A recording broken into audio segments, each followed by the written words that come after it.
Hello everybody, how's it going? Welcome to the stream. Thank you for coming out on this momentous occasion. It is my penis day.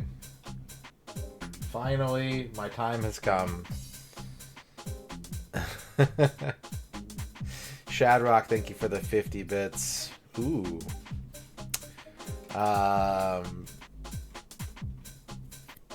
Flygon Breloom, congratulations on your first. MG42, congratulations on your first. Shadrock, congratulations on your first. Dan Highland, congratulations on your first. Thank you for dabbing Flygon. Thank you for dabbing Clavism. Thank you for dabbing Par Still. Hello as well to Puntaro and user 66. Here comes the new challenge. Duke Donuts. Crush them. Happy Penis Day. The real one. Thank you for the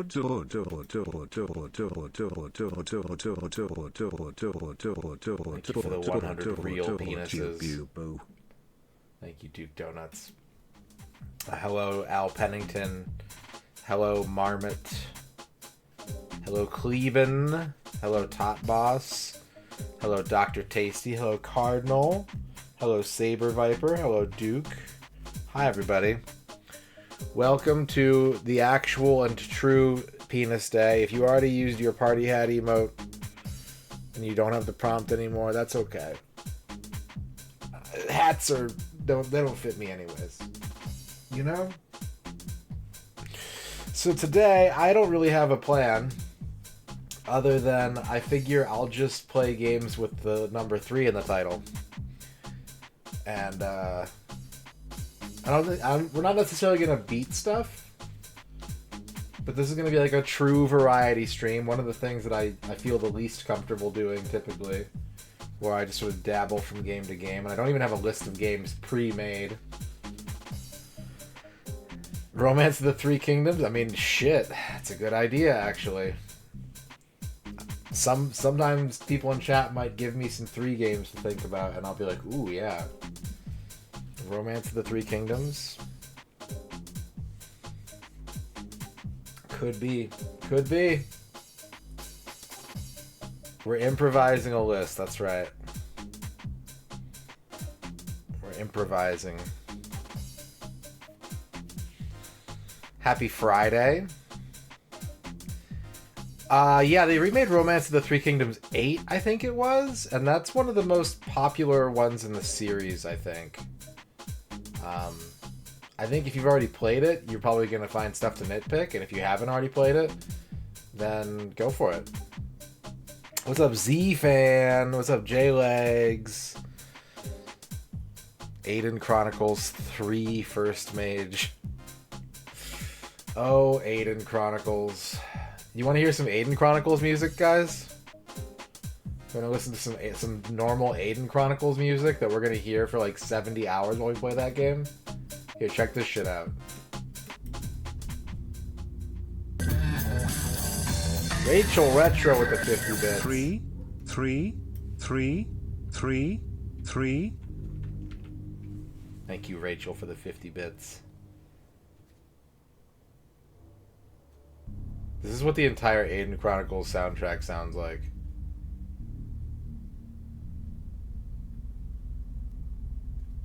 Here, let me find another one. Let me put another one on for you.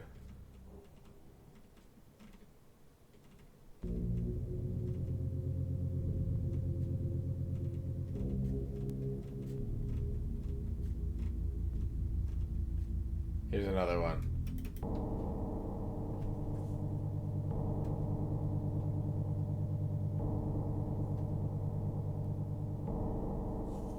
One of your instructors in college was the writer for the game and taught some of the worst classes and then made the class play Aiden Chronicles. Yo, that's fucked up. That's fucked up.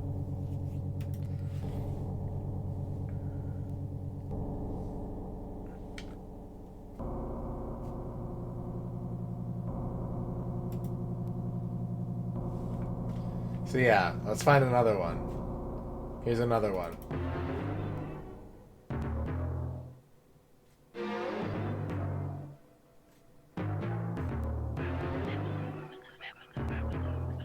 What the fuck is this?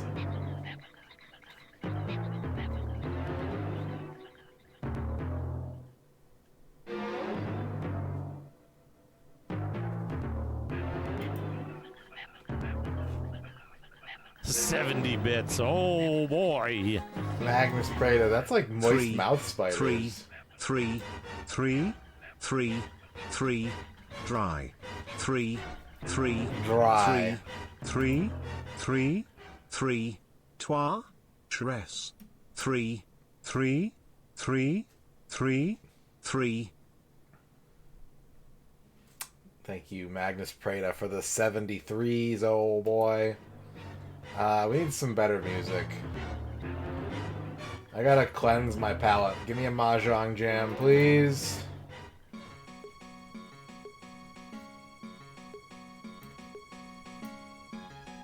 Top 3 favorite games all time. I'm really bad at that kind of stuff, Smash. But if it comes down to like what have I played the most over the course of my life, I'd have to say like Beat Mania is probably in my top 3. I mean, it would just came down to like pure hours. It would be like Beat Mania, DDR, and like Counter-Strike, which is not what I would pick as my top 3 favorite games. But I struggle to make a top 10, so a top 3 is basically impossible for me. I would say, okay, I've got it. Number 3, video games. Number 2, good video games. Number 1, fucking cool video games. I don't know how numbers work, apparently. I went backwards. What's up, Smash? What's up, Tex? You were way off with that, guess. So that's the plan. Shaboy J. I mean, I do like bad video games, too. I have an affinity for what many would call bad video games. So my plan for tonight is to hang out, play some game, I think it would be a cool idea if you think it would be a cool idea if you ordered a pizza and ate it while watching the stream. Maybe get a root beer to go with it, like a 2-liter root beer. And we're going to play games with the number 3 in the title. And we're going to hang out and have good times, hopefully.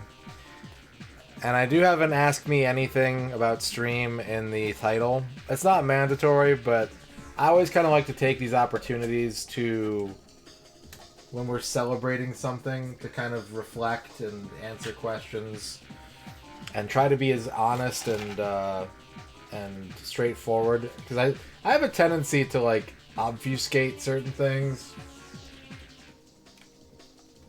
Because I think it makes things more interesting to not have all the information out there in the world, but yeah. Street Fighter 3 Third Strike counts twice, Cardinal.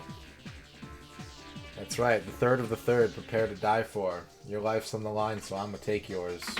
So who wanna blood dance with me? If your body's wrapped up, or in a street fantasy. In the square, though, you best beware. Street Fighter 3, we ain't playing over here. What is the thing? First thing that comes to mind when you think of most memorable stream time right now? Weirdly, it's like the accidental 24-hour stream that I did, like, years and years and years ago. Like, just to, like, first thing off the top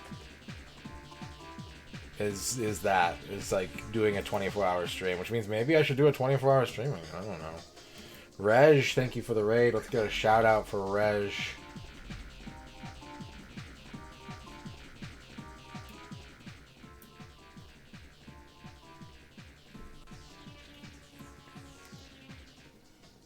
The Billiard Congress of America.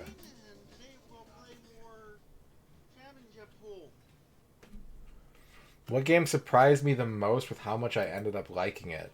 Are you saying about the N64 specifically, Jay, or just in general? Any game. Oh, yeah. That's a big question. That's a large question. Let me load up some Mega Man 3 to get started tonight. As a little, you know, familiar palate cleanser to get us ready for what may come. I don't think I'm going to do anything like super obscure, but you never know. The main thing is I just have to find threes.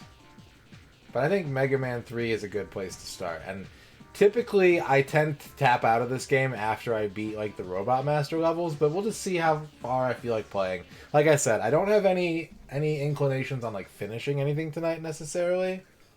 But just to like play games and have fun until I feel like playing different games. That's the plan.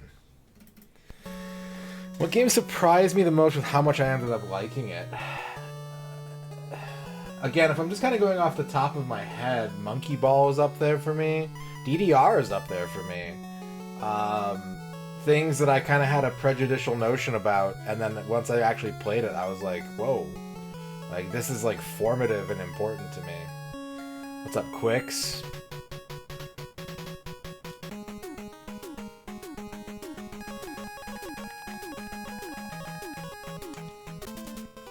So, yeah. There's a lot of stuff that, you know, before I had as open of a mind as I have, and I still don't have a completely open mind. Like, there's a lot of things that I'm like, ew, that. You know, some things just don't mesh with me. And I don't think I don't know if I can ever get to a place where I like all game. I don't know if I should try to get to a place like that, you know? But I'm always trying. I'm always trying to find ways to enjoy new game or old game that I didn't previously enjoy.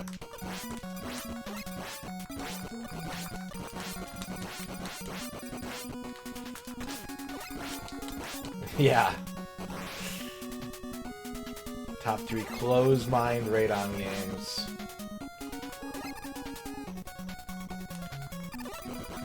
I would also maybe it's kind of an odd one to add to the list, but like 7th Saga. Shoutouts to Lucha Jim who just got the 7th Saga world record tonight, speedrun. But That's a game that I rented and I thought was super cool, and then I played it and was like, you know, this game kind of has like issues and it's a little janky. And then when I played it on stream, and I am specifically talking about the American release of this game, it left such an absolute impression on me that I haven't really been able to stop thinking about it since.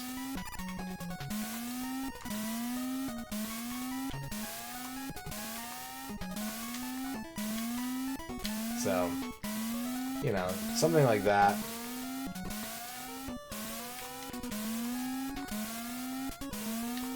For me, what it was is that, like I said, the US version is the one that I like.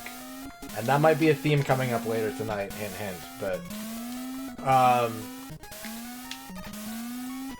it has some neat flair and some cool things about it that if you were playing the correctly balanced Japanese version, I think it would be fine. But what really did it for me was just, oh my god. The fact that it was so hard that every single turn I had to make an active, smart decision or I was going to die. And so it was like a turn-based RPG that I had to play on the edge of my seat, which was so exhilarating to me.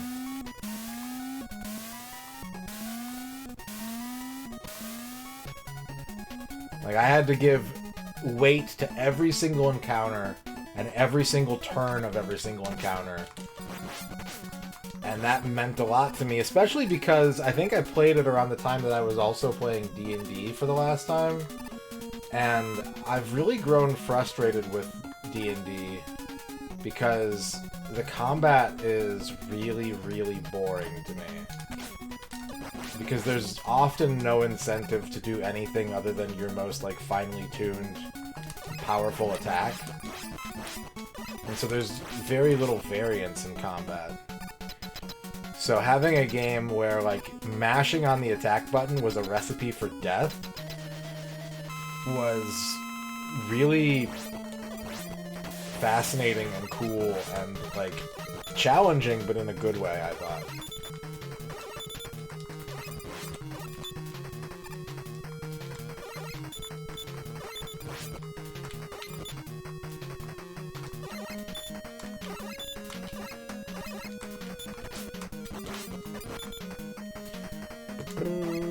So I hope that is an answer to your question.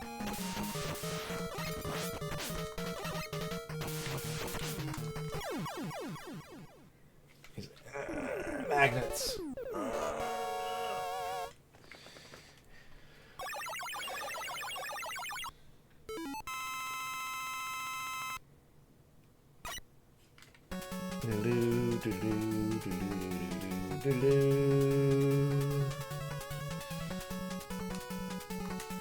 I use a different boss order now than I did when I was a kid with this game.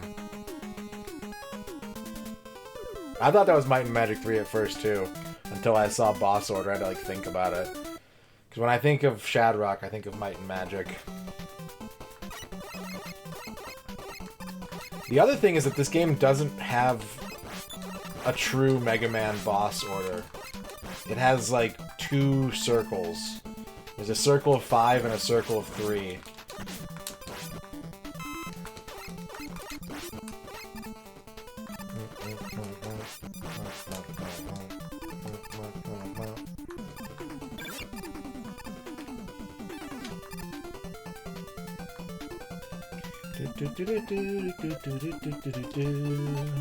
This was my second Mega Man game, I think. I played Mega Man 1, and then I think I did Mega Man 3 after Mega Man 1.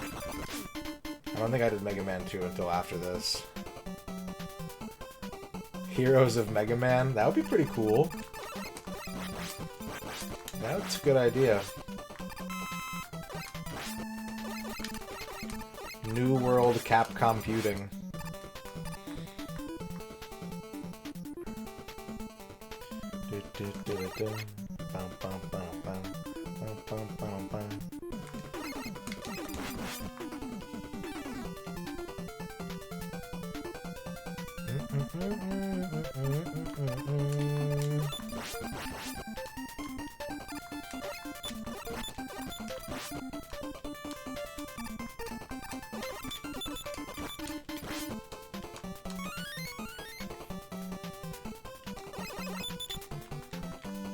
Ah, slow down. My bullets are still on screen.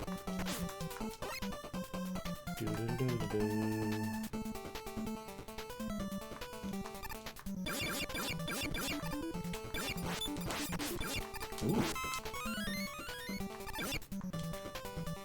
Mega Man WRPG. You know what I think would actually be like a good sort of similar idea? If there was like an action RPG with multiplayer. Like I'm just picturing having like a team of Mega Men, each equipped with a different weapon, like spraying down big arena-sized bosses. I think that'd be pretty cool.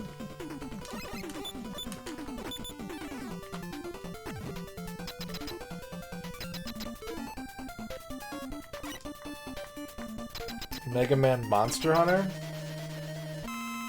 It's not exactly what I had in mind, but I could see that working.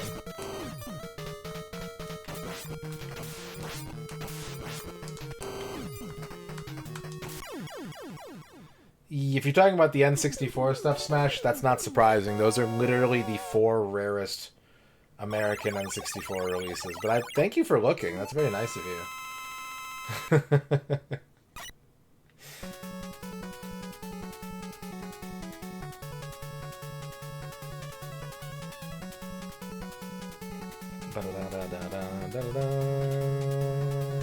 If only. Where are you, mystery game developer? Do I have any favorite survival horror games? I weirdly got really into survival horror when I first got my PlayStation, but I'm not good at them. I really like the Silent Hill games, particularly the first... Well, the first 4, and I like parts of the later 4 and like the spin-offs and stuff. But mainly I like them for like the music and sort of the broader sort of story. I enjoy Resident Evil, but my favorite Resident Evil game is Resident Evil 5. So I'm a bit of a weirdo in that regard. If I have to go with like a deep cut though, I would pick Galarians, which I've never beaten. I've tried really hard to beat that game, but I have a huge soft spot for Galarians, and I'm always hoping to see people on Twitch streaming it.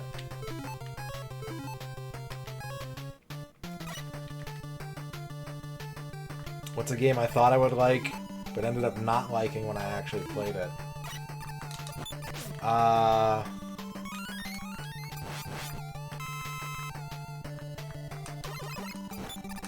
There's some good examples of this, I think.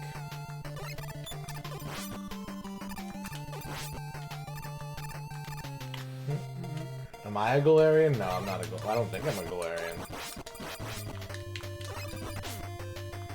A game that I thought I would like and then ended up not... Crypt of the Necrodancer is one of the most prominent examples, I think. As someone who really likes roguelikes and rhythm games, I was like, oh, sick, like, that's gonna be really cool. And I really dislike that game. Thank you, Deep Freeze. Thank you very much.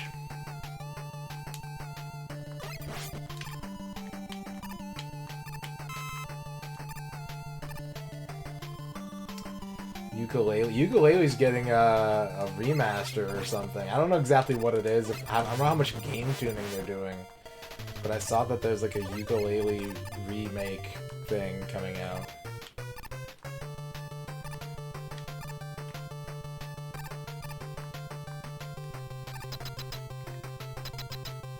Yes.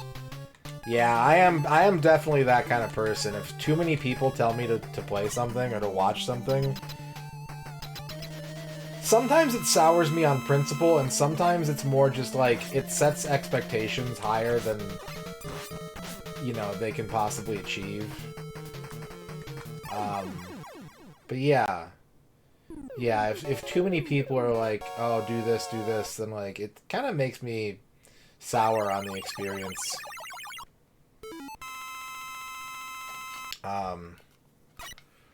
I think of a good example of that.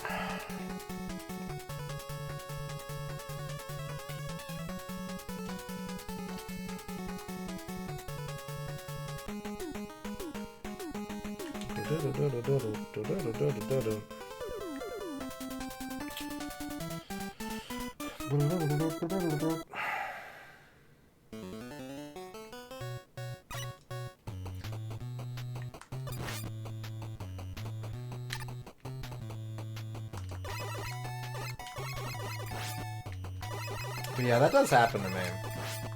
It definitely does happen to me.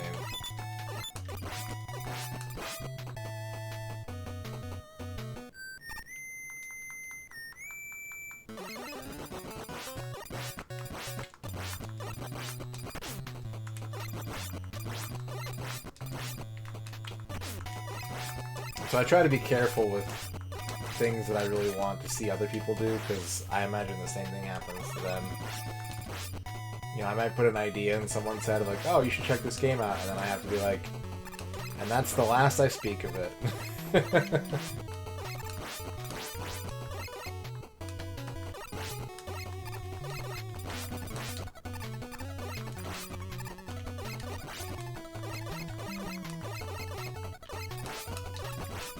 I think I kinda, I don't know. There's a lot of, like, fringe cases. Like, I kinda think I feel that way about Pokemon, but, like, I've already played Pokemon. I just haven't played the sequels.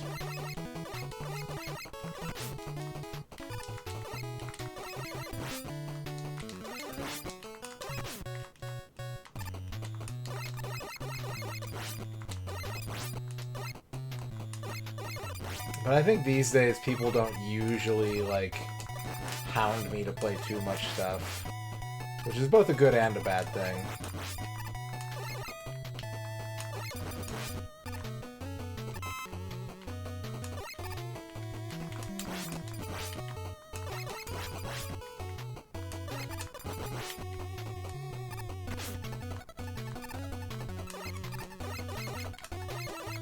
Absolute cinema.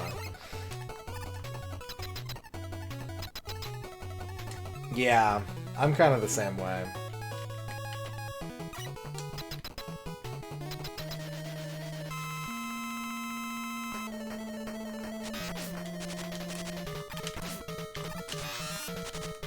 Like, I think maybe the most recent example, but it's not exactly that thing that you're asking about, but like Neo. I think Neo is the one game that most closely fits that mold for me right now, because what happens is anytime I mention that I don't like Souls-like games, someone's like, you should try Neo. And because it's just constantly that, I'm like, I don't think I'm gonna try Neo.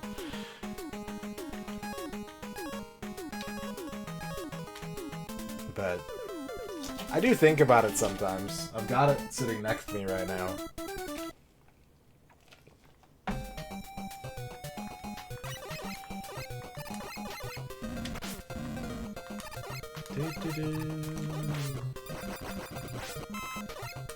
Minecraft, yeah. I don't think anyone's ever really recommended Minecraft to me. And I have tried it, but like, yeah, that's not a Radon game.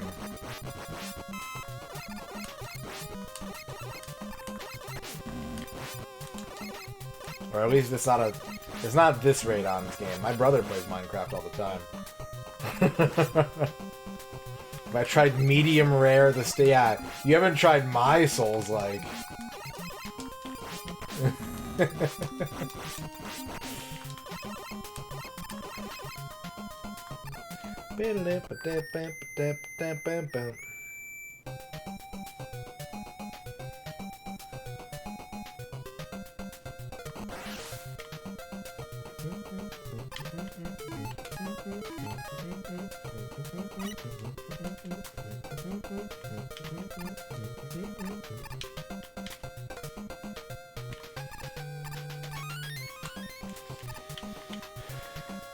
Well, thank you for saying that, Smash.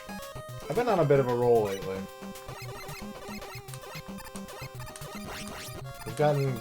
After having, like, 4 months of getting almost nothing done, we've been able to knock out some games at a reasonable pace. It's been nice.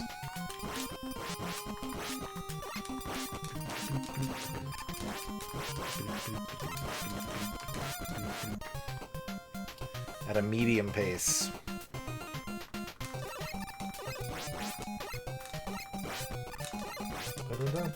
Wow.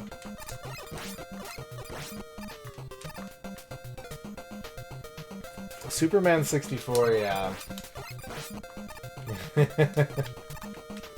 I mean, it deserves its reputation to some degree, but it is far from being the least enjoyable thing you could play.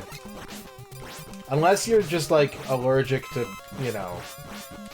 I will, like I said in that clip, like if you hate glitches and like games like running like shit, then yeah, you're not gonna enjoy Superman 64 whatsoever. But if you have a tolerance for just like bugs, and they don't bother you that much, you could do far less entertaining things with your time than play Superman. Batman is still I kind of go back and forth. I think about it a lot, actually, where it's like, you know, was I too harsh on Batman? Is it really the worst N64 game I've played? And every time I think about it, I'm just like, yeah, I think it is. I feel pretty confident about that.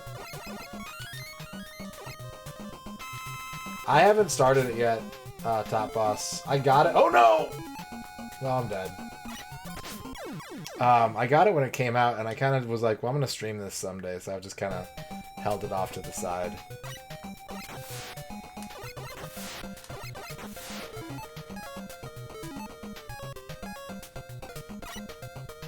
Most technically sound but boring. My brain's first thought was V-Rally 99, because that game is drier than dehydrated toast.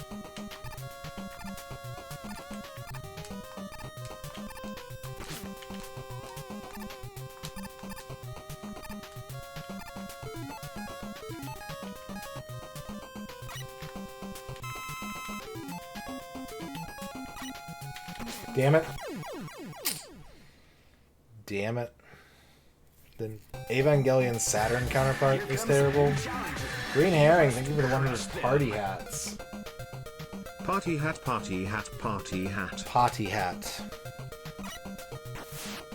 Thank you for the potty hats.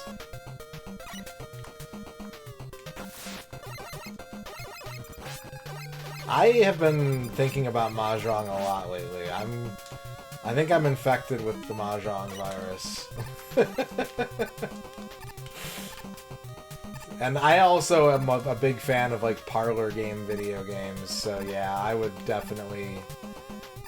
I would not expect to see any... A Mahjong game would have to be truly, truly heinous to end up towards the bottom of my N64 tier list.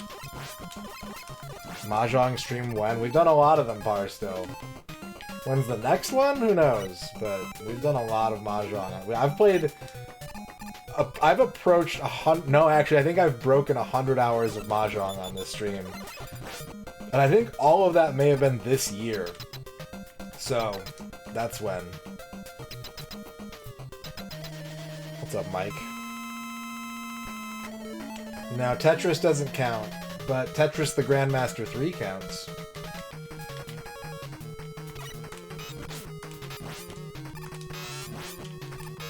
Terror Instinct.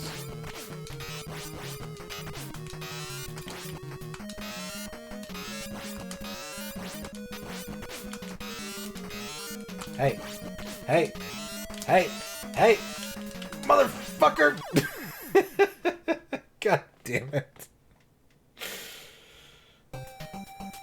What N64, PS1, and optionally Saturn Dreamcast cross-port titles suffered the most and benefited the most from being on the N64? Well, I think Resident Evil 2 is actually a really good port. I think it's incredible across the board.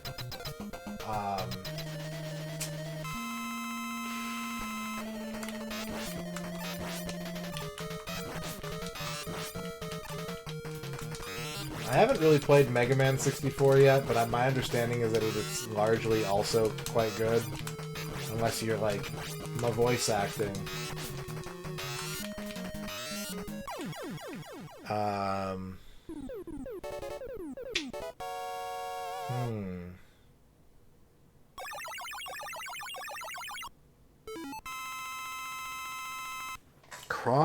Crossport game that suffered the most.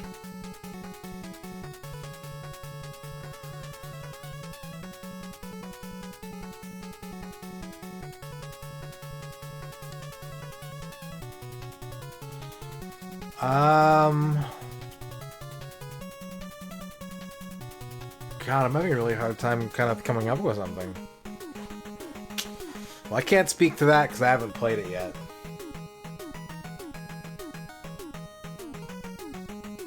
Just kill Mega Man? The game will soft lock otherwise. Oh shit. I didn't know that. That's never happened to me before.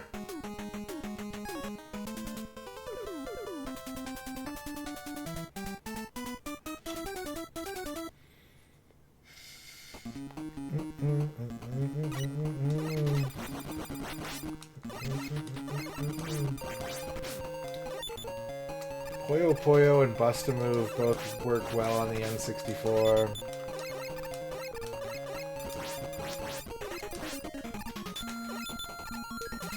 I don't think it's the Mortal Kombat games.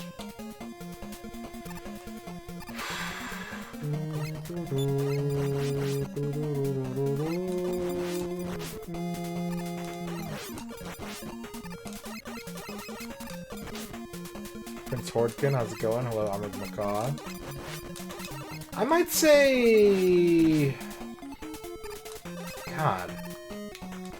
I'm having a hard time thinking of something that like really feels a lot worse to me on the N64 than it does on other platforms.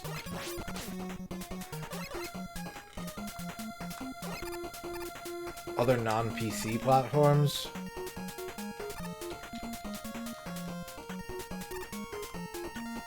I'm kind of thinking it's probably a game like Duke Nukem. Duke Nukem 64 maybe, or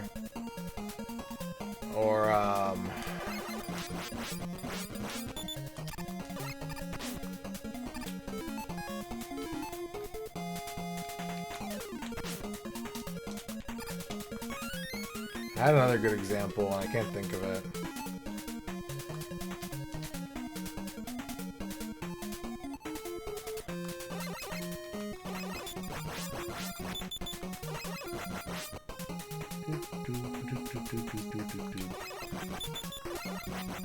Super Mario Land 3 could be played tonight, that's possible. Yeah, it's just hard for me because, like, A, a lot of stuff I haven't played yet, and B, a lot of the stuff that I have played, I'm not inclined to think, like, oh, this is worse because it's on the N64, you know what I mean? I just kind of, like, accept that it is the N64 version and runs the way that it will.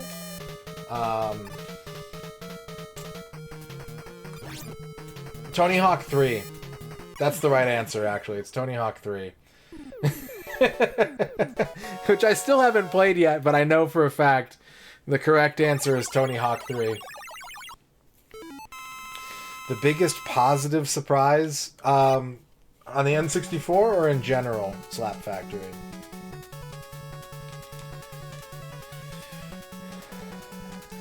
Is StarCraft 60? I haven't played it. I mean, it's StarCraft. How bad could it be? Ominous foreshadowing.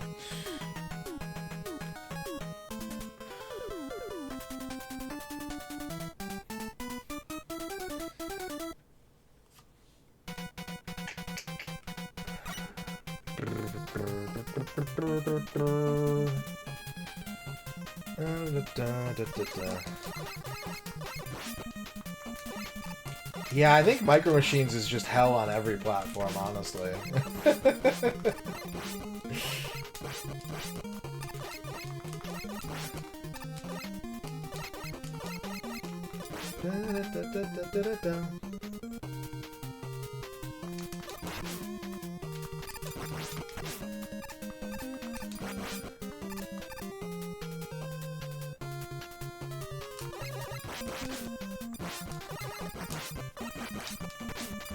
The other thing about StarCraft is that that's the only console port of StarCraft, so like,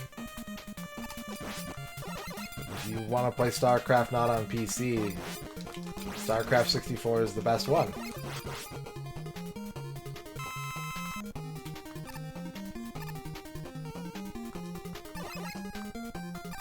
I'm a huge Tony Hawk fan, and I will have fun playing the N64 Tony Hawks. But yeah, I played a shitload of Tony Hawk 3. I know what's missing from the N64 version.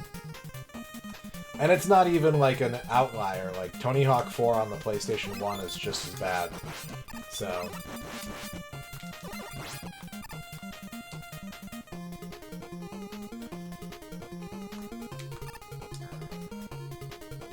and Tony Hawk 5 on modern platforms is also just as bad.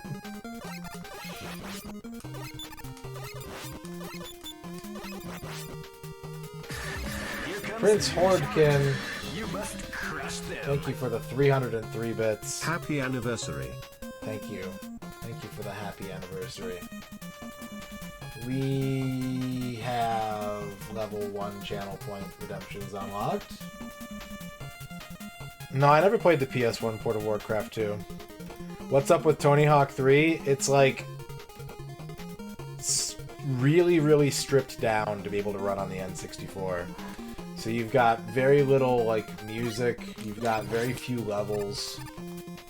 It is not a game that was meant to work on an N64, and so they had to do some shit. It's also probably, like, an extremely rushed or low priority game because it was the last N64 game ever released.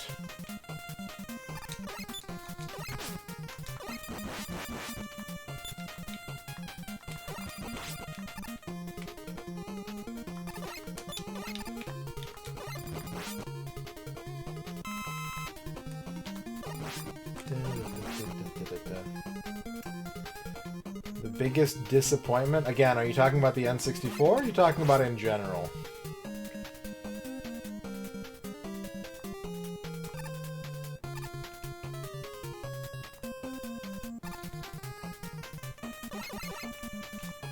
N64?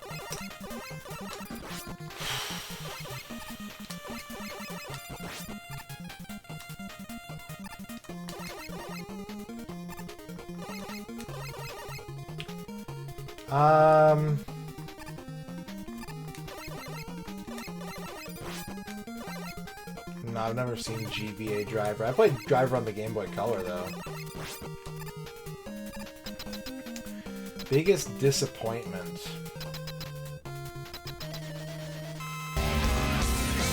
40 can. A tall glass of Pepsi to you, sir. Thank you. Thank you. I will maybe have a Pepsi later.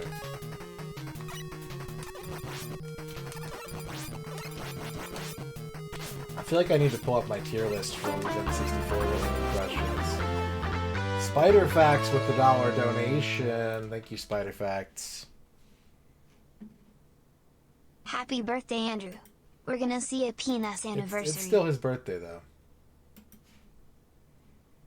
Wait, this is MisterRadon. Yes. Not the funny cockroach wizard man. No. Quick, escape from the basement. He'll irradiate us. Run, scurry off fellow spiders, to safety. Thank you, Spider Facts, for the $1. No one wants radioactive spiders. That's just a recipe for all kinds of problems. I mean, Cruising USA is a pretty big disappointment, but I already knew that going into the challenge. Like, that disappointment is still lingering in my life from 1996. Earthworm Jim was not good. I didn't really expect much from it, though. Spider-Man, honestly, speaking of, Spider-Man was pretty disappointing to me.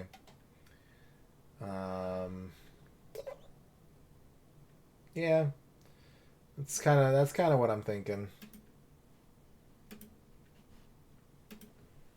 Yeah, the Game Boy Advance Tony Hawk games are amazing. That was actually my first. That's how I got into Tony Hawk, was playing the GBA games.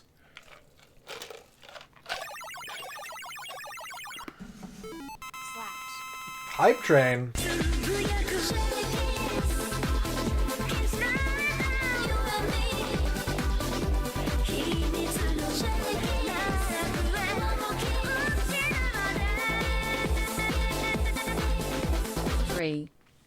Three. Thank you, Zankanto, for the 5 threes. What's the strangest technical issue I've had with the game N64 or otherwise? Oh, man.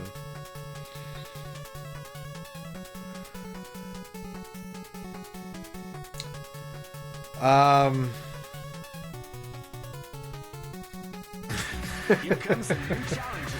You must Duke crush Donuts, them. thank you for the 100 tours. Hype Bigfoot 2 Hype Bigfoot 5 2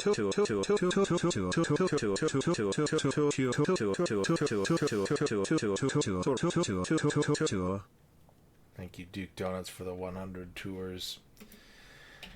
I mean, I remember a lot of weird technical issues that I've run into with games when it comes to, like, renting Claymates and having it crash, or... my Gauntlet 2 cart asking me for help, or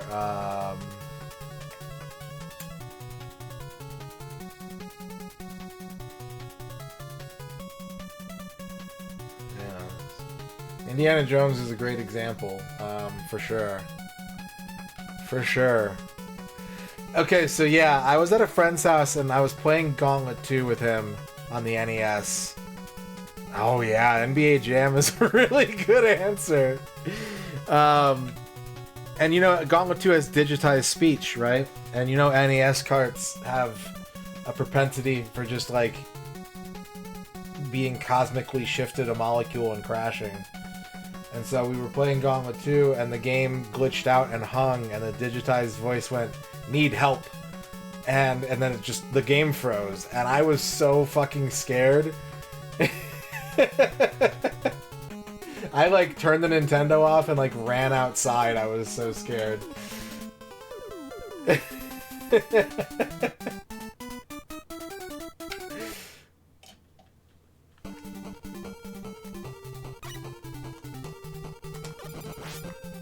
Oh no. The bummer. Cardinal, thank you for the 100 need helps. Need help. Yeah, it basically sounded just like that. I think it was saying need health, but like it just called up those two like digitized voice banks or whatever. And yeah, it was very ominous. Help.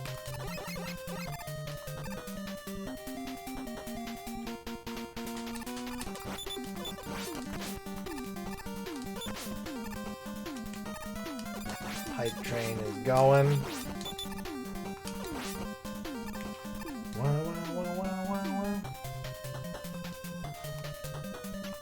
Mega Man.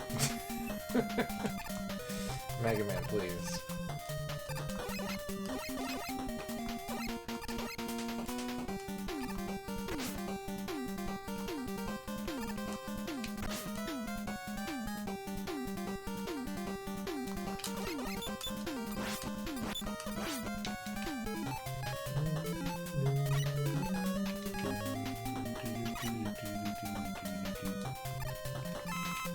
Threatening musical theme. Sound driver bugged out. Oh no. Yeah, that sounds scary. That sounds very scary.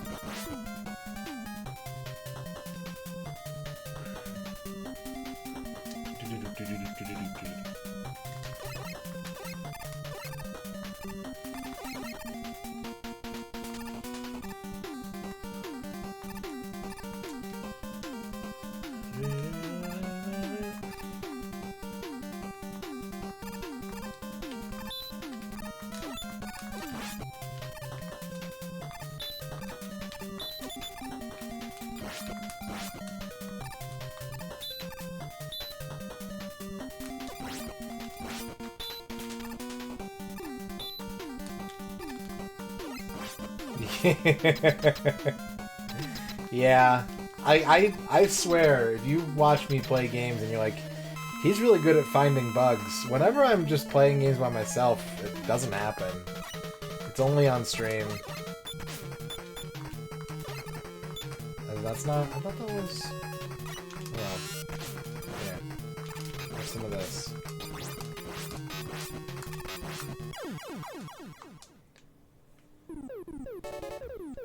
Hype train complete. Scam train.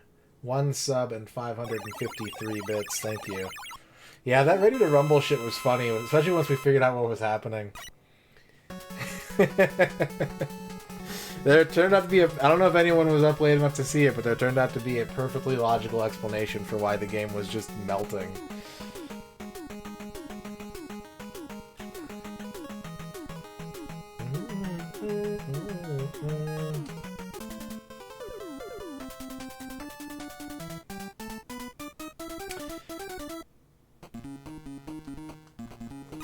What was happening, Dan Highland, is that the game has a prompt that pops up if the controller gets disconnected, and it, like, auto-pauses the game. But my controller's wire was starting to disconnect. So it was not making a constant connection, so it was just, like, repeatedly being, like, controller disconnected, and it was making the game run at, like, 5 frames a second.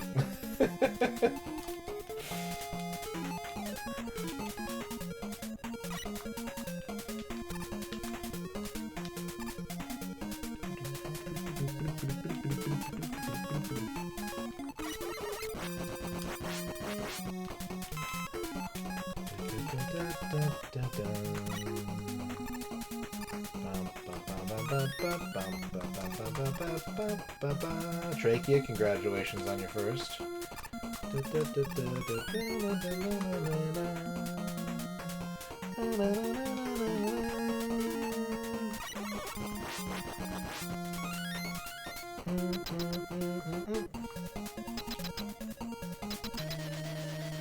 Air. Yep. There's been a lot of partnerversaries lately. It's almost like... It's almost like Twitch keeps approving people's partner applications in November. M. Zizzy! Oh, DOS Mega Man. I own a physical copy of DOS Mega Man, and I used to own big box 5 1/4 floppy Mega Man 3, but I don't anymore.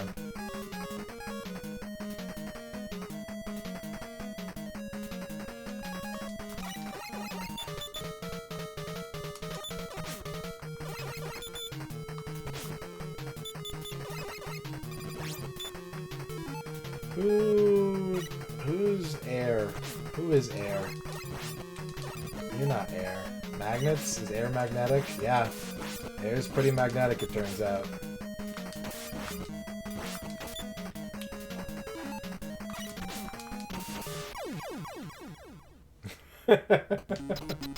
And I can do a flip on a skateboard. That's not true, actually. I can't do that. I can bust my head open on a skateboard. That's the CD I have, Prince Ortkin. That's the one I still have.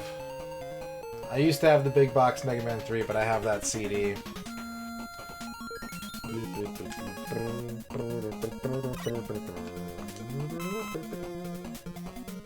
skateboard has a rocket ship on it? That's fucking sick. My skateboard... I haven't had a skateboard in a very long time. It got stolen.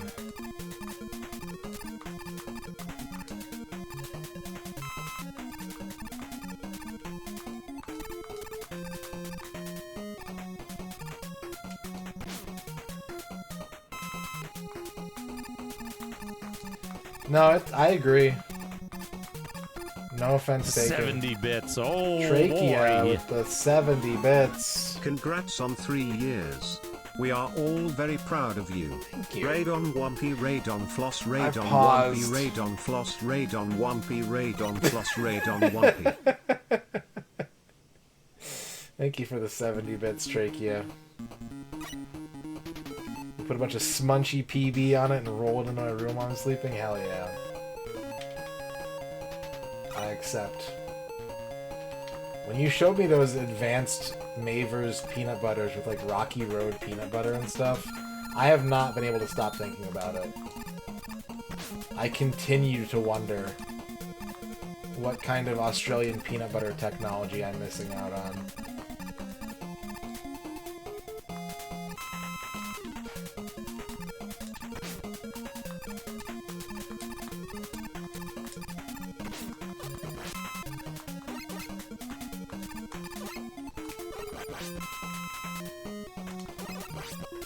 What would Pac-Man 3 be like? That's actually really fun to think about because Pac-Man 2 is amazing. Pac-Man 2 is cool as fuck and it's so weird and like inventive. Pac-Man 3 would have to be like Game 2. To borrow a Macawism, there's no way that Pac-Man 3 isn't Game 2.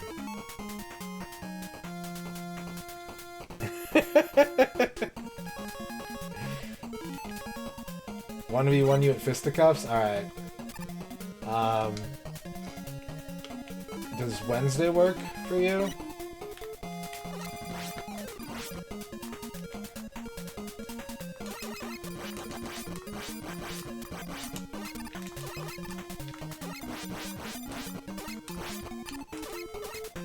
Queensberry rules.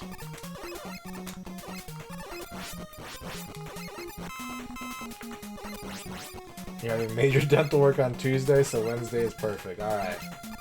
Excellent. I won't get a haircut so that you have an advantage.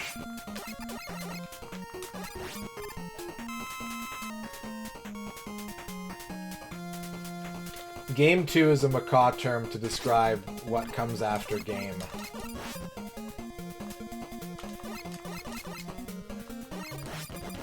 An evolution of game that is so advanced that it eclipses all previous game.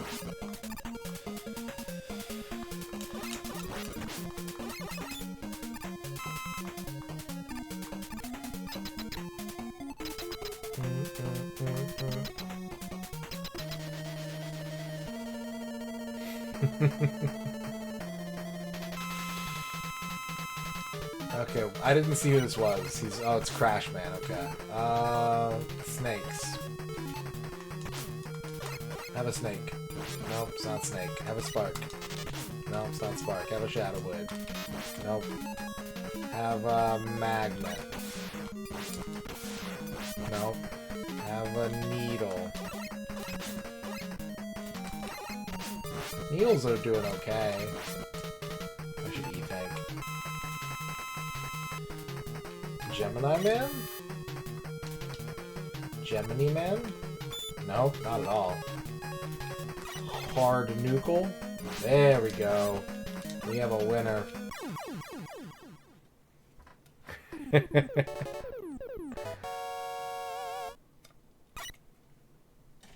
Give him the fist. We could play Mario 3 tonight, I thought about it. It is eligible for tonight's stream. Ern, congratulations on your first.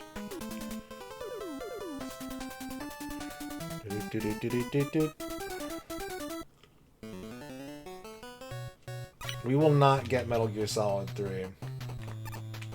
Because I don't like that game very much.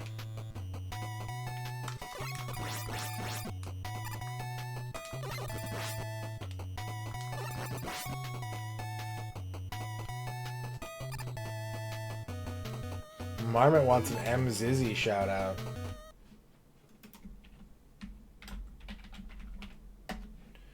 For Marmot. This is the whole stream. Oh my god! Why is your tail so big? It's bigger than my hair. Gosh, you're enormous. Good content? Oh, that's nice. Can you hear it, Perry? Hey. I can't tell. You've got your tail wagging a little bit, so I can't tell if you're happy or not, but you are purring. We have level 2 channel point redemptions unlocked. Thank you, Magnus Prada for the 7 bits. Flygon, thank you for the big fish. Dax, shout out. Shout out to Dax. Yeah, Metal Gear Solid 3 is cool. It's a good story. I don't like the game very much. I don't like it as a Metal Gear, and I also don't like Metal Gear that much. I love the stories. I don't like the games. I don't really like to play Metal Gear, unfortunately. Shadrock wants a Retro Island Gaming shout-out.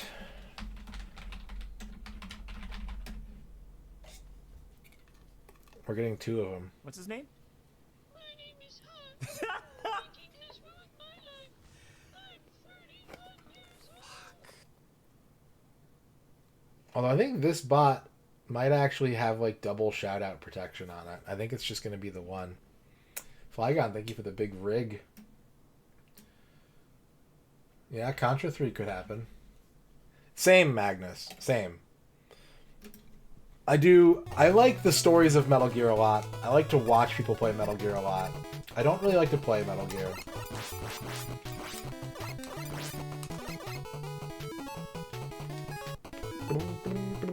Shadrock wants another Retro Island Gaming shout out. I'll let you handle that, Ern.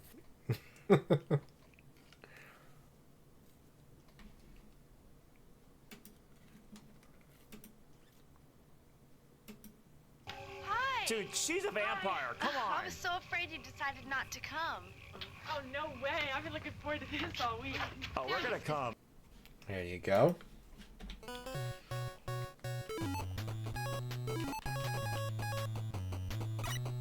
Whee!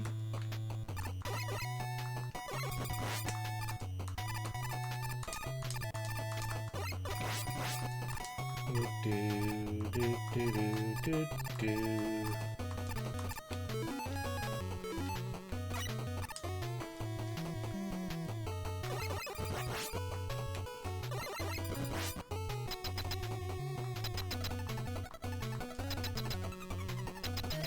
Wood. Do I like Diablo type games?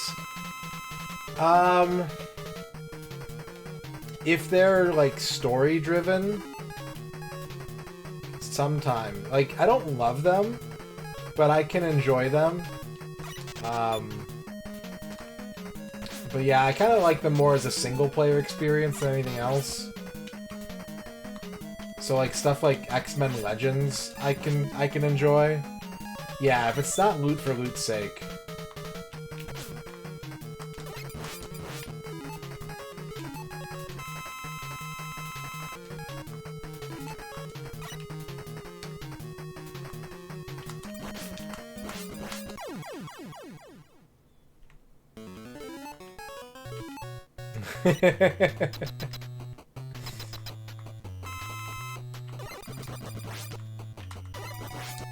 Thank you, Walrus Custard.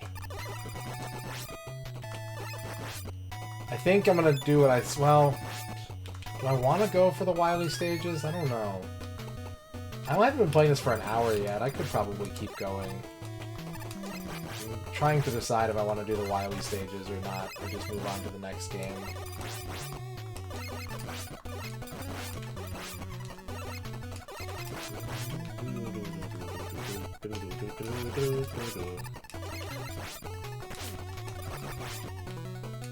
Like, I think my ideal Diablo type game is something that is a perfectly fine standalone single player experience that is made better by having people to play with, as opposed to something that's kind of like that more closely resembles like a game as a service, where it's like constantly being updated and new content every so often and that kind of stuff.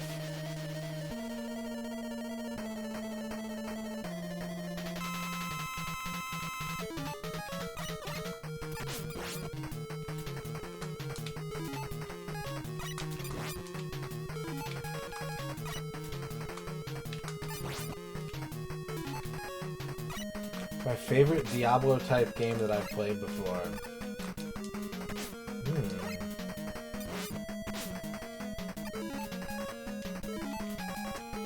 Well, I need to think on that, but the baseline is probably Marvel Ultimate Alliance. Because I just played that one the most, but I'm thinking about like really strict like Diablo-ness there, and I'm trying to think like what's sort of Diablo-y in nature, but not so blatant. Because there's probably something that I like even more than that.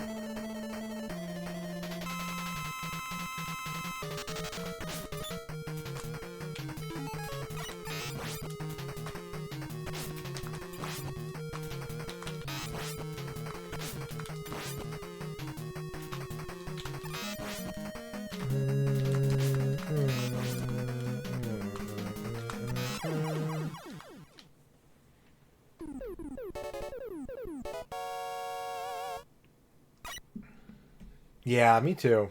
I only ever played the first. I played some of X-Men Legends 1, and I played through all of Marvel Ultimate Alliance, but I haven't played any of the other ones.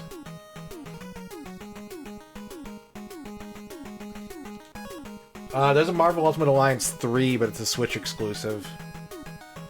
Sheriff Ram with a 1.5-year sub.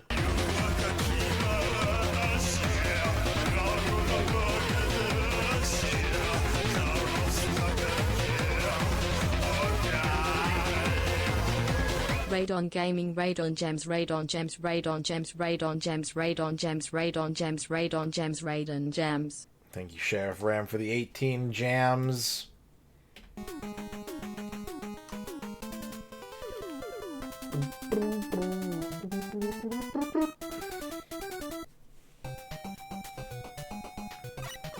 I also really liked, I didn't play through it all, but I really liked Baldur's Gate Dark Alliance and Champions of Norath.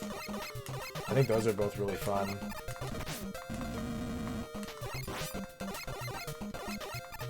But I think Marvel Ultimate Alliance might be the only Diablo-type game that I've ever finished.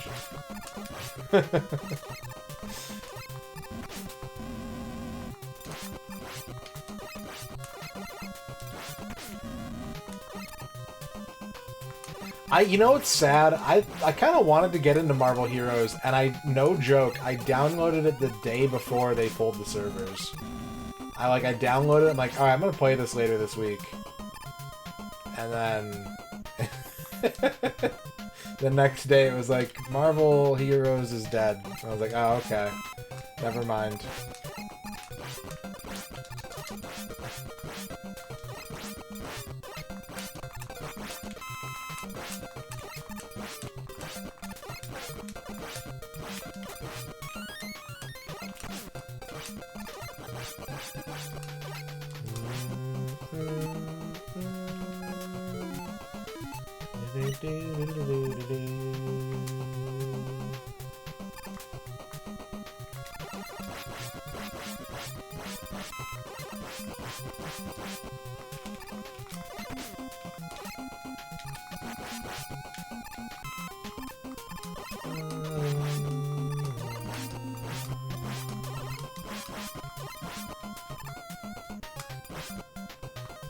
Thank you, Bacon Wrath.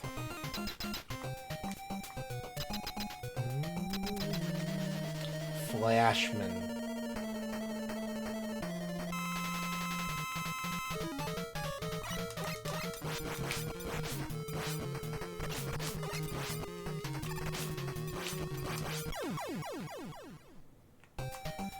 And now I was gonna check out Marvel Rivals, and that's, I mean, it's probably still coming out, but that's a whole shit show. Was it Lele that posted that link in Discord today?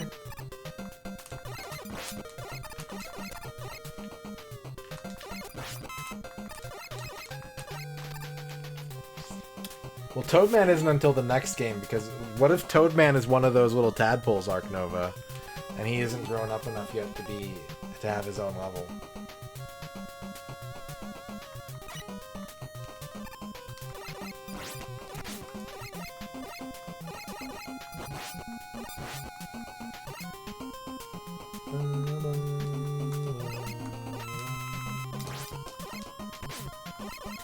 I've heard good stuff about Midnight Suns, yeah.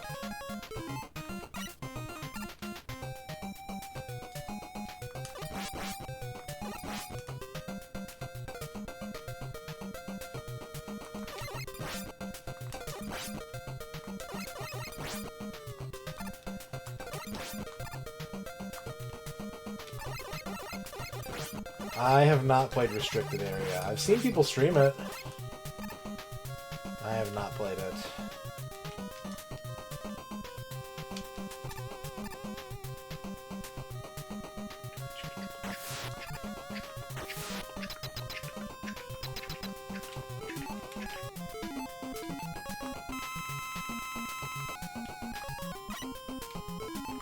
Buble Man.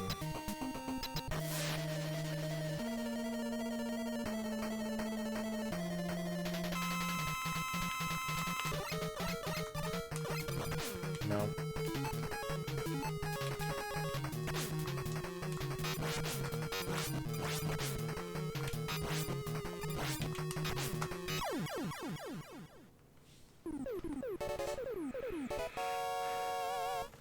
I wish it was easier to run old PC games.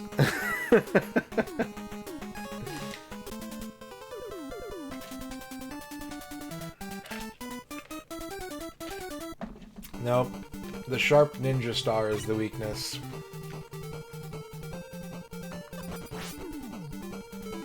Zora Justin, hello Zen4, thank you very much.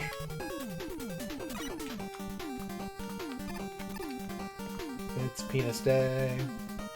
Penis.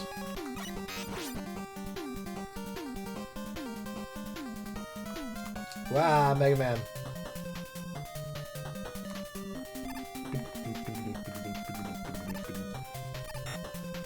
Yeah, this stage appears to have electrical problems if those indicators are any indication.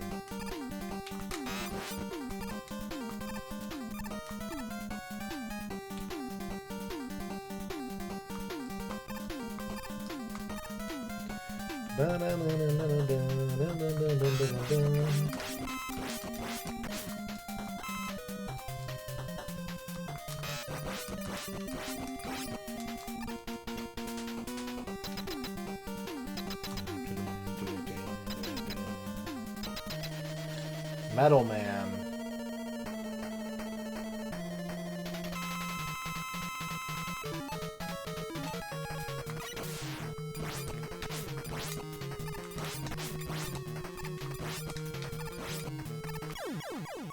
Lisa needs braces.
You know what? We have to do at least a little bit of Wily because my favorite Mega Man song is coming up. So maybe we will beat this. Maybe we have to.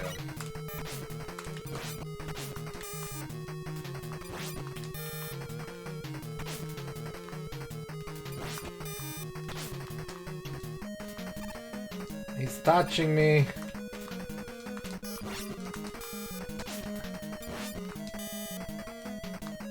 I should have just fucking... That was me being greedy. But then again, I have way more lives than I have E-tanks, so... Gotta preserve the latter.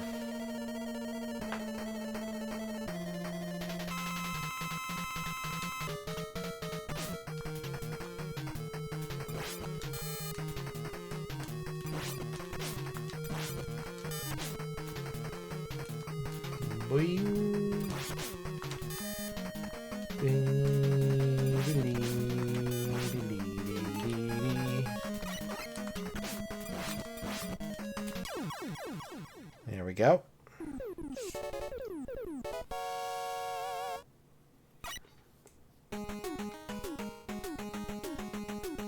Breakman.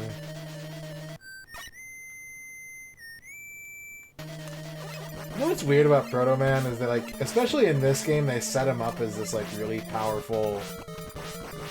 Like, the whole kind of lore reasoning behind him is that he's actually stronger than Mega Man, but, like, less stable. But they don't ever give him shit. All he ever does is jump up and down and shoot regular bullets. He never gets, like, a cool gun or, like, special powers. He just bounces and sprays. That's all he does. That's all he ever does. Sometimes he has a shield. The end.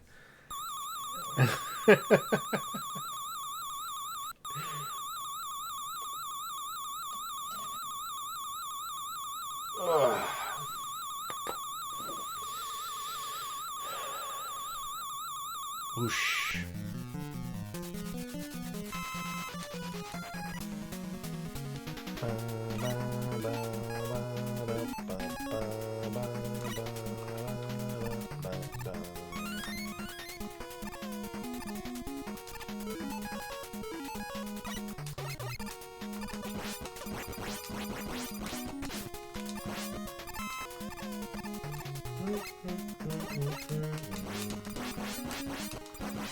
I mean, I think Proto Man looks cooler than Mega Man, but he just doesn't do anything. Like, that's my beef. He looks cooler, but, like, they don't ever give him anything to do that makes him cool. He just looks cool. Is he a poser?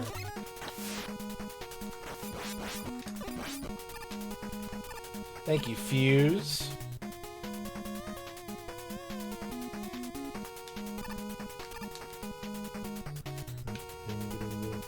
That would be obnoxious.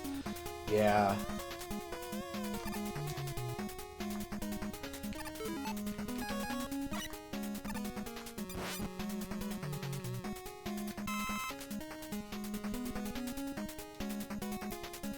Seconds.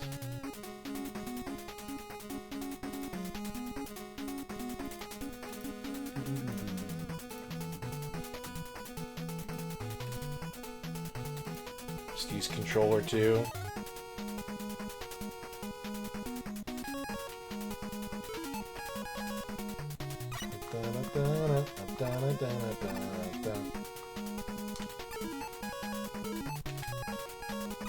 Ha ha ha ha.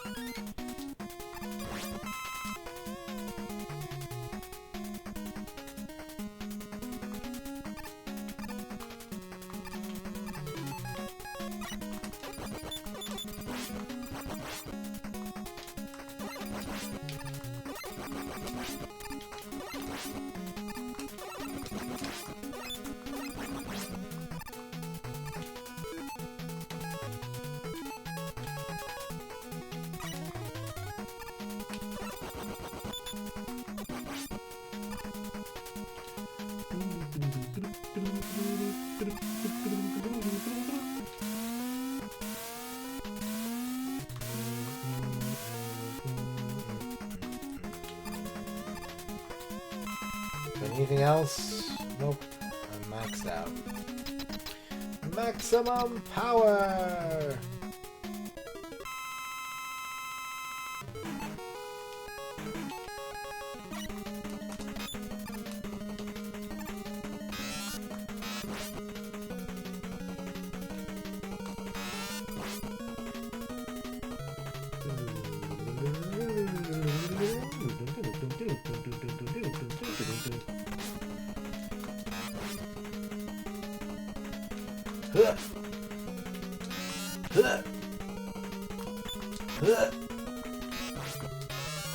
Okay, alright, buddy.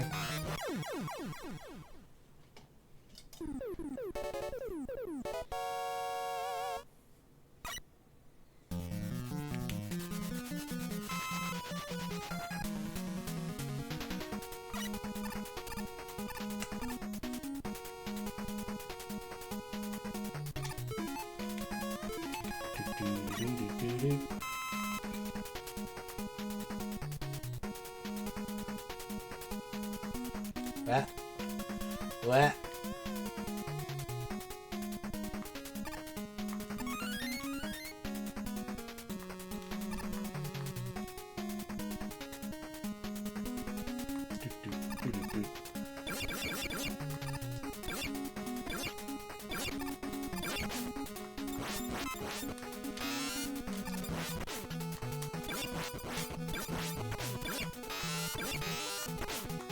B.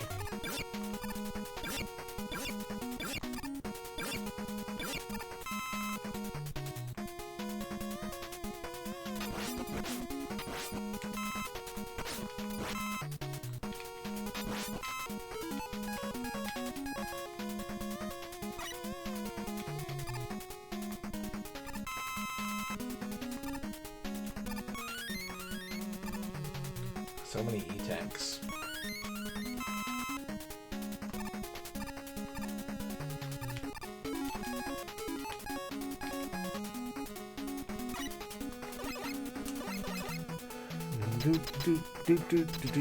Yellow Devil? Yellow Devil, yep.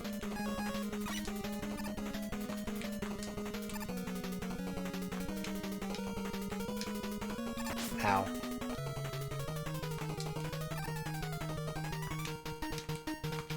Ow. Ow.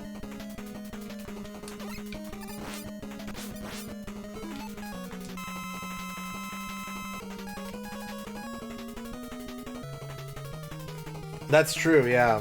There's a lot of... That's why whenever my N64 games crash, the first thing I do is try the reset button to understand if it's like... Is the code frozen, or is the game just, like, doing something it's not supposed to do? But, on the plus side, one of the things that I always liked as a kid about the N64 reset button is that because it works like that, you get, like, unique screen transitions per game if you reset it. Which I always thought was extremely cool. Thank you, G-Lax.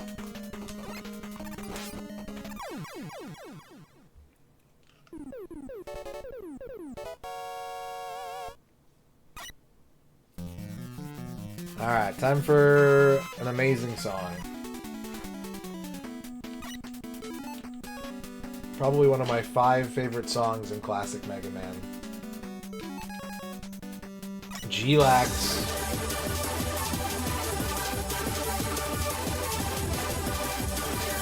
With a 13-month sub. Yo, ham dance, ham dance, ham dance, ham dance, ham dance. Ham dance. Thank you, G-Lax, for the 13-month sub.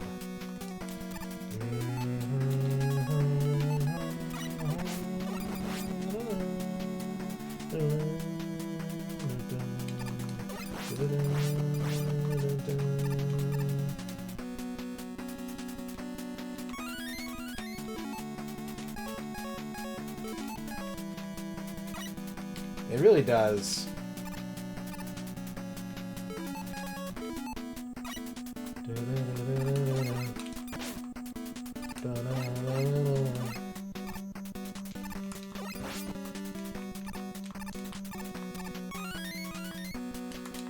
Like, I think most Mega Man songs are written in minor, I think. But they have a tendency to still be kind of like bright and energetic. And a lot of the songs in this game kind of go the other way, where they just feel dangerous.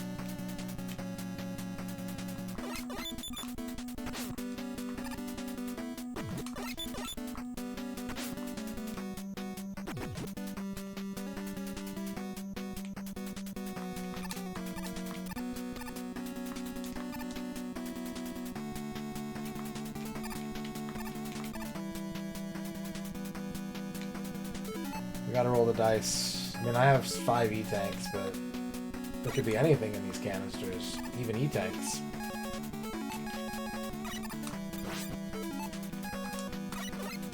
Okay, big health is good.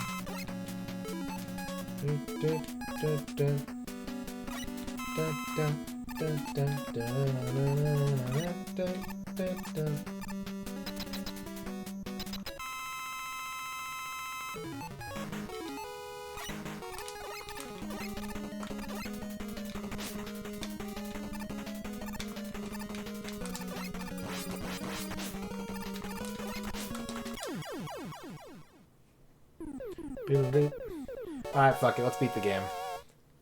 We're already so close. Let's finish it. Then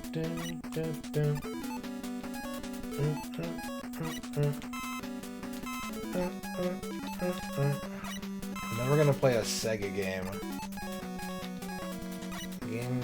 Game number 2 tonight is for the Sega.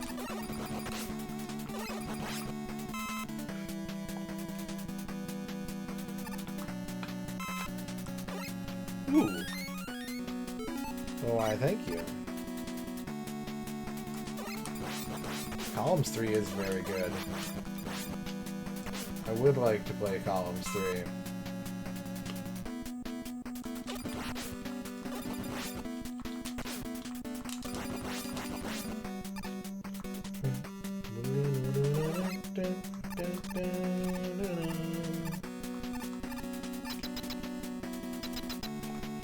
Walk to W. Ooh. Rachel's got good ideas. Follow Rachel Retro, she has good ideas.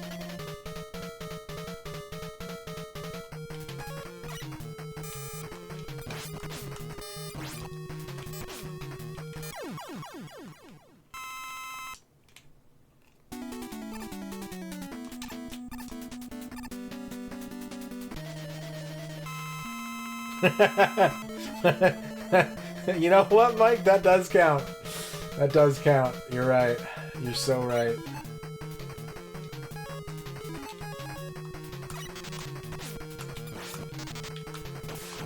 I've beaten Sonic 3D Blast on the Genesis, but the one that I can't beat, and I have never been able to finish it ever since I was like, I don't know, 13, 14, is Sonic Labyrinth for the Game Gear. The Game Gear 3D Blast.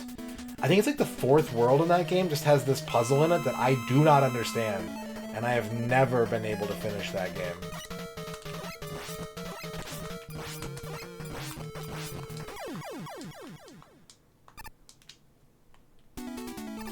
Three Ninjas Kickback is a 3 game? Absolutely. Yes, it is.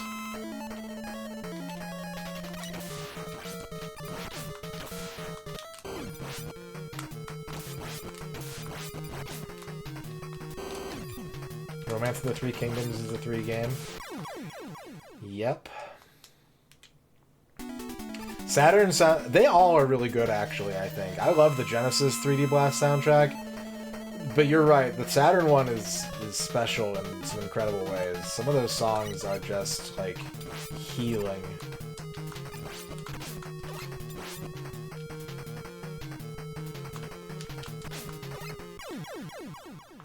James Pond 3 is a 3 game, yeah. All games that have 2003 in them, absolutely.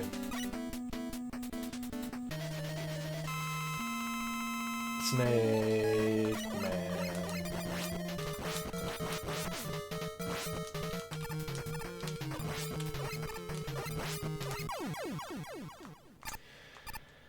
I thought about adding stuff like that. I did think about making the rule tonight any game with a 3 in the title, or that was actually the 3rd game but didn't have a 3 in the title. And I decided that was too complicated. But I did think about it.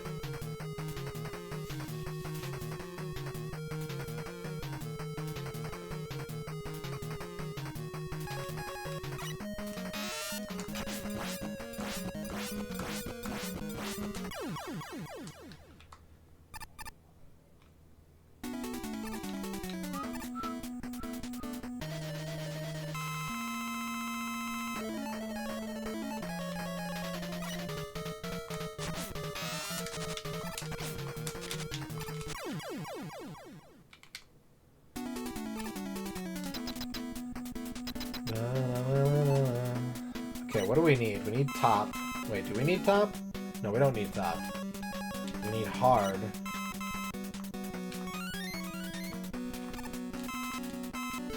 And we need snake. Do-do-do-do-do-do.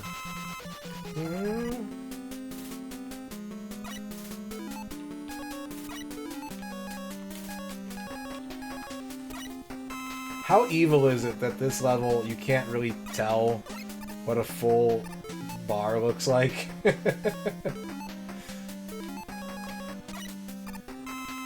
like, here, fill up your weapons. You know which one's needed the most, right?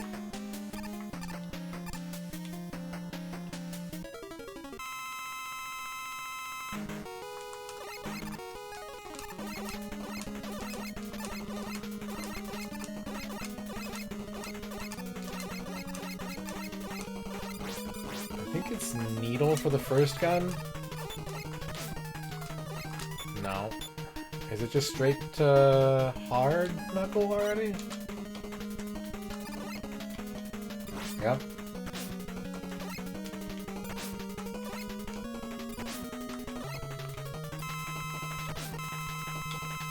Crab battle.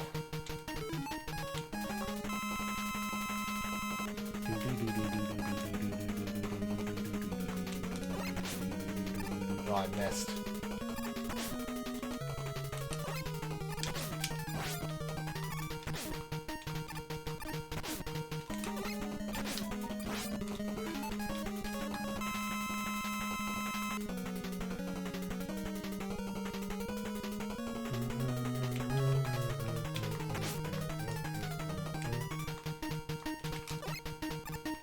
God damn it.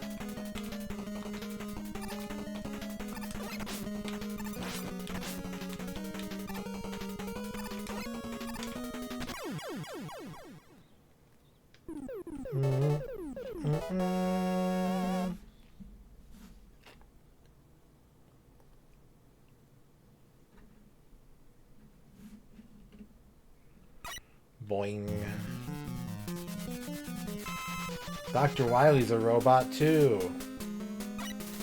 Everyone's a robot in Mega Man. Eventually.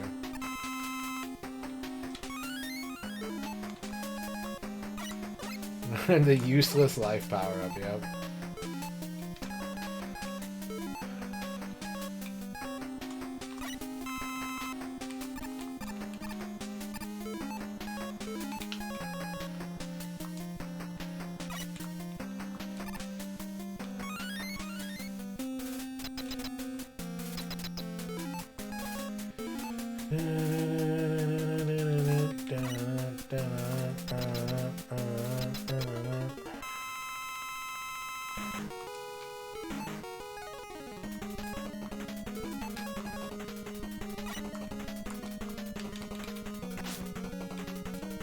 That was weird.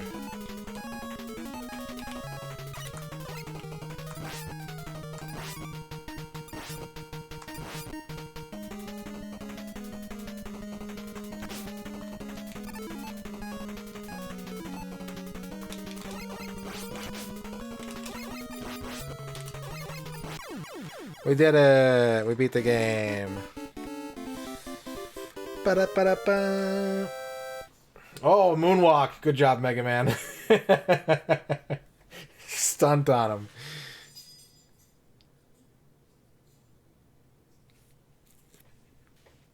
Just moonwalk over Dr. Wily's unconscious body.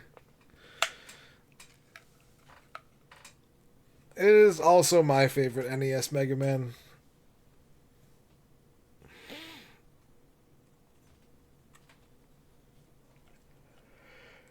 When he arrived, where was he? Where was Dr. Light? If he wasn't in front of his giant IBM computer. Do do do do do do do do do do do do do do do do.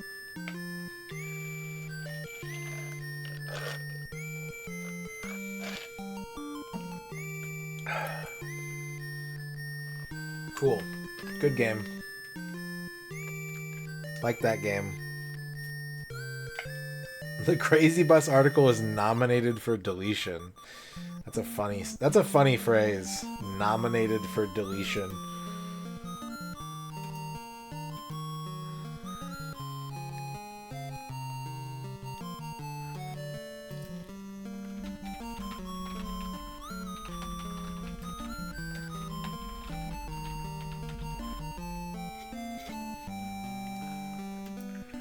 There is Proto Man. Dr. Wily's in a tree. And then we get this Rad Racer ass music for the credits.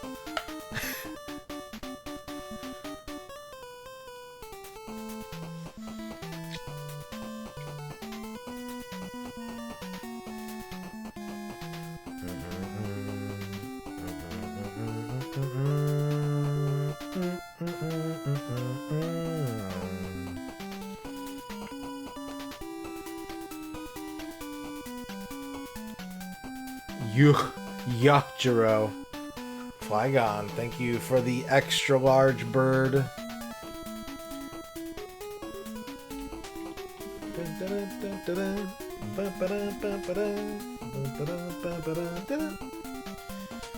Bun Bun. Thank you, Bun Bun. Thank you, Caro Caro.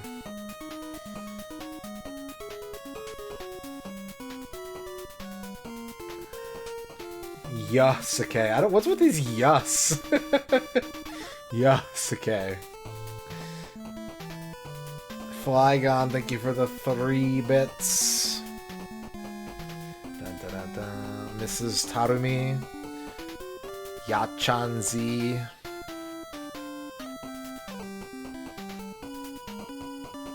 Yep. And that's how we got, is it Nightman and Windman?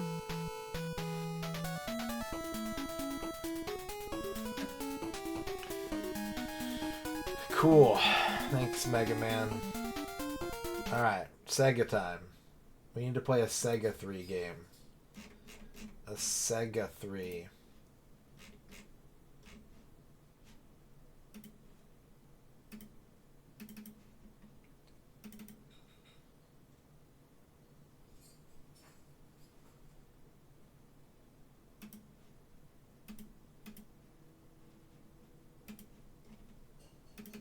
Speaking of 7th Saga and how I prefer the American version despite its complete imbalance. In fact, because of its complete imbalance,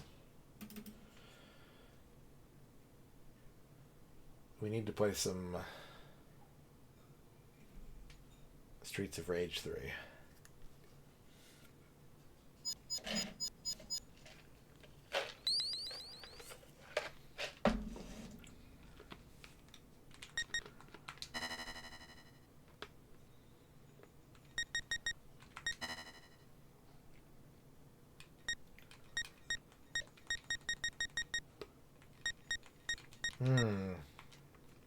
Is it not a 6-button controller?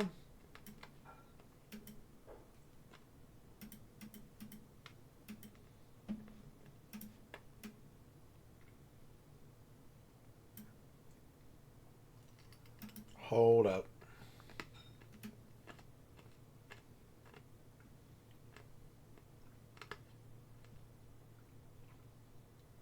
How do I get, how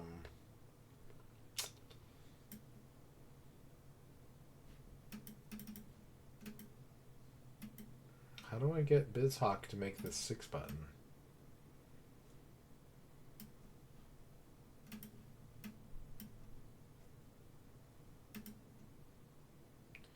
Yeah, there we go. Use 6-button controller, true.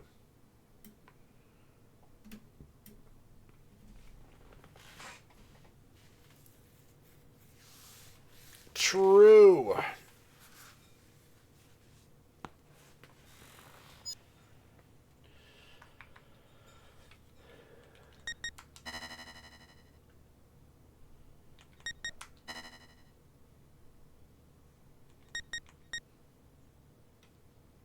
We're doing US version, yep. That's the one I like. Well, I like them both, but I like the US version more.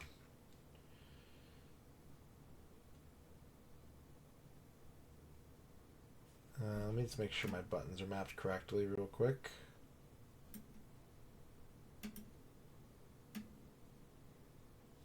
We need a Dino shout out? You got it.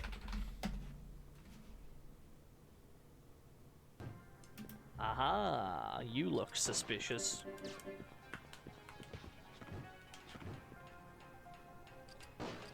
Hello, sir.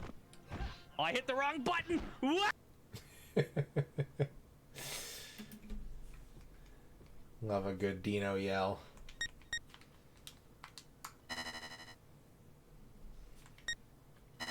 Alright, let's do this. Beep bom. Beep bom, beep bom, beep bom. Beep bom, beep bom, beep bom.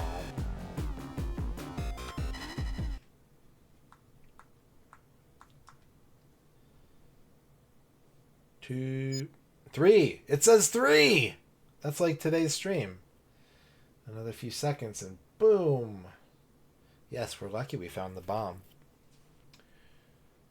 What's our next move, Axel? Well, Zan was right about the bomb. Maybe he's right about the robots too. But I'll have to see it to believe it. Let's try to get a lead from the punks. I'm sorry you don't believe me, Axel. But there's no time to waste. Let's go.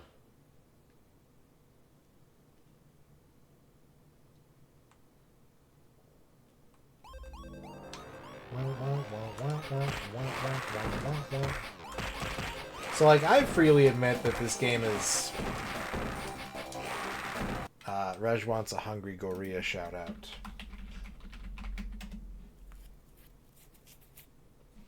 Oh my god, everyone is orange. Oh my god, they're gonna get me.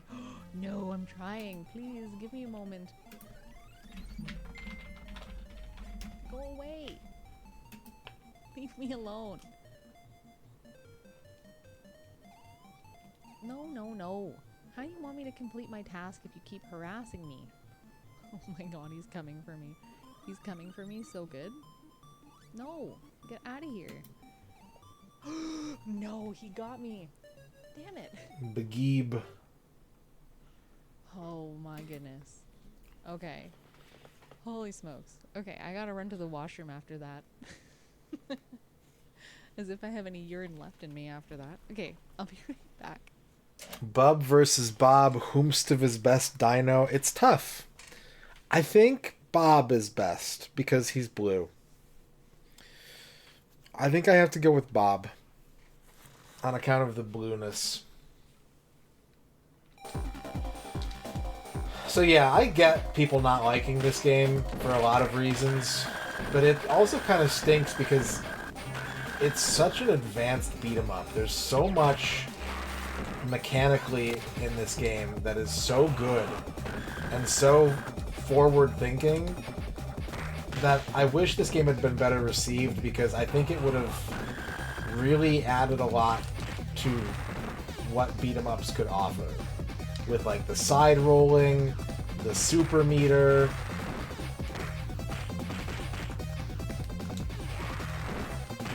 branching path. I mean, like, you know, some of this stuff did get incorporated into other games and may not have even originated here, but this just feels like such a really well thought out game that people didn't really take to.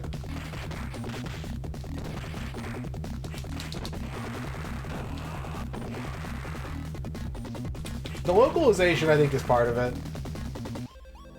I think it's part of it. I played Fighting Force on N64.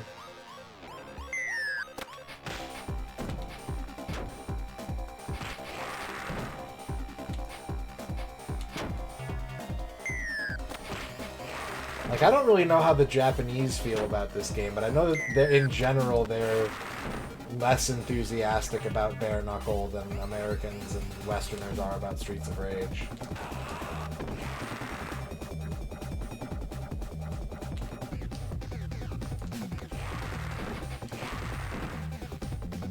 Yeah, we're in a box factory. It's got the level up system in it, which could have been done better, but it's cool that it's there.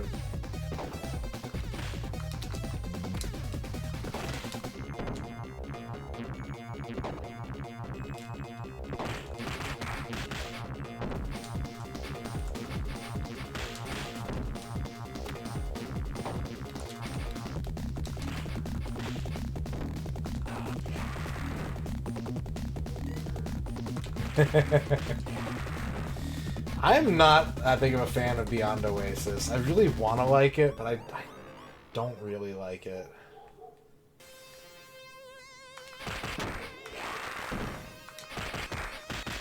I'd probably put Bebe's Kids below the Tick.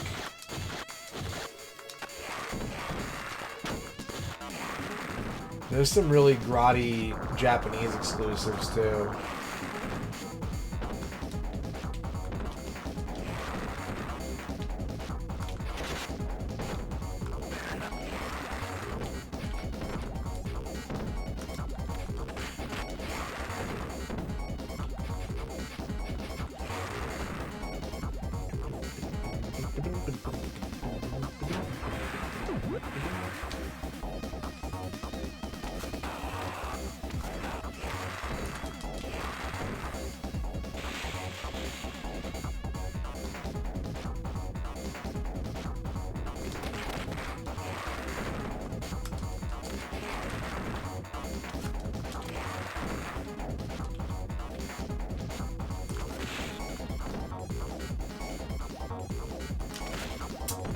Walk in front of a motorcycle.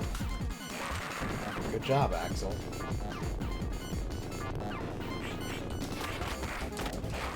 I have not played this in a long time, though, so I'm not probably going to do very well. The best three? No, we didn't talk about that. The best three.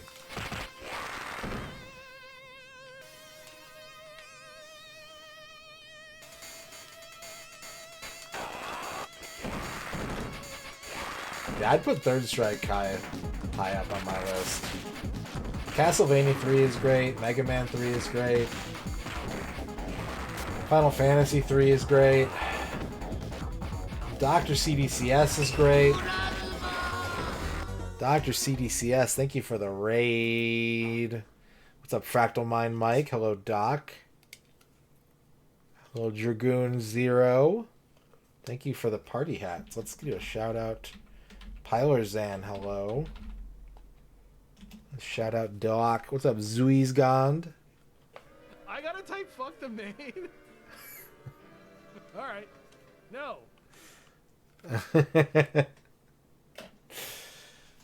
How was your stream? What were you? Euro Truck Simulator 2. That sounds fun. Do you have a wheel? Were you driving? Were you doing a little beep beep? Welcome, everybody. It is my 3-year partner anniversary. We're playing only games with 3 in the title, and I'm answering your questions about streaming. And we're hanging out, and we're drinking root beer. I'm not, but we should be drinking root beer.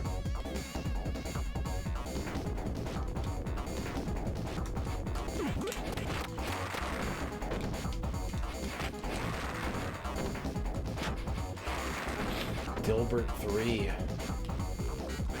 The Dill beginning.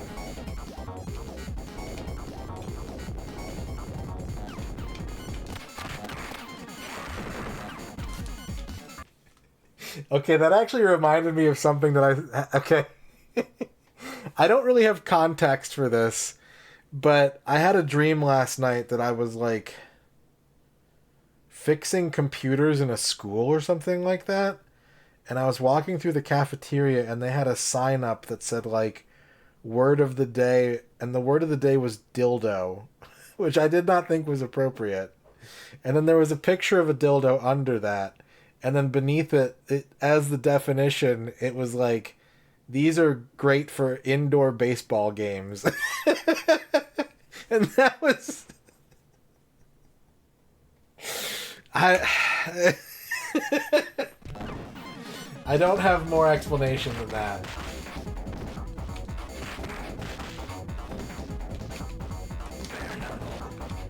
I was like, why are they teaching kids the word dildo? And why are they lying and saying that it's for baseball? MST3Ker, thank you very much. Welcome on in. Hoop it up.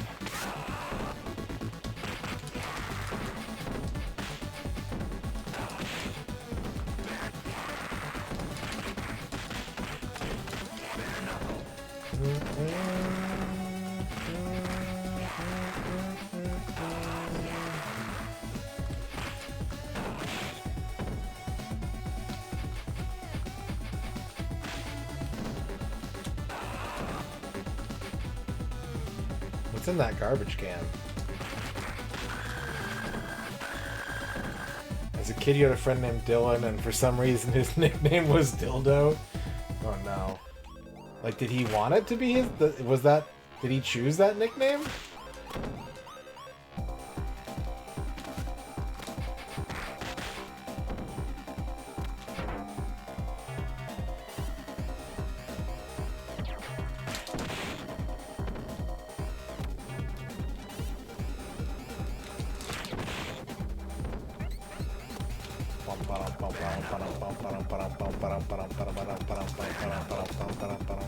Was it short for dog? Was he Dylan Dog? That would be incredible. Incredible plot twist.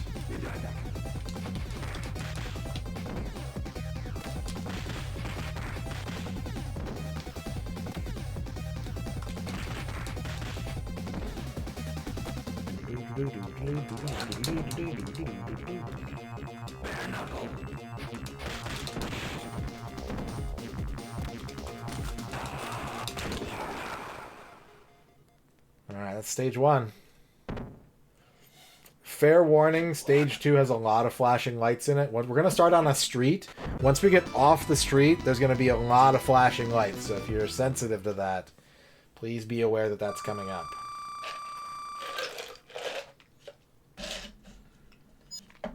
I can't believe it. No one told me a thing. We're wasting time fighting these punks. I think I have an idea where to go now. I hope you're right. Cum Dog? Wait, who's Cum Dog?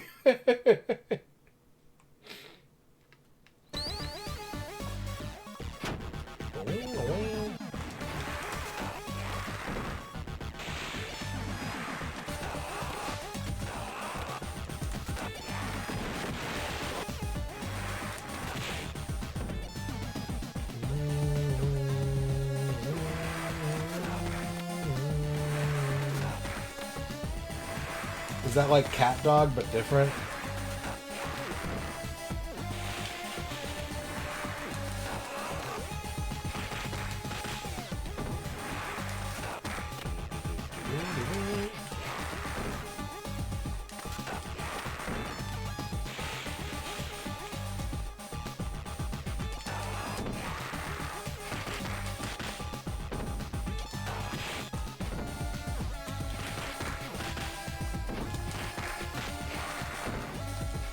I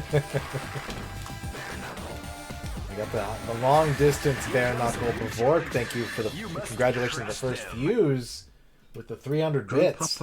Ground upper. Oh god, a knife galls ya. Here he comes. Here he comes. Actually, it's... Wait. Isn't there a Garcia Dino emote? Am I tripping? Or is it just Donovan? Maybe it's just Donovan. Well, here, have a Donovan. Half cum, half dog.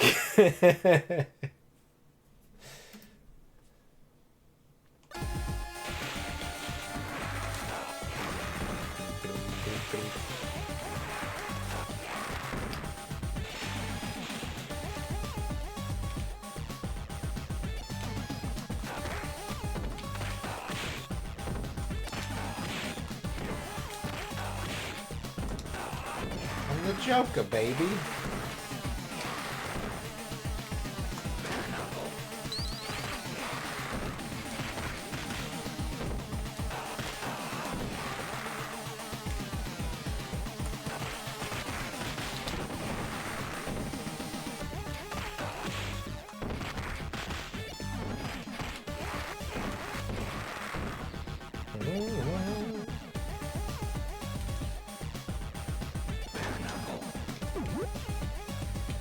It's kangaroo time.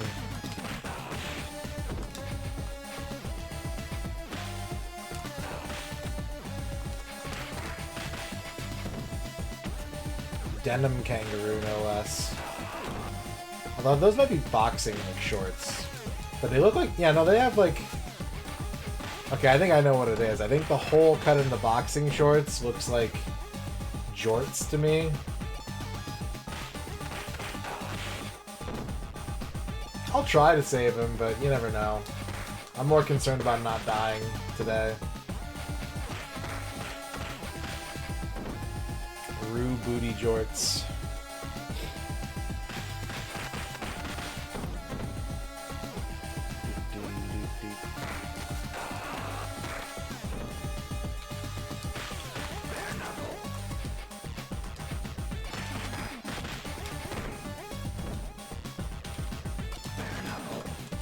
Whoa!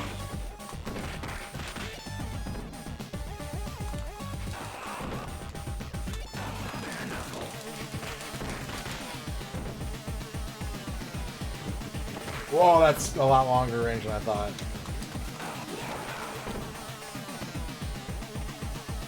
They're snuggle. Alright, here come the flashing lights.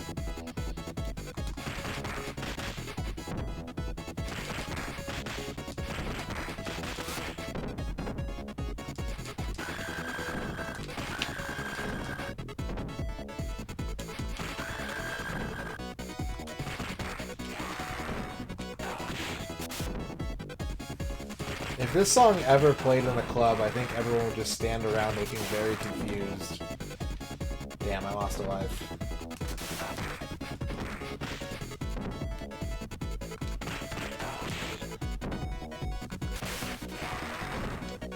Like, you know that meme template where it's the scene from It's Always Sunny in Philadelphia where Dennis and Charlie have been like huffing paint thinner and Charlie's just dancing in front of Dennis in the office? That's what this song goes with.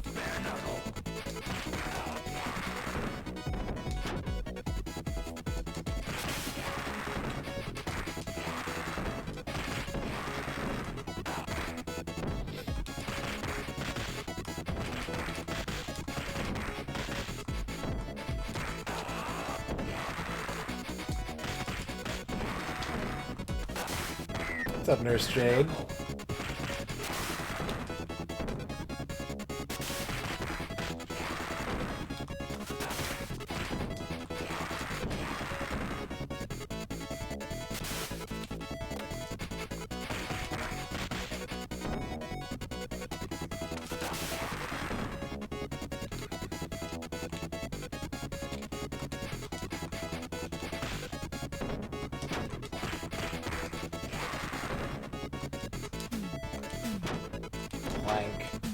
Oh, he knifed me. The meme happened.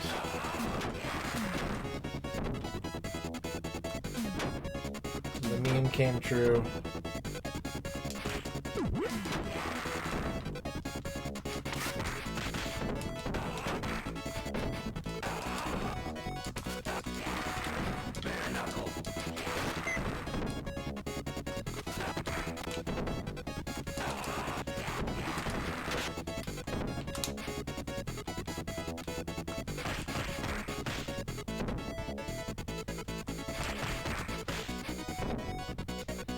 Oh, you were at Mag? I thought, when I read that at first, I thought it said you wish you were at MagFest. I didn't realize you were actually there. That's sick. I think I've watched that set on YouTube before.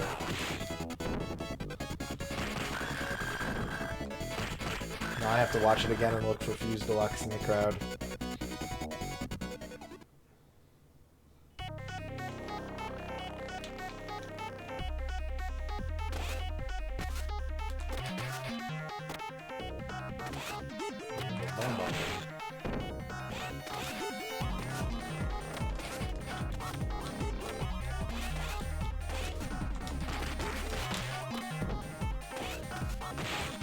Look for Gumby? Okay.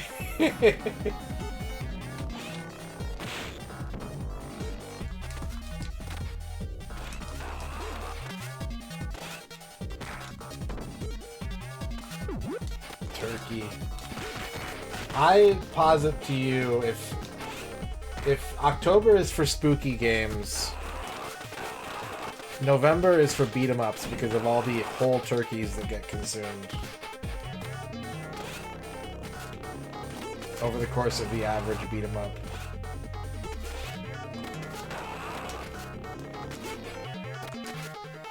Except tetrahedron.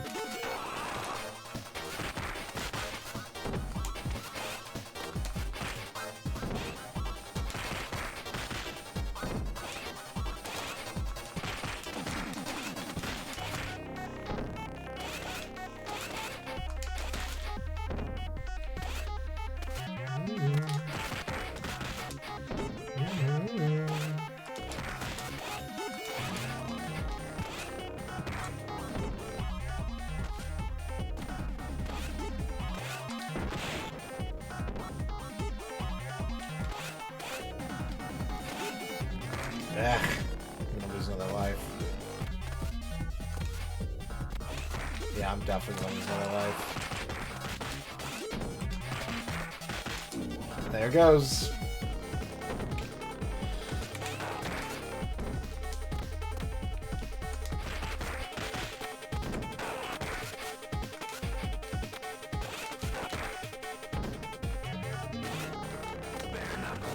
Oh, didn't mean to do that.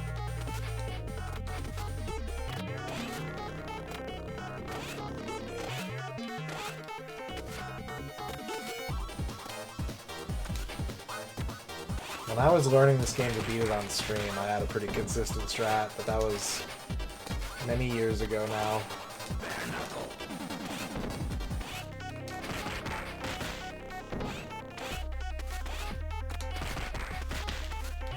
At least 3, but longer than that, really.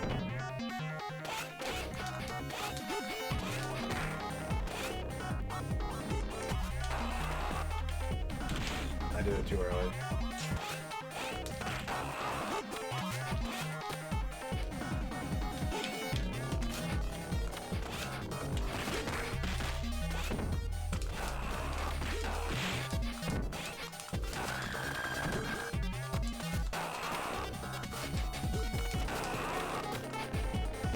Very D-Rust.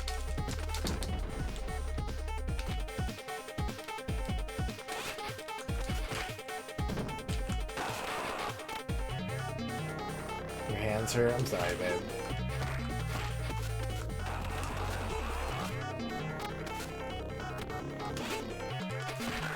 There we go. Oy. Castlevanias? Yeah, good extended Castlevanias. But also Castlevanias fit October, so. Come and inspect the building of our new mall. I knew this place was linked with the Syndicate. Important announcement. The chief of police has been kidnapped. The last person seen with him was ex-cop Axel Stone. What? I haven't seen him for over 6 months. Maybe no one's seen him in 6 months. The loss of such a senior city figure can only mean further mayhem if more bombs explode. I think this means trouble. Let's get to the construction site.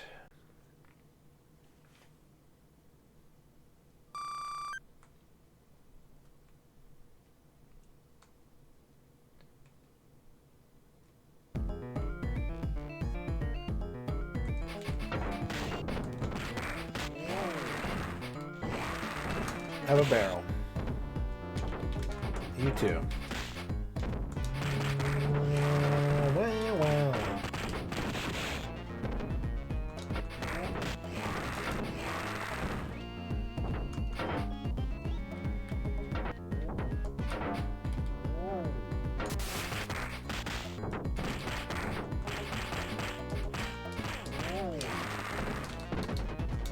You're the wrong way, buddy.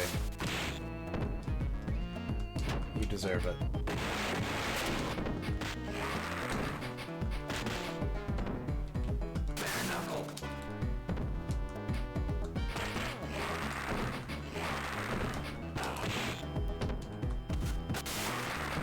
Beater gun. Patrick cannon.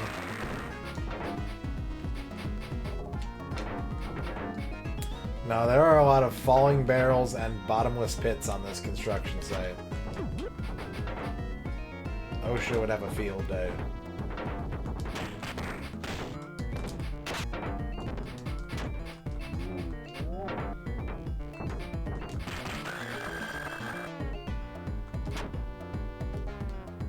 Everyone in the hole. I said... Oh, I'm in the hole!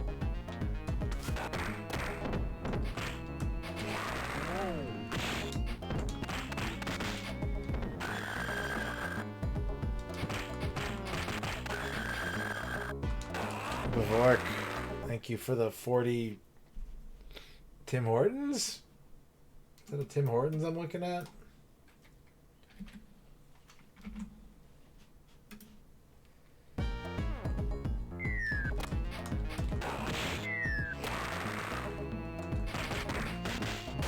Ah!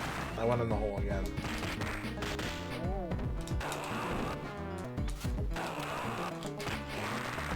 How did that hit me? I'm not doing so hot. I'm struggling.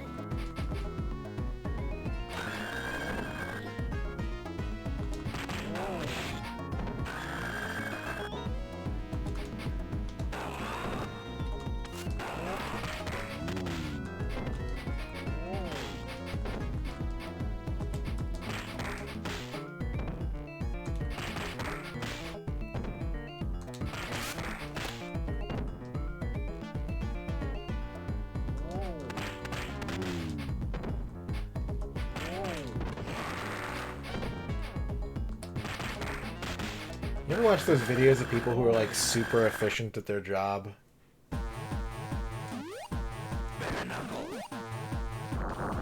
Just like unreasonably quick at doing what they do for a living. Thank you, Bear Mountain X.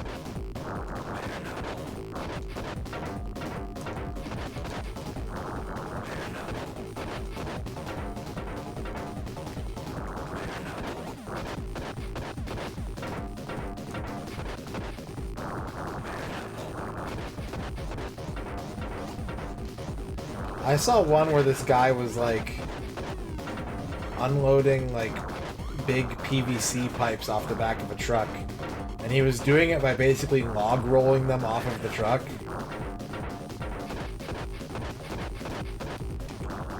Like he would like step on one, kick it backwards, like hop over it with his other leg, and just keep like kind of like skipping over the pipes on the back of the truck one at a time to slide them off the back. And it's just like, how do you figure out that you can do that without costing the company tons and tons of money? Like, either you nail it or your boss hates you.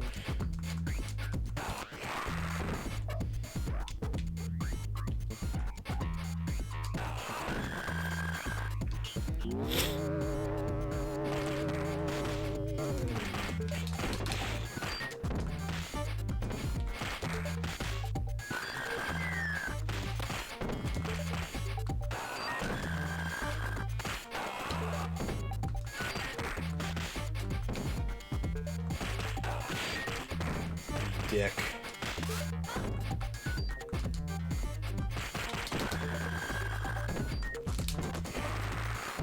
Oh, the damage.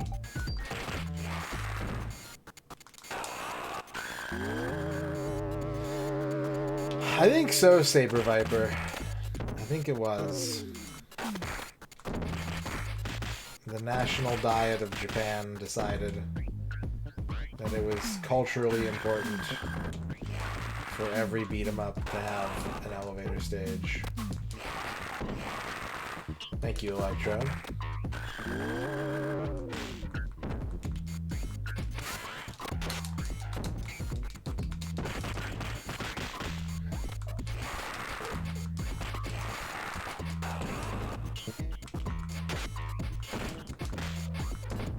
Who was my first sub? It's a good question. I know who have the founders badges. Where the fuck do I find that at? I think it's Roles manager? No, it's not roles manager. Subscriptions? No. Community? No.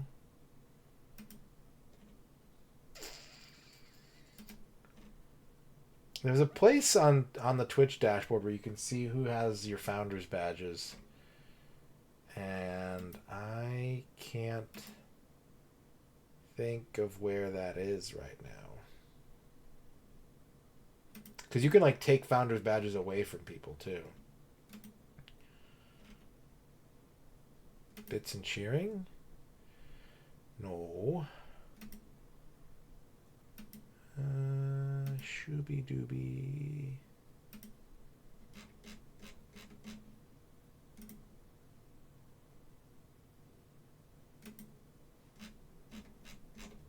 It's in here somewhere. I don't know where it is though.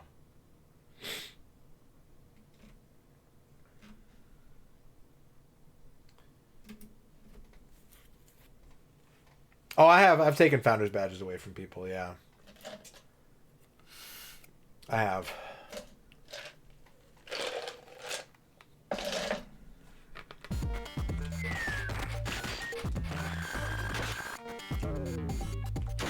Okay, just get generated by that knife.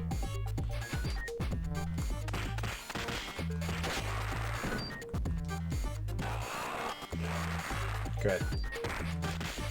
Good.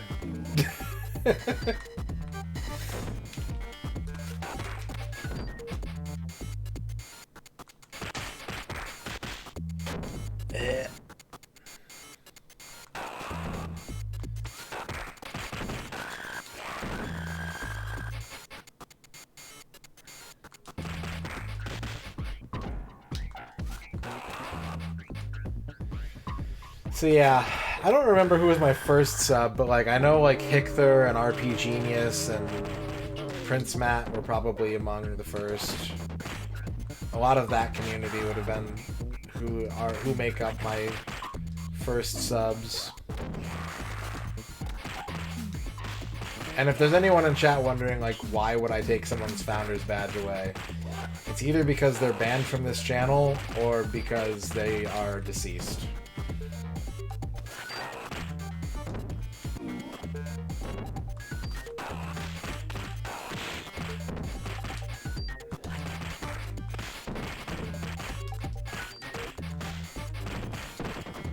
Who did I first sub to? I don't even know. I think BBH. I want to say BBH. I am playing like shit, dude. I just wasted a whole credit on this screen. Ugh.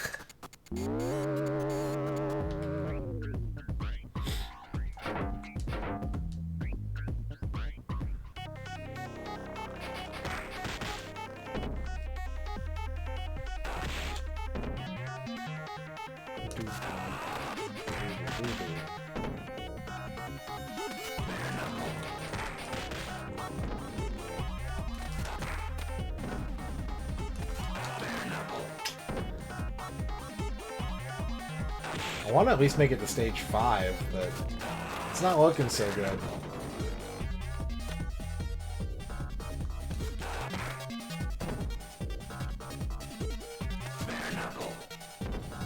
Stage 4 is really long and obnoxious too, though, so like it doesn't, you know, if we don't get through it, it's not the end of the world, but stage 5 is my favorite level.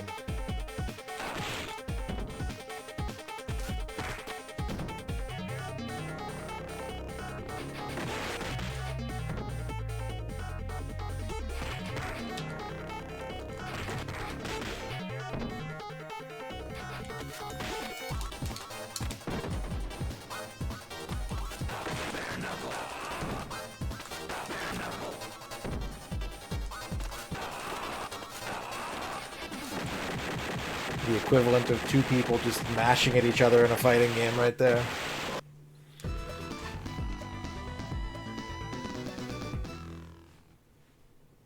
If someone built a replica clone robot of me, how could you tell the difference between the two of us? I would be the one pissed off that I still had to sleep.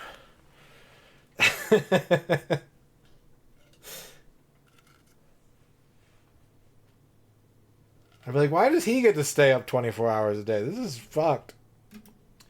Thank you, babe. You found it.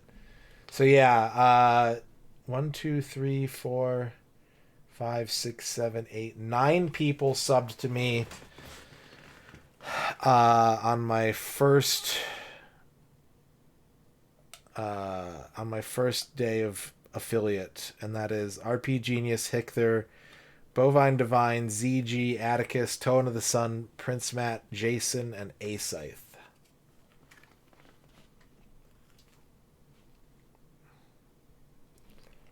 And of those, what is that, 9? 4 of them are still subscribed.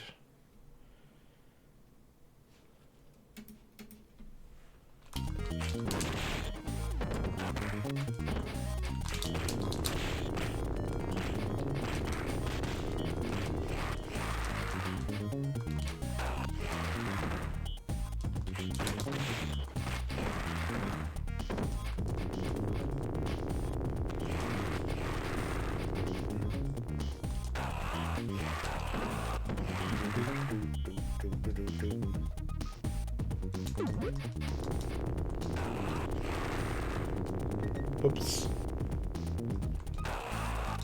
Of course, it was after I ate the apple.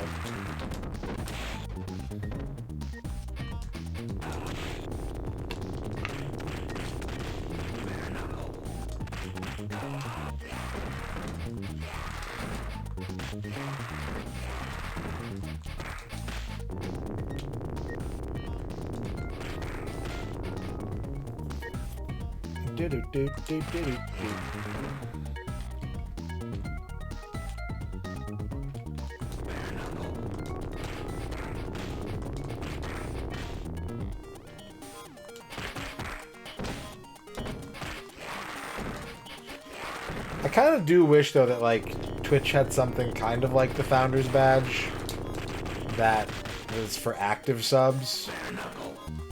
Like, something for the people who have been subbed, who are actively subbed, who have been subbed the longest.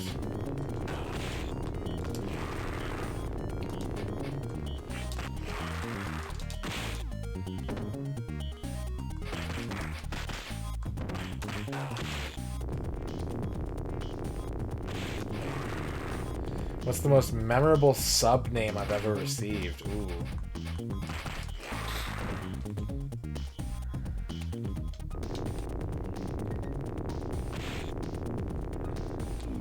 Ugh.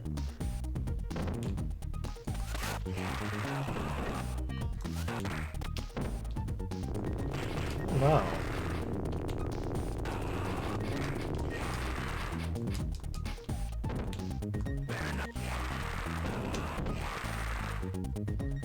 I'll say Earn the Almighty, because I could never forget her. Aww.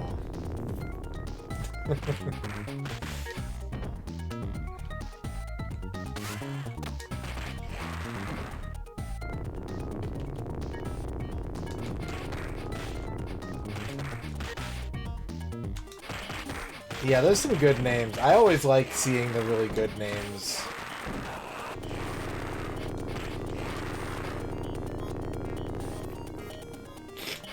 I like when people have really clever and cool Twitch names. And then you usually like never see them in chat or like hear from them, but I don't know. Probably not anybody worth remembering. That guy gave me train iframes by grabbing me. Thank you. Thank you, citizen, for your service.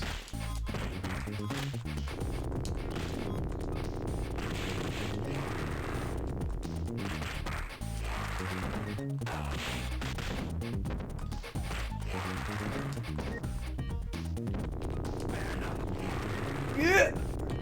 Thank you, Schemo.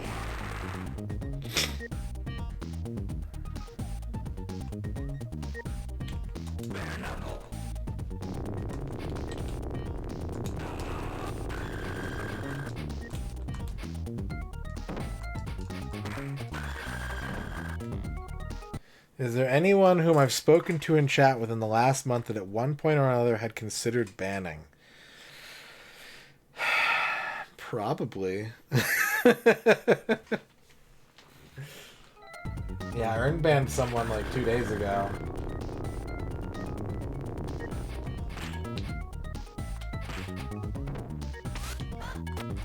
That person DM'd me for a while trying to get unbanned and then made a quick case for why I shouldn't do that.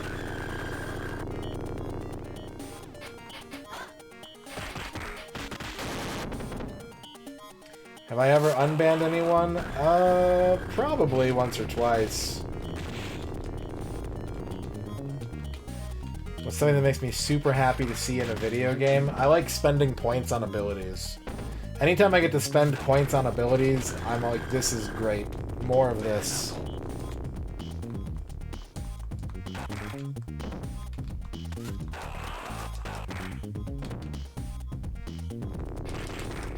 I haven't really played Battle Circuit.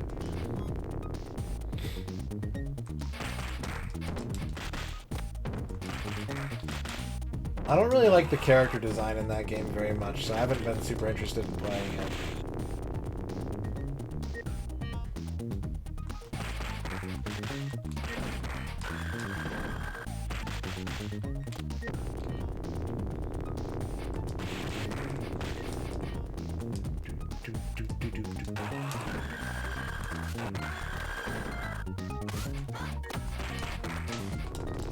Ah, I'm dead. This is game over. Game over. Damn, that was rough. I didn't do so good there.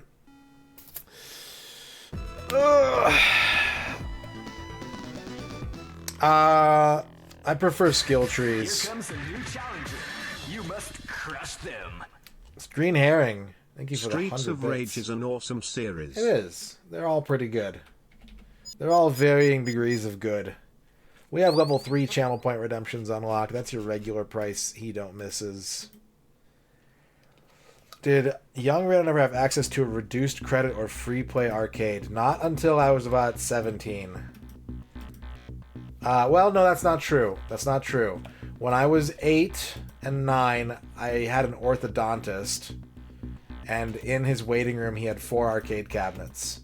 He had a Donkey Kong, he had a Frogger, he had a Pole Position 2, and I forget what else. It might have been like a Miss Pac-Man or something like that, and they were all on free play.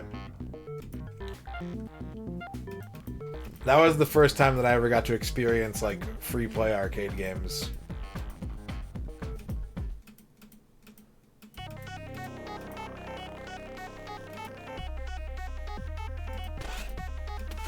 Retro Island Gaming.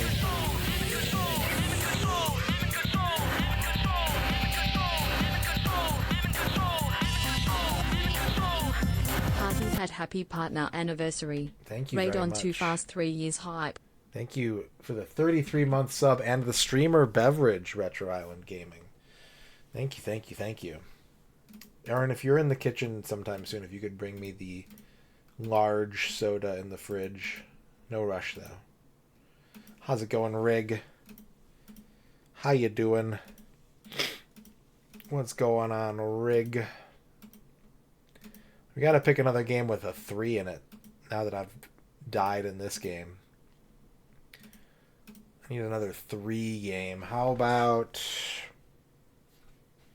3D Ball of Defiance?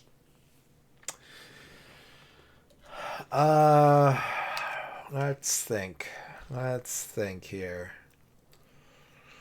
Let's think.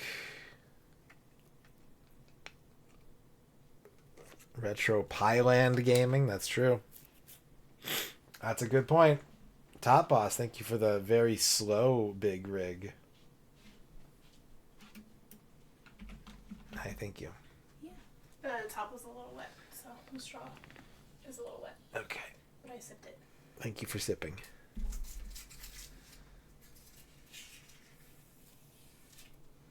Thank you.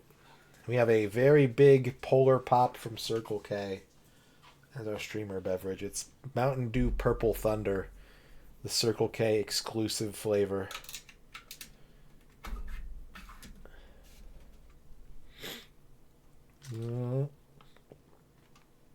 Yum.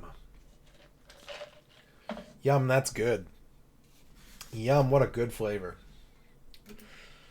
Something with a 3 in it. Something with a 3 in it.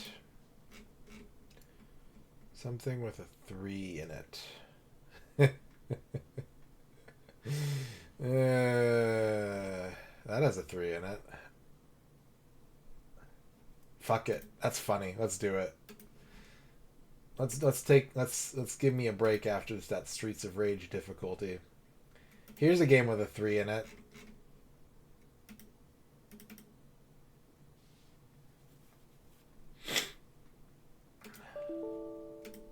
Gotta update my emulator real quick.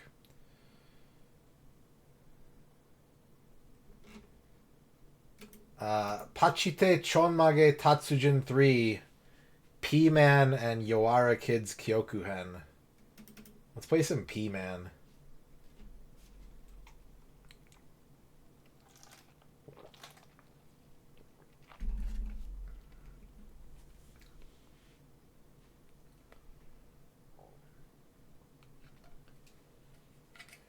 It is a huge drink. They're all the same price, so it's like, get the big one, and then you can have like 2 or 3 drinks.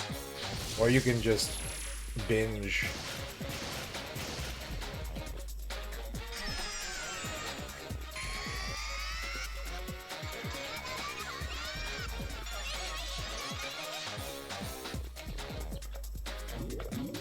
P-Man.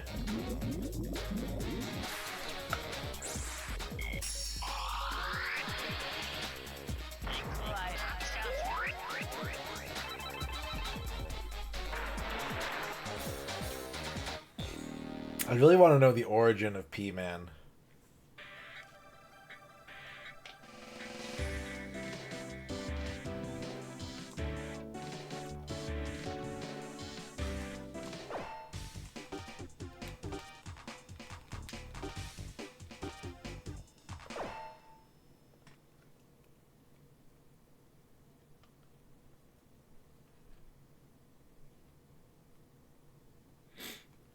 Like, it's clearly a Seaman joke, but like, why?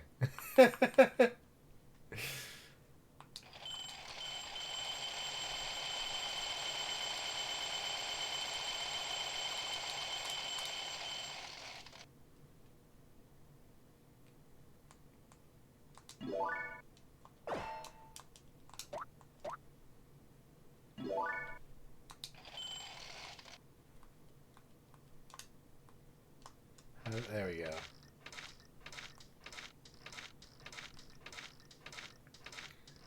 So P-Man is if Seaman was a bell pepper.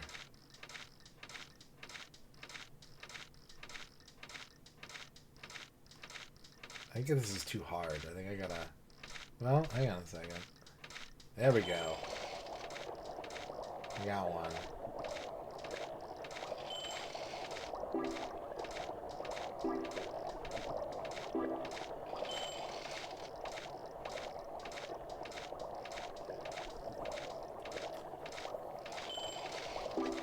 Pimon is Japanese for ball pepper? Or... Okay.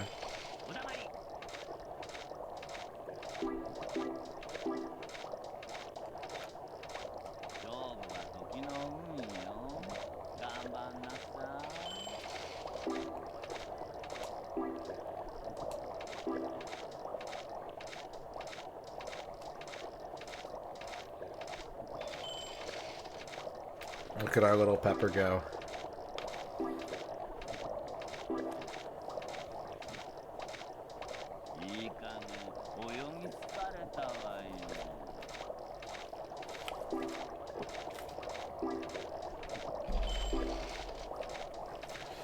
Let's see if we can get some kind of fever.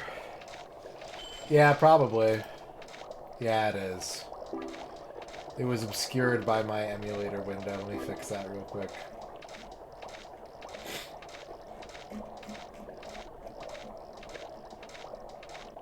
If I can find it.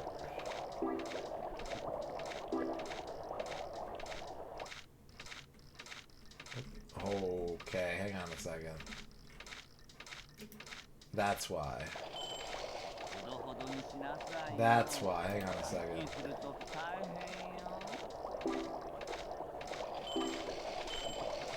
I swear to God, if I hit a fever right now while you can't see anything.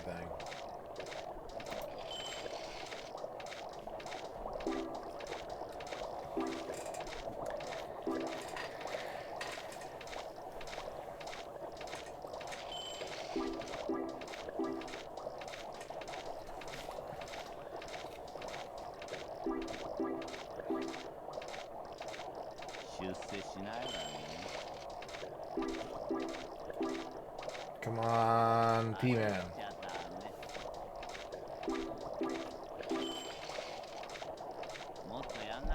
P-Man for my partnerversary. Give me an exciting moment.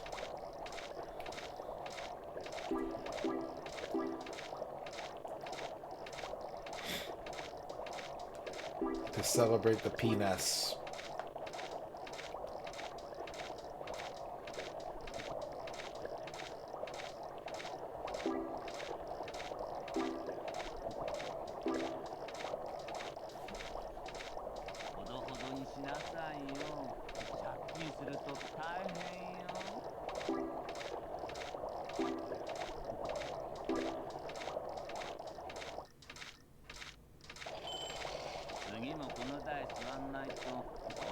I think the big thing that's the most confusing to me about it is just like something like this wouldn't happen in America. You wouldn't have like a parody gambling machine based on a video game. You get gambling machines based on video games, but you wouldn't get like a parody of one, you know what I mean?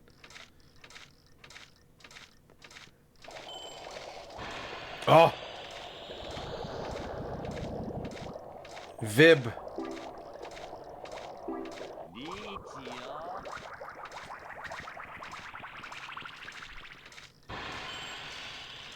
Six.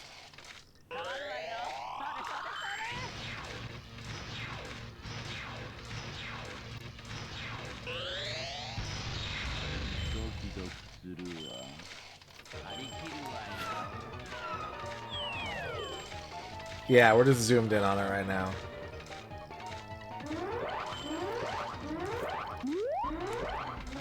Come on!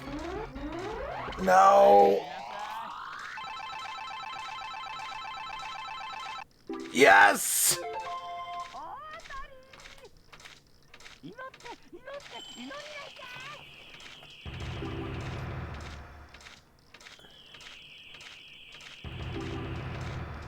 And it was a 3. That's so true. It was a 3. It's perfect.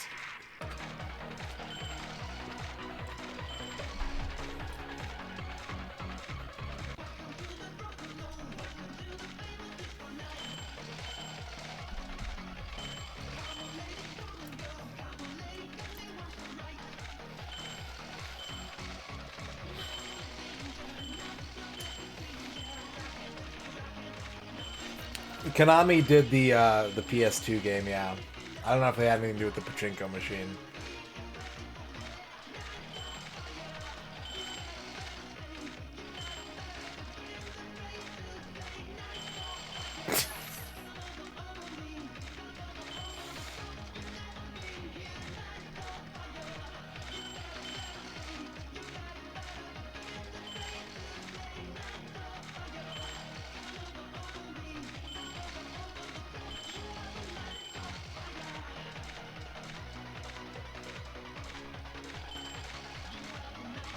Amazing.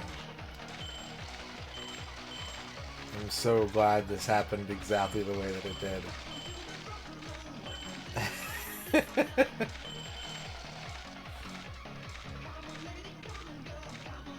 I have no notes.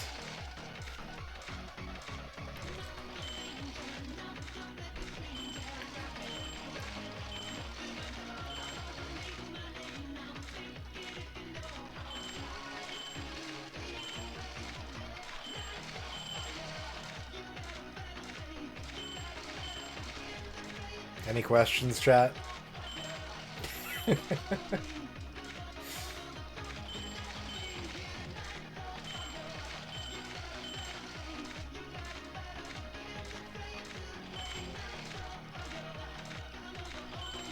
How many rounds is going to be? I think as many as like 12.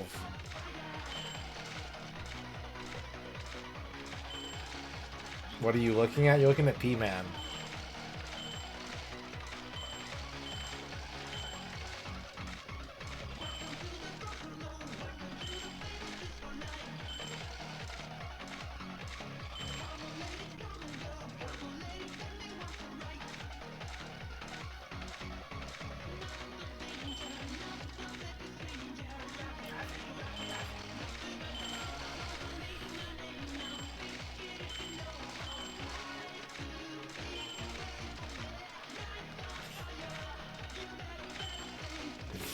When do you get Mickey Mouse March?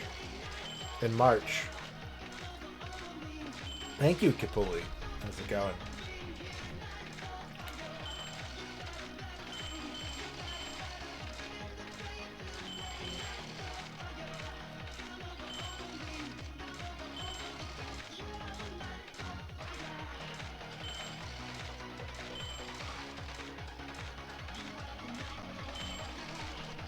P-Man. P-Man, P-Man, P-Man.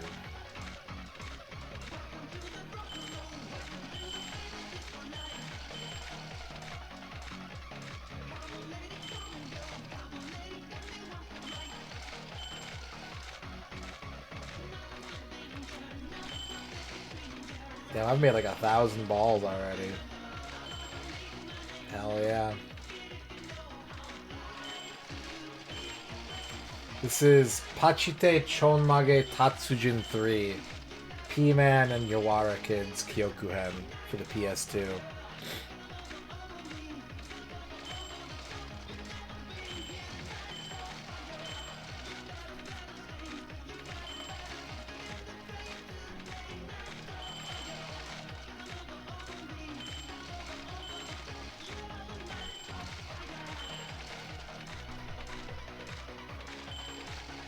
You want the night on fire?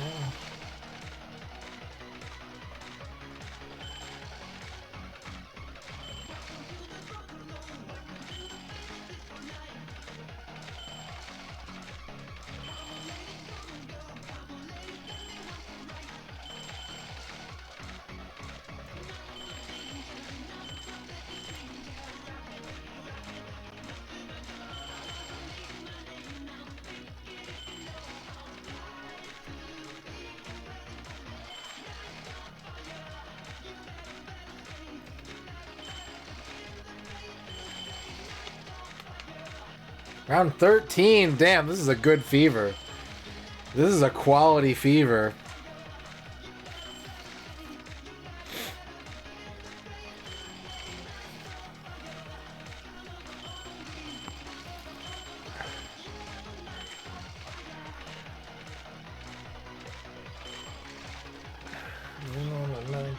Fire.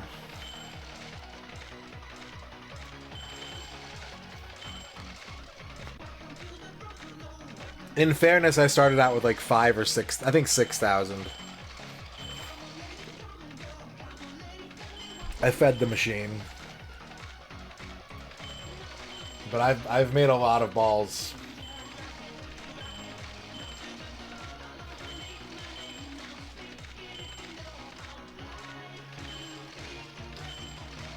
Alright, this is probably the last round, if I had to guess. If it goes for more than this is... Yeah, there we go. The end. Yatta.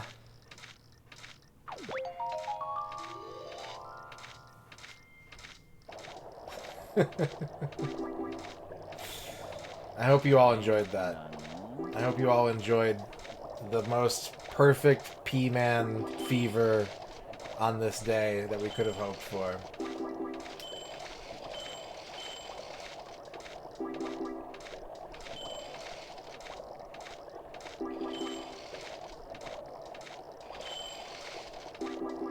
Alright, it's not going to get better than that. We can just close that now. That was good. That was a good one. I was right to think that that would be good, because it was.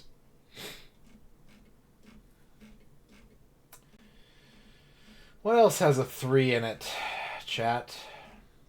Gradius 3. Gradius 3 has a 3 in it.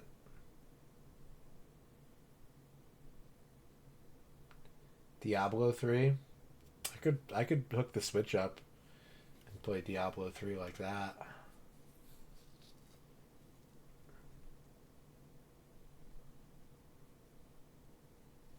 Super 3D Noah's Ark does have a 3 in it. It's true. Is D3 Switch good? I can't really compare it because it's literally the only Diablo game I've ever played. It seemed fine, but I don't have anything to compare it to. I have never played any other Diablo type, or I've played Diablo type games, but do I have Gradius Gaiden? I do, but today we're only playing games with 3 in the title for my 3rd partner anniversary.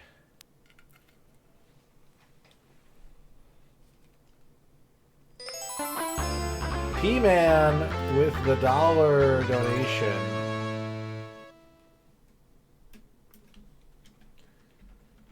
Konnichiwa, MisterRadon sen. Konnichiwa. Toshu no jimu o tanos and itadaki to your shizu. Hi. Mato ha tona jimu o tano shimi ni nerete karuwa, kasa no akita nizi yokoshi kudasai. So. Kase ni wa ha tona jimu gai hakusan arimasu.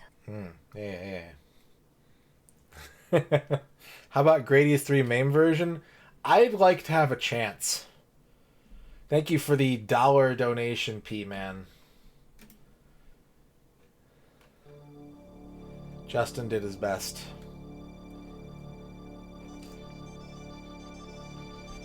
Mother 3? Yeah, I still have never played Mother 3. Why can't chat see this? Chat, why can't you see this?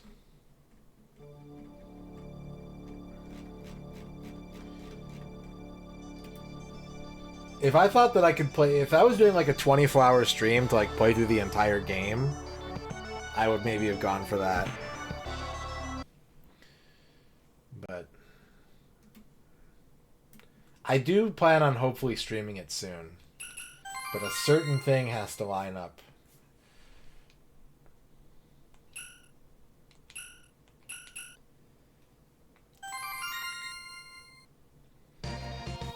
Ba-ba-bum. Ba-ba-bum. Ba-ba-bum.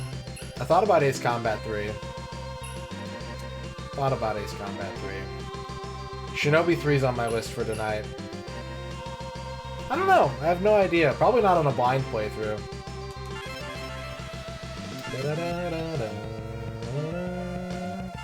DKC 3 is a possibility. It's certainly a possibility.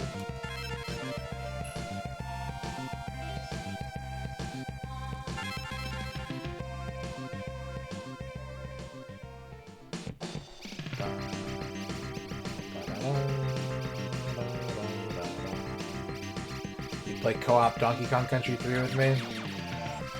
I will keep that in mind.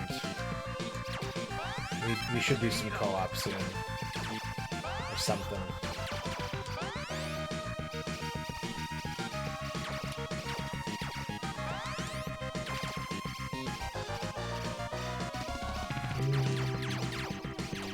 John Matrix.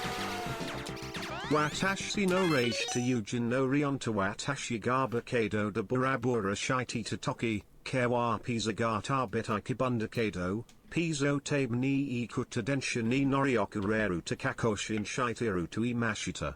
Watashi wa rage to no Yujin rion ni ko imashita. Nani o sabeki kawe karimasan. Arigato. You go and eat pizza on a train? With your Rasta friend Leon? Rasuta Yujin no Rion. To watashi ga ba kedo. De bura bura shite ita toki kare wa. So he said something about eating pizza. Getting on a train to go eat pizza in New York.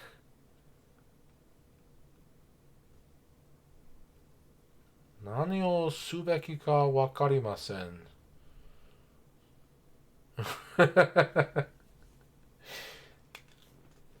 Thank you, John Matrix, for the 50 bits.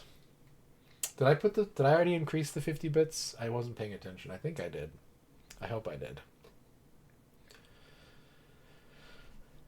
Yeah, I just saw that. I saw that the other day, Doc. That's pretty cool. DDR third mix does have a 3 in it. Today is the actual partnerversary, so we're doing an actual partnerversary stream.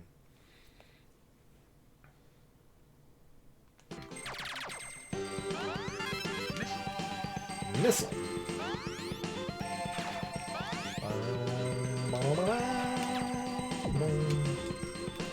Next stream event is the birthday stream.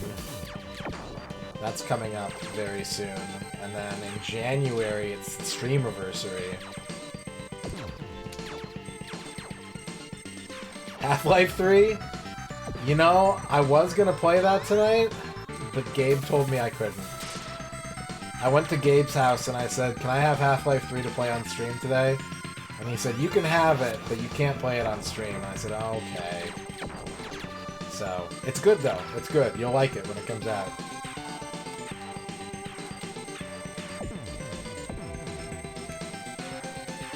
You won't believe what happens with the G-Man.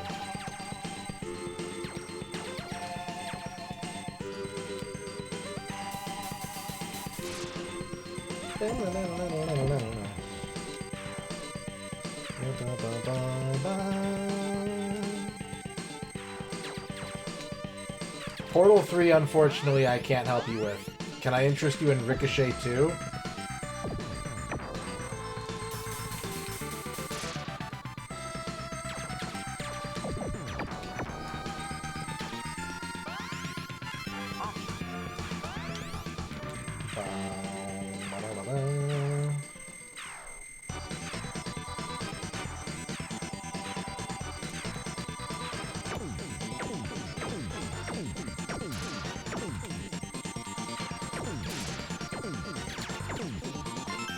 What up?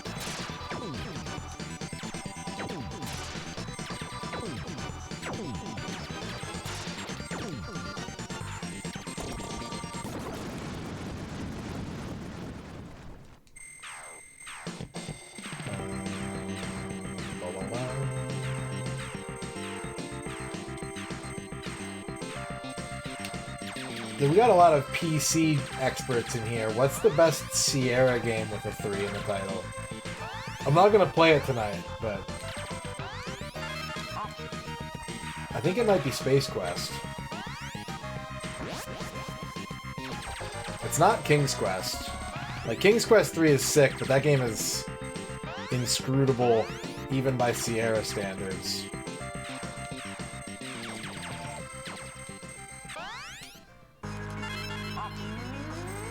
Thank you, Ragadam. Gabe Newell with the $1 donation. What's up, Gaben? Talk to the people. Don't tell anyone, Radon's chat, but I can reveal one of the secrets to Half-Life 3. It's going to integrate Skibidi Toilet lore. We really love what Skibidi Toilet has been doing for Half-Life lore.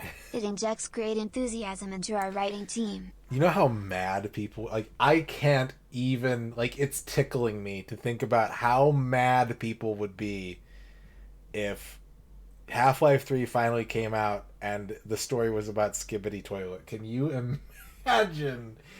Whoo! It gives me life. Ultima 3 Exodus on the NES?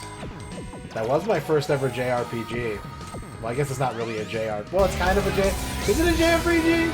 Is the NES version a JRPG? And now I gotta do this. Skibidi Toilet, Freeman, Skibidi Toilet, Freeman, Skibidi Toilet, Freeman, Skibidi Toilet, Freeman, Skibidi Toilet, Freeman, Skibidi Toilet, Freeman, Skibidi Toilet, Freeman. Freeman. Thank you, John Matrix, for the 50 Toilet Freemans. Incredible Machine is so good. That's a good game. Caesar 3. I've never played any of the Caesars games. I like Donkey Kong Country 3, and I happen to know for a fact that one of my viewers thinks that Donkey Kong Country 3 is the best Donkey Kong Country game. I think it's the second best. Third at worst.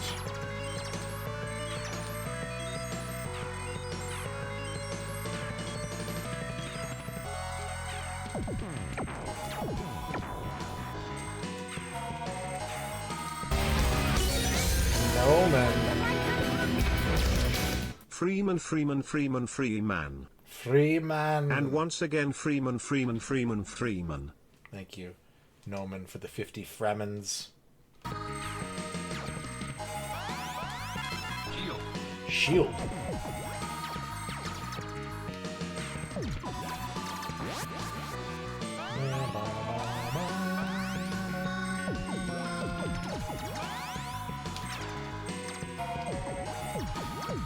Yeah, I used to put Tropical Freeze above 3, but then I played through the entire thing on stream, and, like, I really like it, but I don't think it's as tight as 3 is.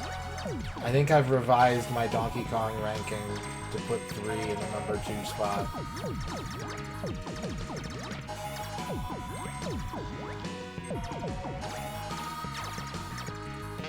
Bang. Option thief. Option thief! Don't take my options! Ah! He got one. Motherfucker got one.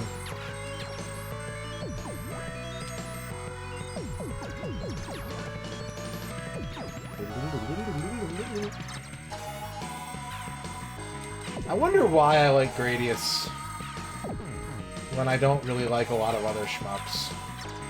What makes Gradius so palatable to me, I wonder? What is it about this silly game?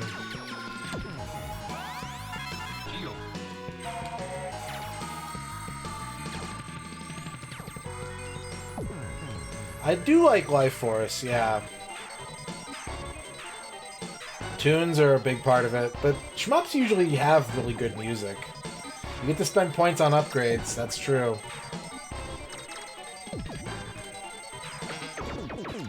Y'all know I love to spend points.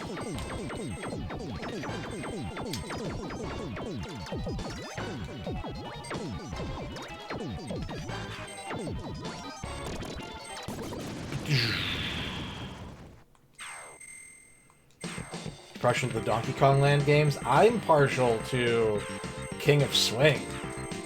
DK King of Swing is so good. I never played Jungle Climber. I need to play that one too.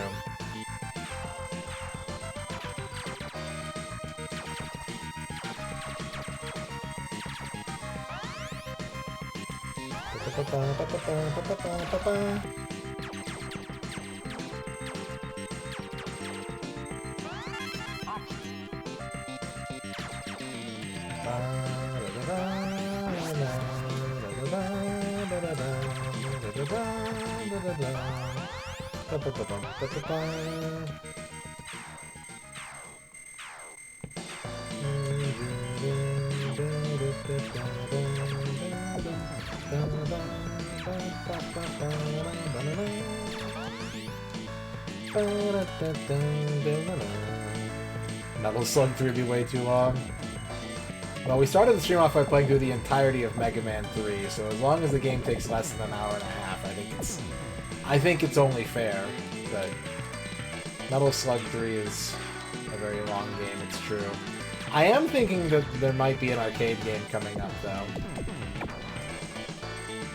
I think something for the arcade would be good. I think Shinobi 3 would be good. That was one of the first games that came to mind when I was thinking about what I would do for this stream. I don't know shit about Rastan. Like, I've barely ever played a Rastan game.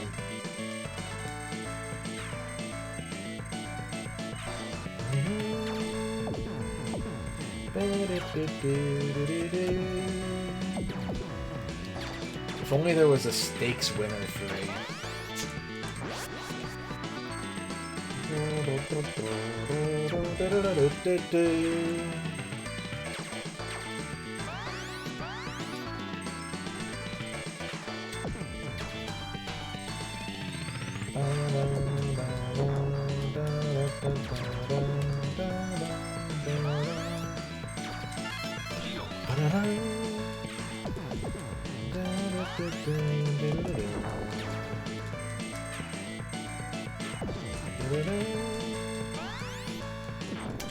Bloody Roar 3. I saw the Japanese commercial for the first Bloody Roar the other day. It was not what I expected, let's say that.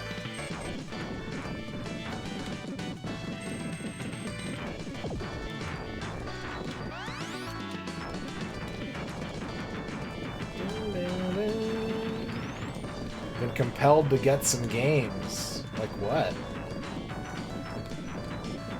I like getting games.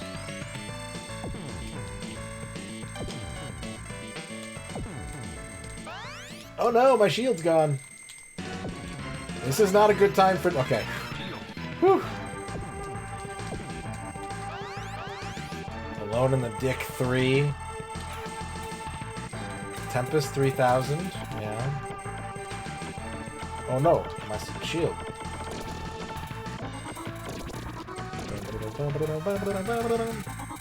Gabriel 3 on the Game Boy Advance is impressive, it's true. Oh, you got the gimmick game, nice.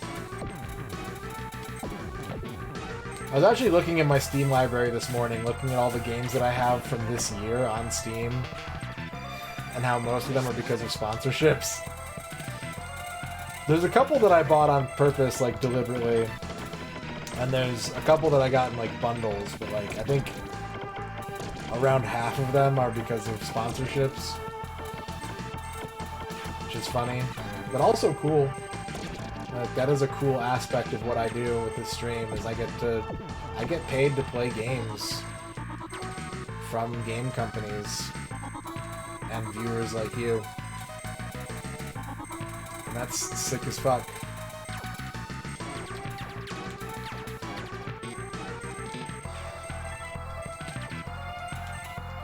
I should send you all a tote bag.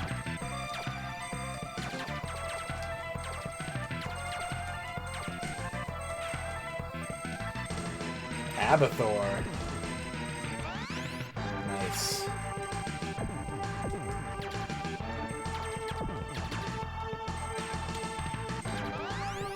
I mean, I was interested in UFO 50, but I didn't really make a commitment to get it until I saw Macaw play it, and then I was like, I need this game.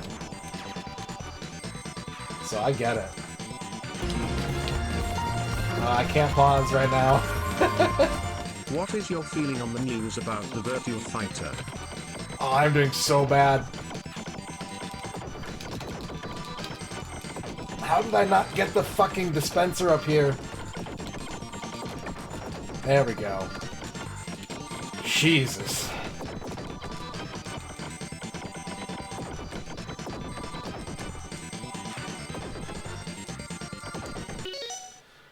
What is my feeling on the news about the new Virtua Fighter? I am going to not get excited until it's confirmed that it's not some kind of collection or a home port of 3TB Online.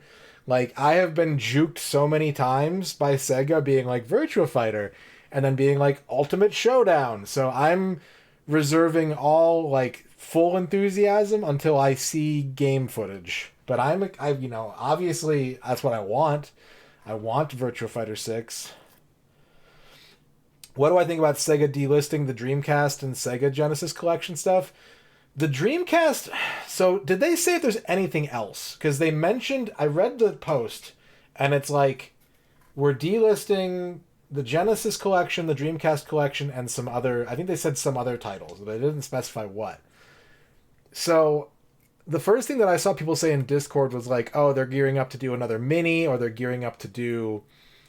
you know, something like that, or another collection. I don't think it's the mini, because they've pushed out the same games on the minis, on the Switch Online service, on, like, multiple Genesis collections. Is Knights one of the game getting delisted? Because if it is, that's what I was wondering about. Like, why weren't... why did they skip like the couple Saturn games? So okay, if Knights is getting delisted, here's what I think it is. I think they're probably doing another collection, or they're doing some kind of subscription service that'll cover like all Sega consoles. I think that it's likely going to be handled by M2 if that is the case. And so it's probably a positive thing. Like, it sucks to have to rebuy stuff or whatever, but like those things have been on sale for like 50 cents a piece on Steam so many times. So if you don't already have them, that's kind of on you. It may also be because you have to remember too that when they came out with that Sega collection, people immediately found out that you could just put different ROMs in instead of the game that you were buying and have a Genesis emulator on Steam, basically. So it could be that they are like doing so. And Sega, when they found out about this, Sega was like, yeah, that's weird, huh? Anyways, like, they didn't do shit about it for a long time. And there were literally just Genesis ROMs on Steam Workshop that you could download. And they weren't doing anything about it. So it could also be that they're like plugging that loophole. I don't know how that would work with the Dreamcast stuff, but yeah, I think that the most likely outcome is that there's going to be like a Sega subscription service that covers all of their output. Maybe not like arcade stuff, but I think it'll cover like Mega Drive, Master System, Saturn, Dreamcast, maybe Sega CD. Thank you, Karma Tax Collector. So obviously delisting sucks, but it's not like these particular things that are being delisted are going to go away. It's not like they're not available in like a whole mess of other places. So yeah, I think that's what we're looking at. It wouldn't be the first time, because even though there was no Master System on... Wait. Was there Master System was on Wii Virtual Console, right? There was like a small Master System library, I think. Yeah, there was. 16 games. And they also included Master System games in... I think I weirdly have this at hand right now. I do.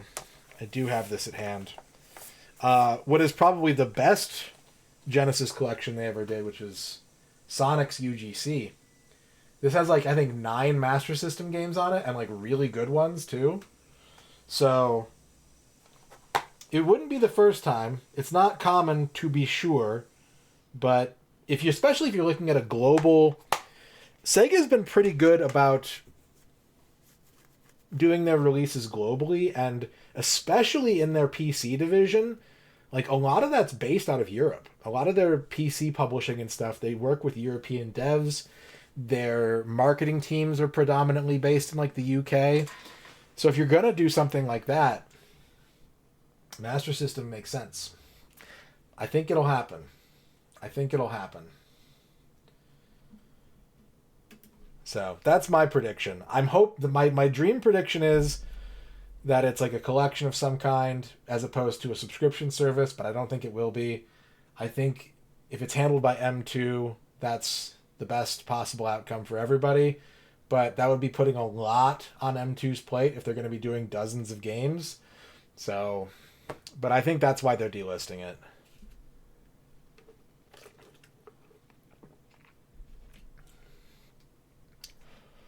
The Master Drive and the Mega System. Okay. It's also really weird and telling to me, like, this is another thing that I've been thinking about regarding this, is that of all the Switch Online services, the Genesis is the one that hasn't had any games added to it in, like, years now. Which, obviously, the only other things that are on there are Nintendo systems, so it makes sense that they would be getting, like, more frequent updates, but a lot of the publishers that are working on, that are like putting their games on the Switch Online service, also have Sega games they could be putting on, and they aren't. And there's a lot of games absent from that service that is like weird. That's not on there? So maybe there's a reason for that. Maybe Sega's working on something themselves.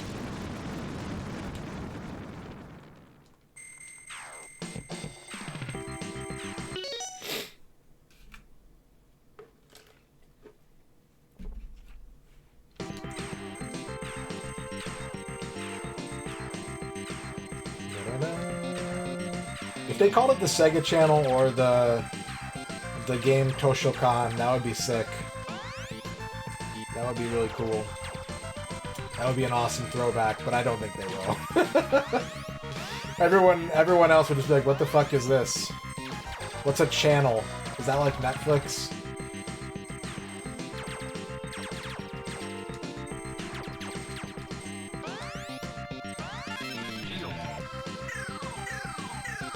I had really high hopes for Sega Forever, and then I just like didn't keep up with it at all. Didn't pay attention to it after the first like couple of months. But I loved the idea.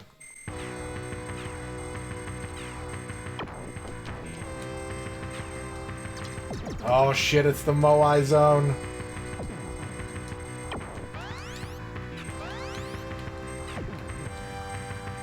Okay, I have an honest question for people who are more in the fandom, because it's been driving me nuts. I keep seeing people in Twitch chats referring to Shadow the Hedgehog as Shadow the Hedgehog 05. Why? Why are they doing this?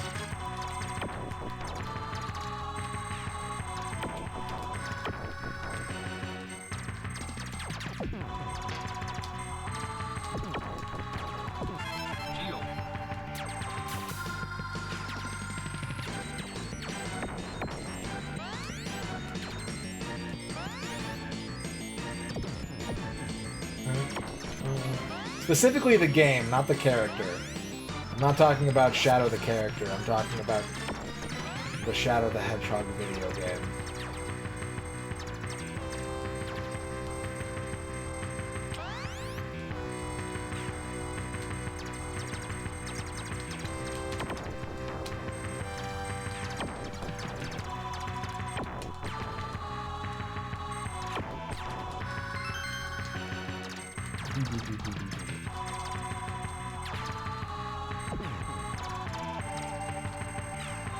Dun, dun, dun, dun, dun, dun, dun.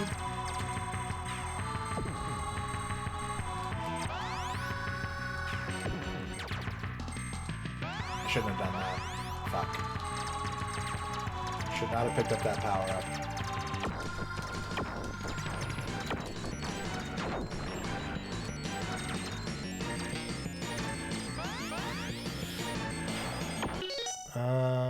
There was a new Shadow game. Sonic X Shadow Generations has been released, but it's not called Shadow the Hedgehog.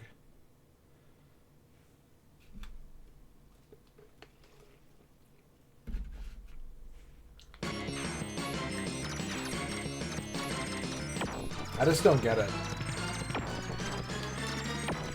I don't know the reason, and it bothers me because I don't know the reason. Like, one of my pet peeves with video games is when they just name a sequel the same name as the game, like Sonic the Hedgehog. I hate that shit. So I get why people call it Sonic 06, and I'm fully on board with doing that as a way to, you know, sidestep any potential confusion. But Shadow doesn't need that.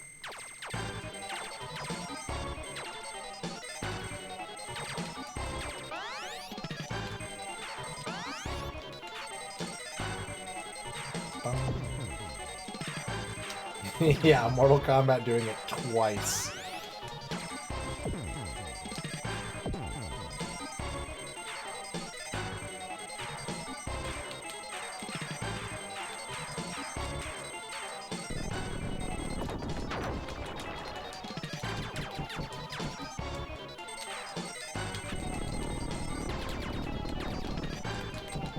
No!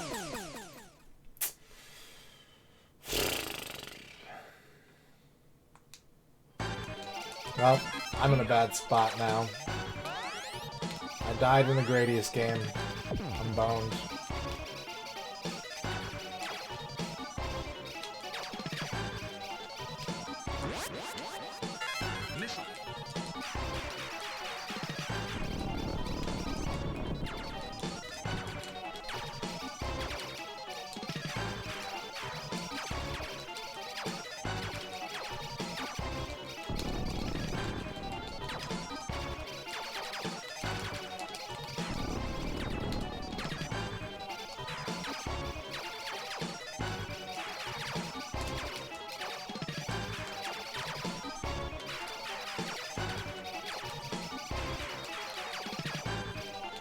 Oh, there's just too many of them getting overwhelmed. Is that a big moai? It is a big moai. Thank you, John Matrix, for the big moai.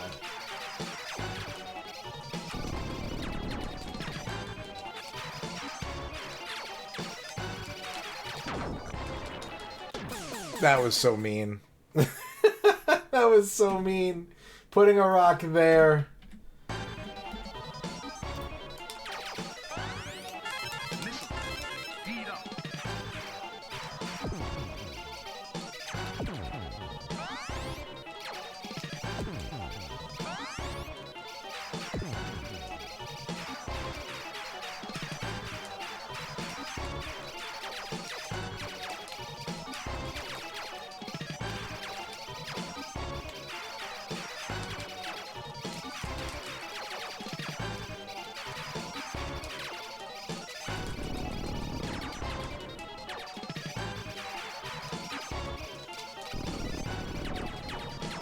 I'll try and fight my way back, but it's not looking good.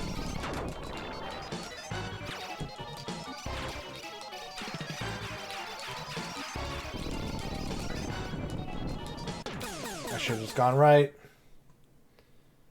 He had a moai-like face.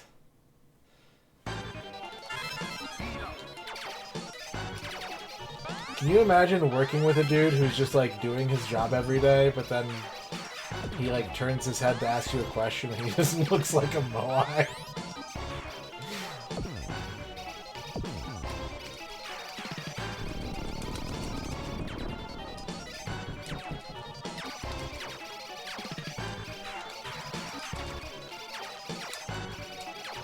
Nope. Ooh!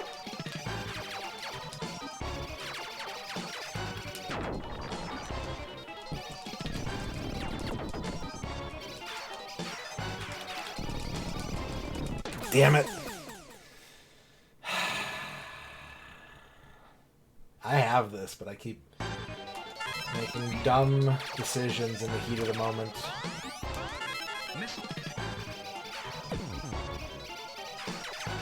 Heat of the moment. Who's your favorite band that just has the name of a place as the name of the band? Okay, well that was cracked.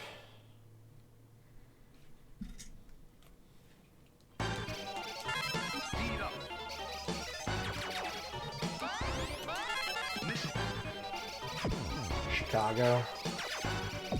Chicago's a good answer. Kansas.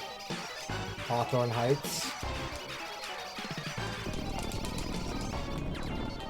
Ohio is for lovers, they say. I got a 1-up. My suffering has been prolonged.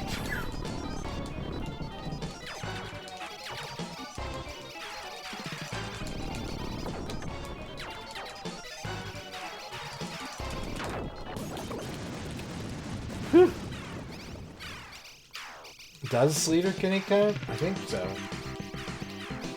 There's a Lincoln Park in Michigan, too. I think this is what they're actually named after.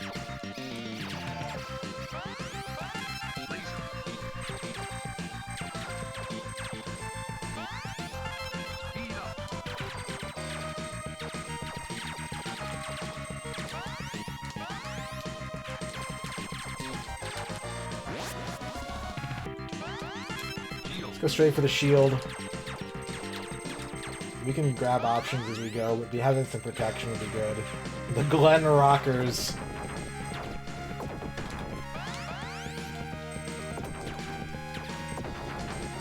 Dun, dun, dun, dun, dun, dun.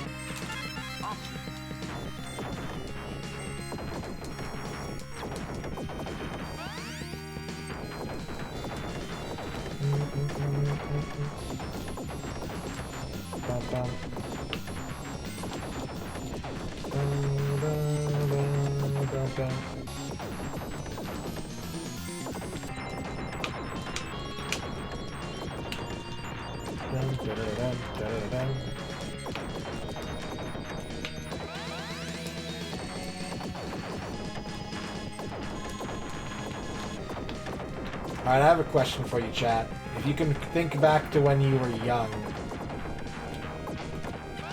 probably didn't have access to every gaming platform. And maybe you played something at a friend's house, or saw a commercial, or saw something in a magazine, or on the shelf at the store. What's a game that wasn't available for the systems that you had at home that you really wanted to like be ported to it?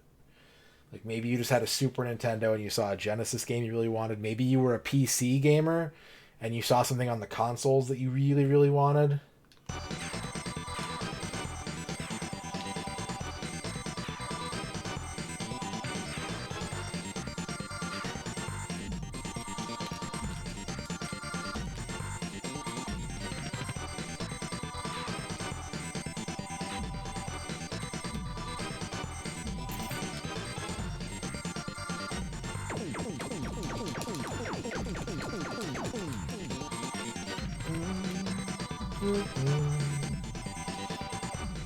This is like my least favorite part of this whole game, the way this guy dies. It's so hard to avoid.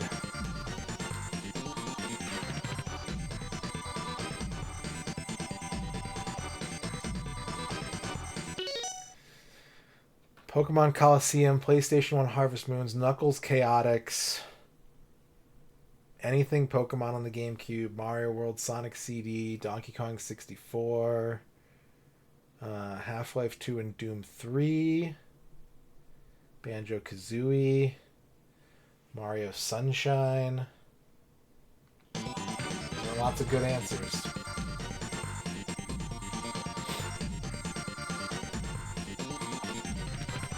You just wanted to play arcade games, but you weren't allowed to? Ah, yeah. That's a good answer too, though, like, because that was such a thing back then, is games that were only in the arcades, and like they were so much more powerful and so much more complex that like you would hope so much that they would be like a home port, so that you could play some awesome game that you saw in the arcade.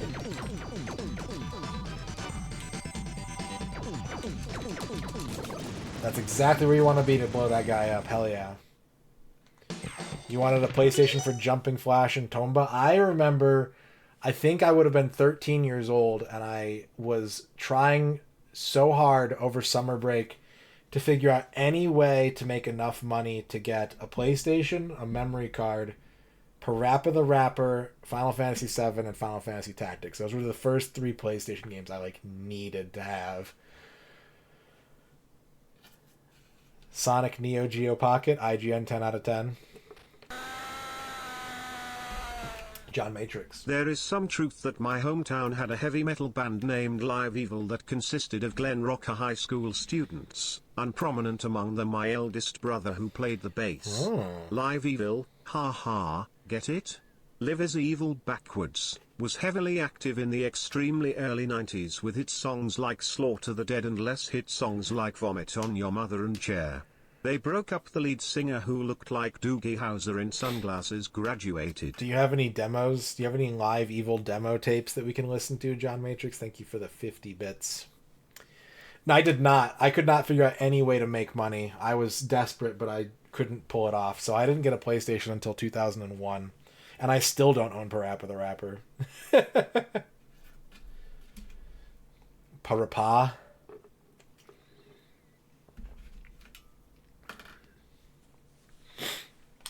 Yeah, but now you get to experience a whole realm of thousands of arcade games, so that's cool.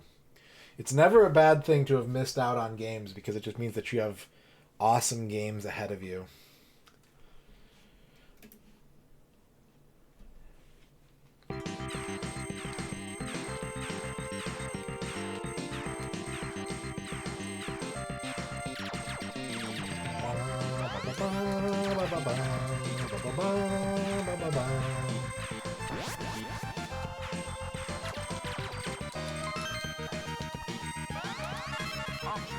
We're almost back up to full power.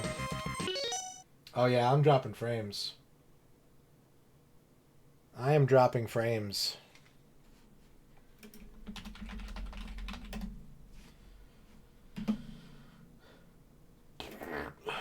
Why am I dropping frames? Why? I think we're good now. give it a second.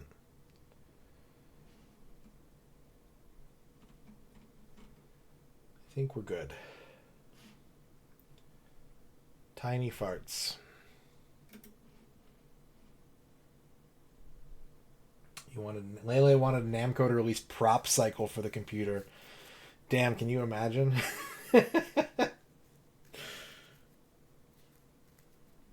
I remember getting my sister the Bubble Bobble Rainbow Islands like big box PC 2-pack that came out in the mid 90s for Christmas, and like I don't think those versions were very good. But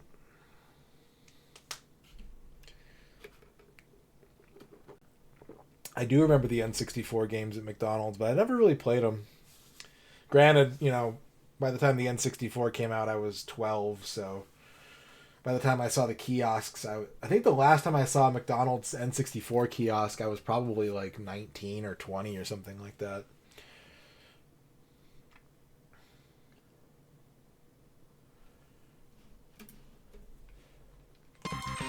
And it just felt weird to like... It didn't feel right to be like, oh, I'm going to go in front of the play place and play N64. I was like, I should just... That's for the kids. Thank you, Fankle.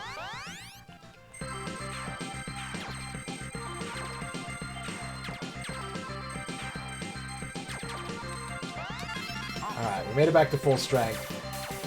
Miracle of miracles. We fought hard. We used almost all of our resources. And our reward is we get to keep playing the game.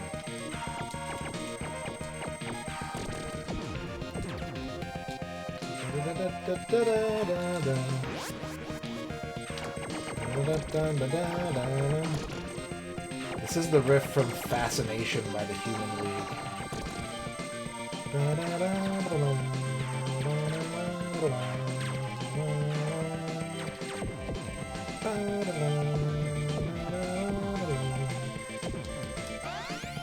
Oh, my shield's gone.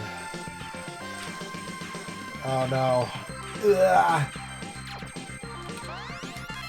Whew.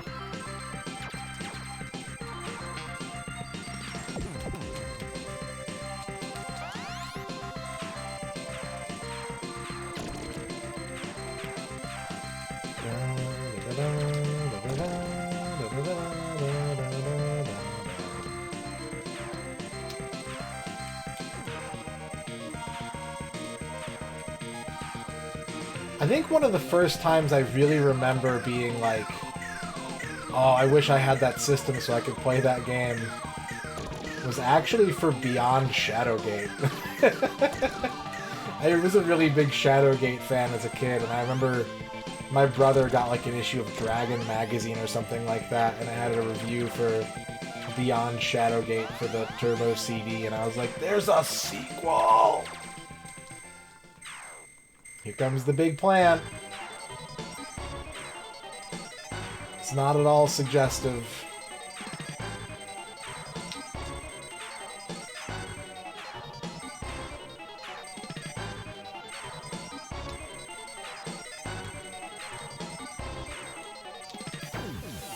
Oh, I forgot. I forgot he sucks.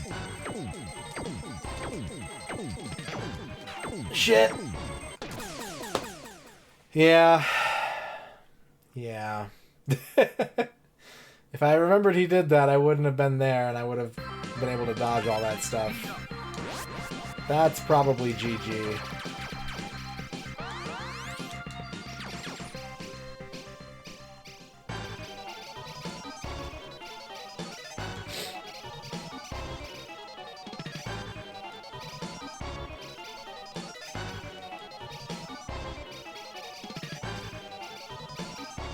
We had a JoJo's cabinet in the arcade where I worked at, and nobody played it. That machine made no money. It's so funny to think about like how popular JoJo's is now in America. But in 2003, 2004, 2005, nobody gave a shit. Hidden bullet. Diablo's being real laggy. Well, it's my last life, so spend all the points. I should have gotten the laser instead of the missile. I didn't think there was going to be enough pickups.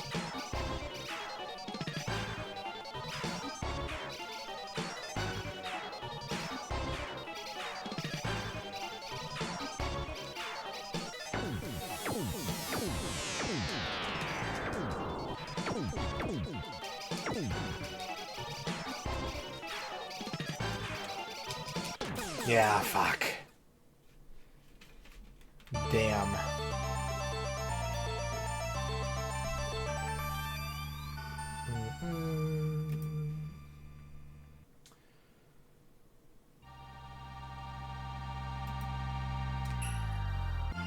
No.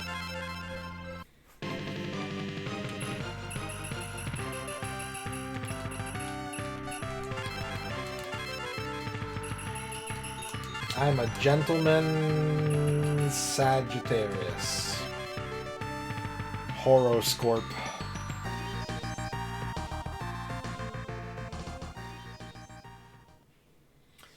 Alright, it came up in conversation earlier and I did want to make sure I played a little bit of it tonight, so let's play some Shinobi 3.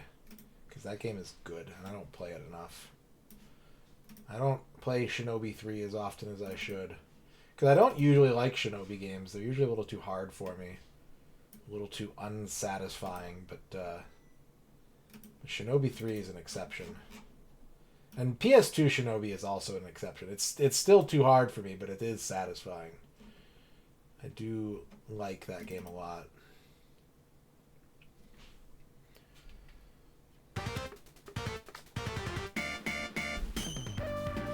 Three. Ba, ba, ba.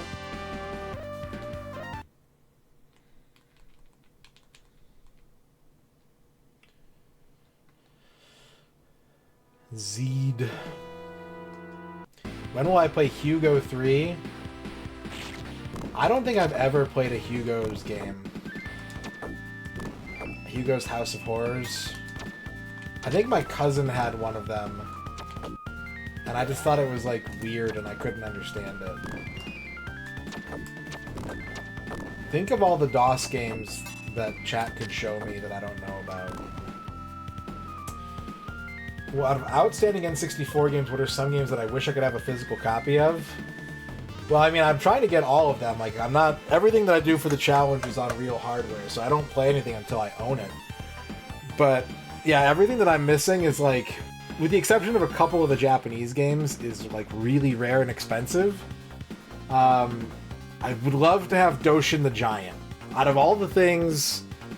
The Doshin the Giant games, I think, are maybe some of the most interesting ones, and also some of the most expensive ones. The second one is literally the most expensive one. But yeah, that's probably...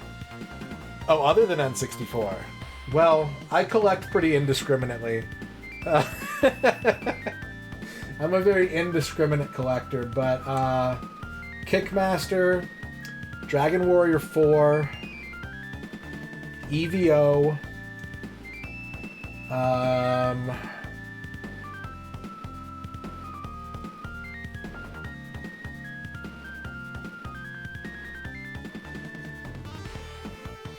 Silent Hill 3 would be a good one to have.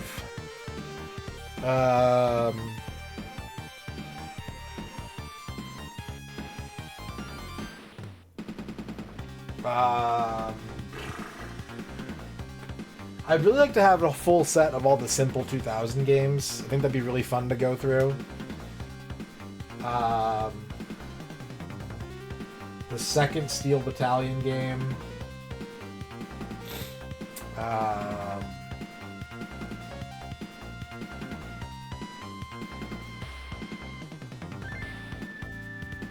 There's a lot of them. I mean, I would literally be happy getting a copy of the Jonas Brothers game on DS because I don't have it. That's how indiscriminately I collect. There's a third Steel Battalion, technically.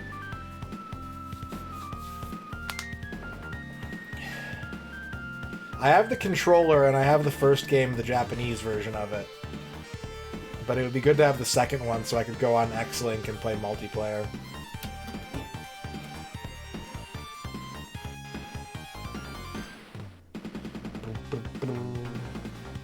You say it sucks, and to some degree you're correct. But it's a Kinect game where at times you have to high-five your co-pilot. And it does motion tracking for you giving a high-five to your co-pilot. So how bad could it really be? What's up, Chibi?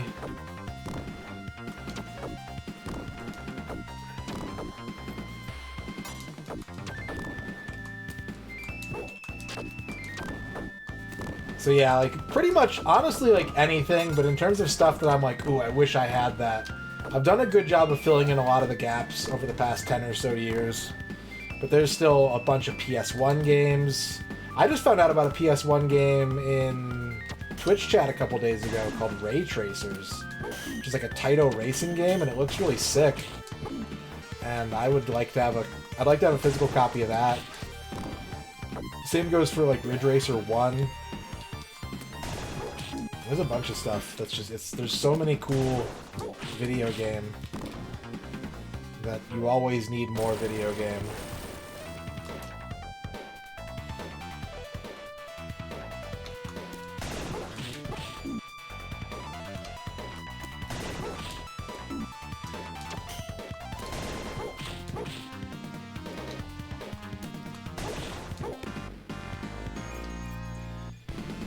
If I could give one game I've streamed to MisterRadon, what would it be and what psychosocial effects would it have on him? I would probably give him a rhythm game, to be honest. I'd give him like Rock Band, because I didn't know, like I knew that I wanted to play music, but I didn't really have the opportunities to do it.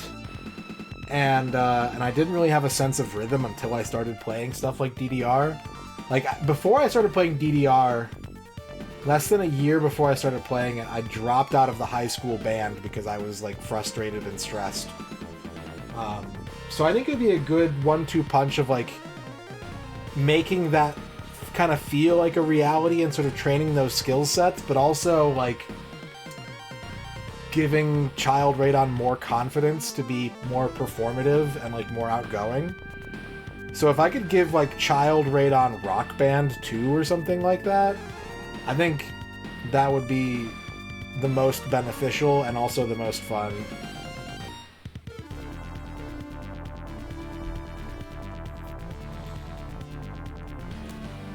That's what I would have done, I think.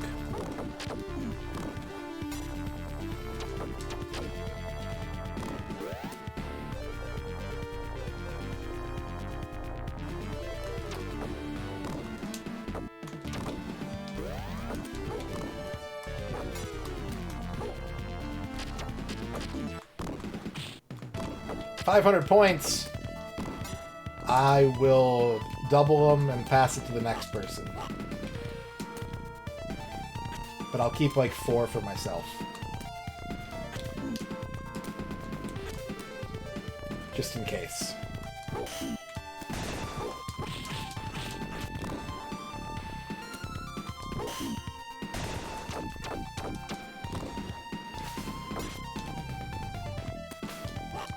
Like, I had a guitar growing up. We had a piano in our first house. And my parents told me that it fell off the moving truck when we moved. But I don't remember that happening, and I'm pretty sure they just got rid of it because they didn't want to move a piano. And I suck at playing guitar. Wow, that was bad. I'm really bad at playing guitar, so... Well, then I just murdered somebody by doubling it, didn't I? Whoever got my points is fucking dead. And then in band, I played the trumpet, which I didn't want to play. I've told this story before, but my high school was so small, and so the band was even smaller. But I had like, all my friends pretty much were in band, and so my senior year, I was like, you know what, I'll join the band, and I'll be able to, like, hang out with them and do stuff. And so I signed up for band, and the band director brought me in and was like, so what do you want to play? And I was like, I don't really know how to play music, so I was hoping to play, like, a bass drum or something like that. and he was like, I need a trumpet.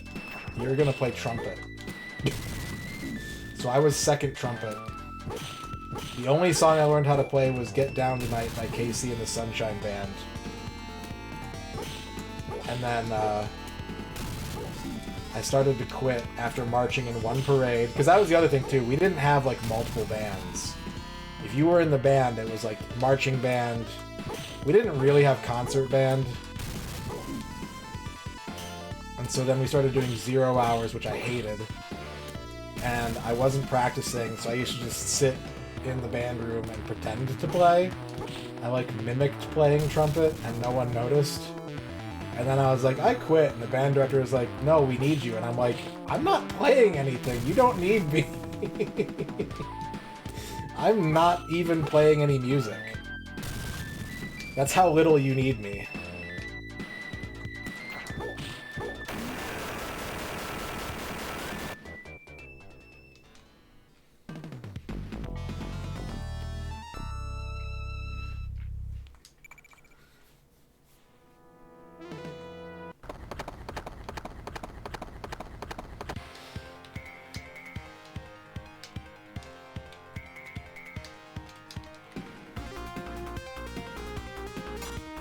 I'm good, thank you though. I got a lot of sugar in this cup. You learned to play harmonica? I had some like, you know, like starter harmonicas as a kid. Not anything like super fancy, but how much difference is there really? Harmonica experts sound off. Is there a big difference between like a $10 harmonica and like a several hundreds dollar harmonica? I used to get harmonicas as like Christmas presents and stuff like that. And I had an acoustic guitar, which I was trying to learn how to play, but I really had a hard time doing it. Plus I was trying to teach myself, which was a dumb idea. I should have taken lessons. But I stopped playing it because it was giving me calluses, and I don't like having calloused hands. I have very soft patrician hands. My hands are very bourgeois. I didn't want to develop calluses, so I stopped playing guitar.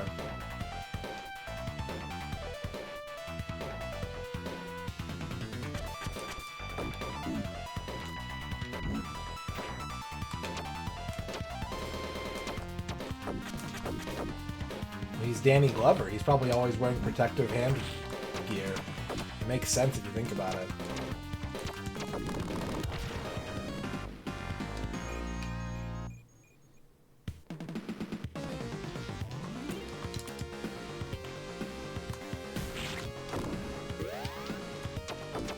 Better tuning, longer lifespan, and superior sound. Hand assembled with a wider tonal range. Ooh. That sounds good.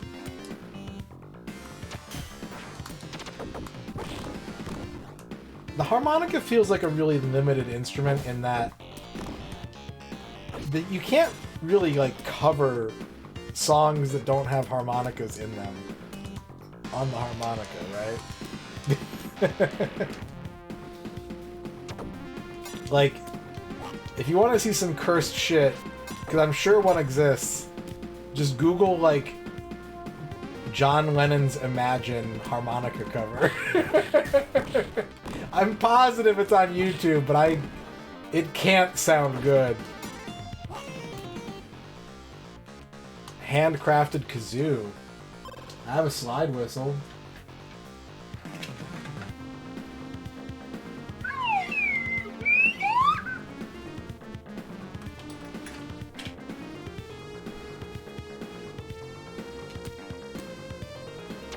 Yeah, the blocking is like a thing in the earlier Shinobi games too, I think.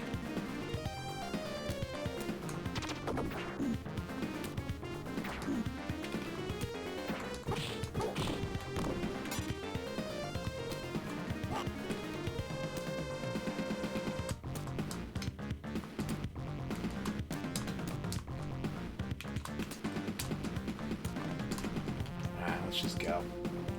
Let's go, Shinobi.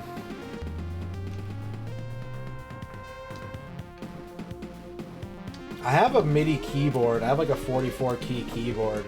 Because what I really want to learn to play is piano as far as musical instruments go. But I'm always frustrated trying to learn songs that aren't like, that need more than 44 keys. So I've kind of given up on learning it until I can get a full-size keyboard. It has piano backing. Imagine for solo harmonica. Harmonica Quartet.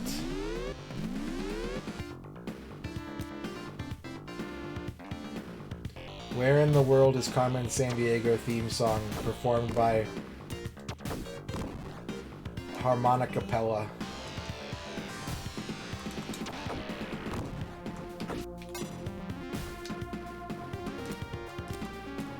Xylophone was my favorite thing to play in like the grade school band. We had like a, I think we had a vibraphone or something like that. One of the ones that sounds like better than your typical xylophone. I shouldn't have done that. I'm dead. Yeah, I got greedy. Yeah, I think I have a 49 one. I want an 88.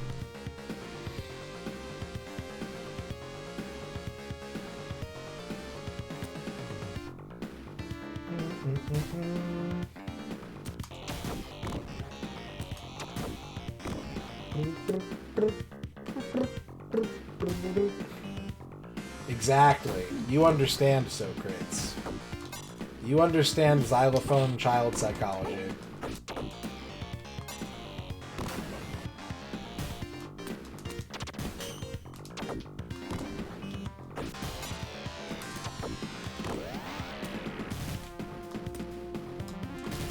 Oh, there goes that power.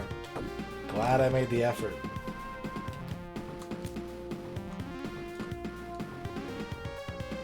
It's the only word little kids know to start with X, because it's in every alphabet book. Everybody who's ever tried to make an alphabet book has gotten to X and been like, shit.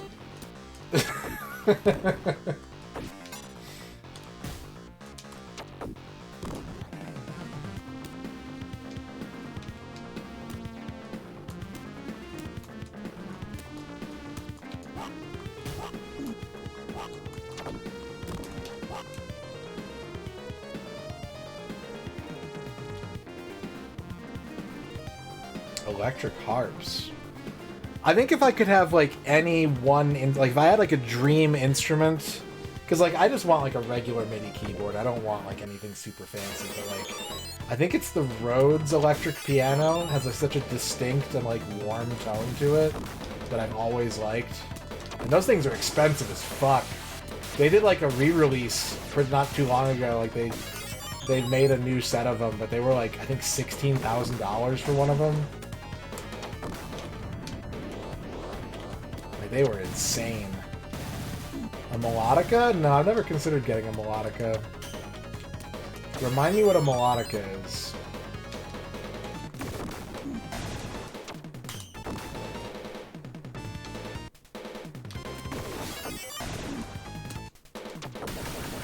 Air-powered keyboard?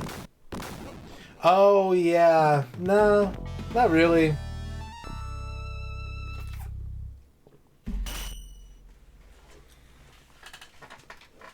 Ugh. Body weapon.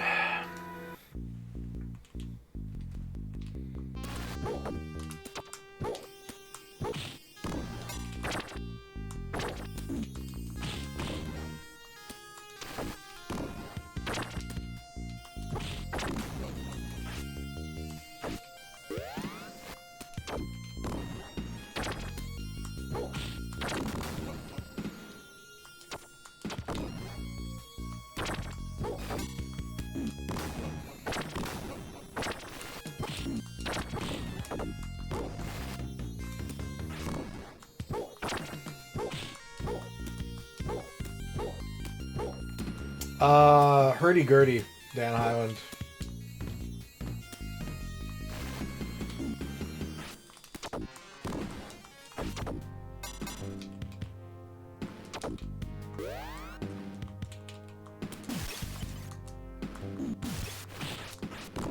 It is fun to say, but I feel like if I was doing...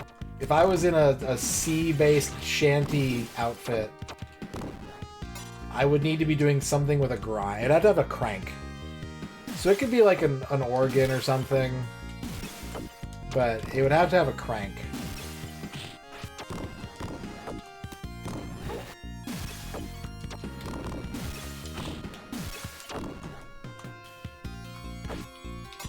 I want to be cranking it. You know, you're out at sea for so long. You gotta pass the time somehow.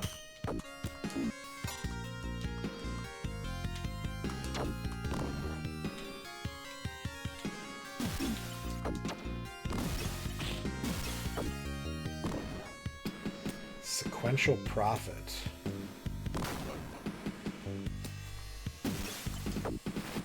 That's a cool name for something.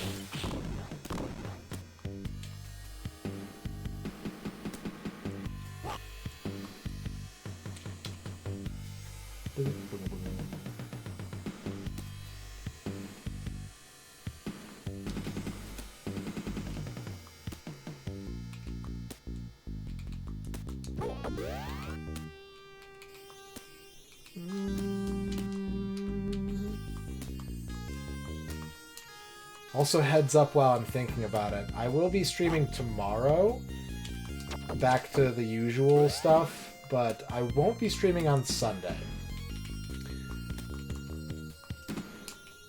Sunday I'm going to take off from stream. So, just be prepared for that.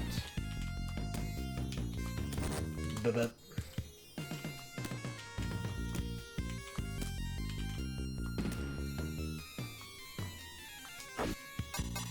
I moved my Japanese lesson from tonight to Sunday night so that I could do the Partnerversary stream. And also the Lions are playing on Sunday night, so my evening is booked. I shan't be able to do a stream on top of all that.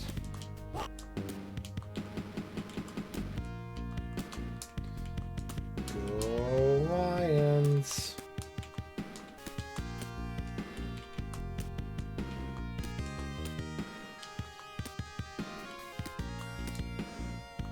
But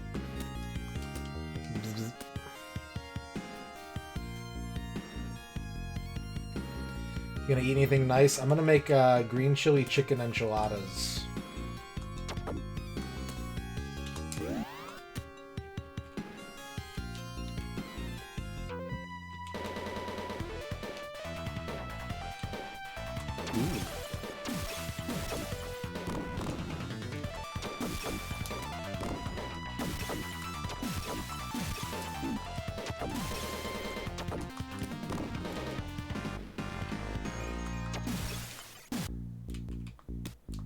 Go. No, I'm up here now.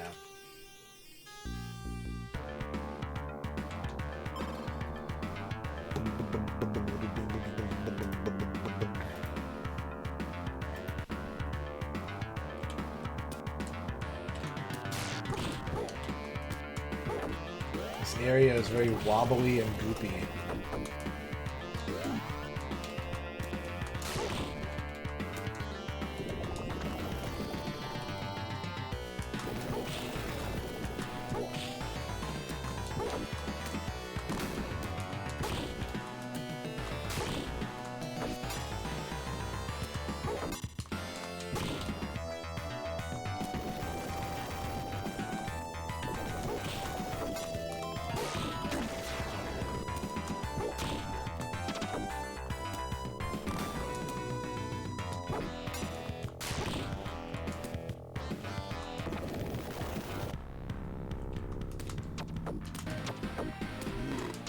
Oh, you crushed my head.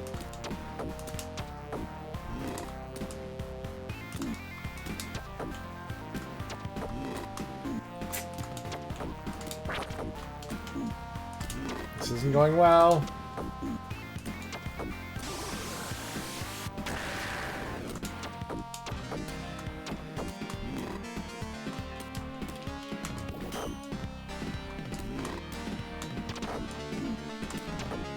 Can't hit him on the way back.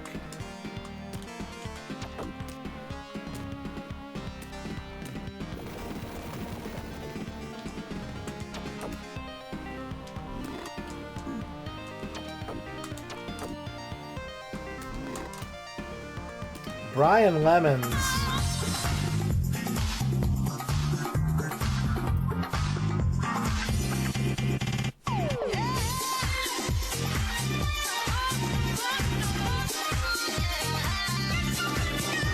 Wowie.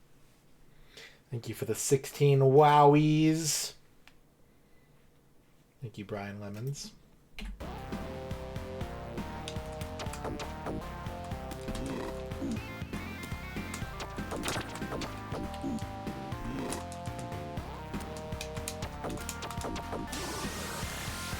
Oh, I didn't duck in time.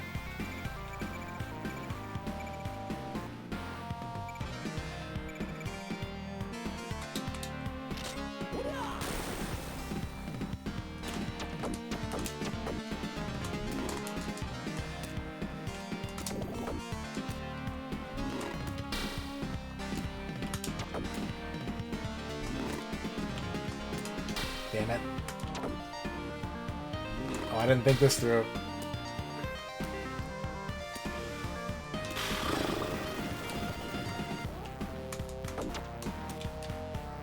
There we go. Whew.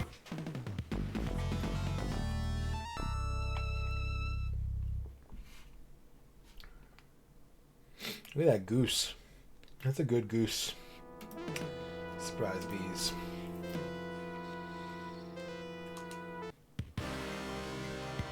Ooh, hot jam. Pork jorm.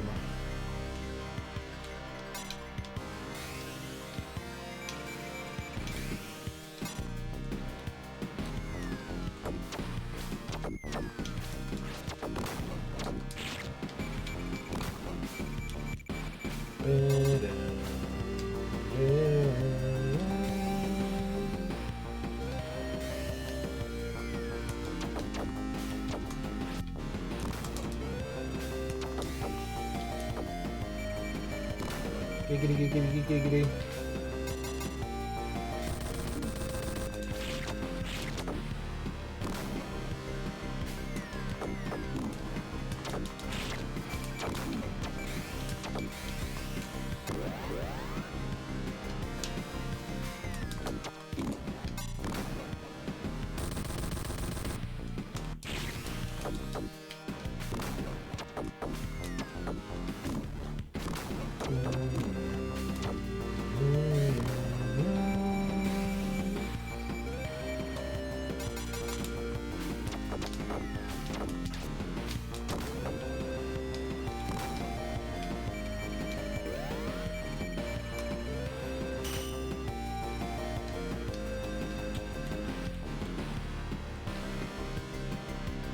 You thought of some good threes? What'd you think of, Duke?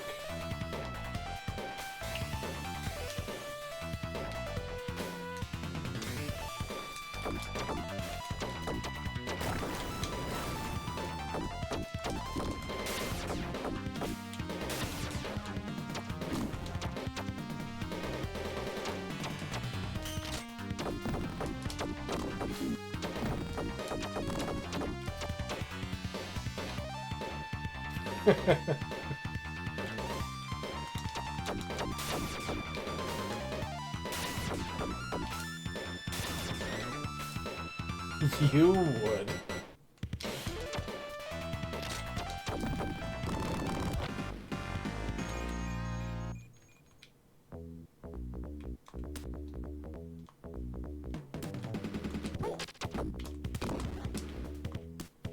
It's a good game.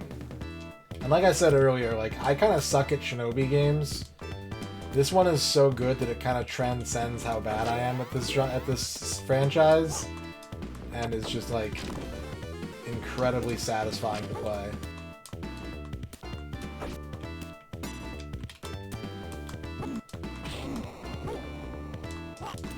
Oh my god. Almost died.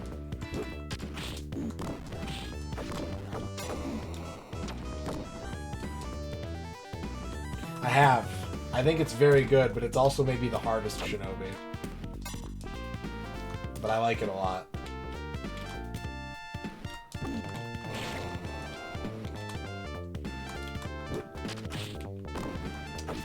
I did not do Mario 3, and I think, yeah, I decided not to do it tonight just because we did play most of it pretty recently. God, yeah, I wasn't trying to do that.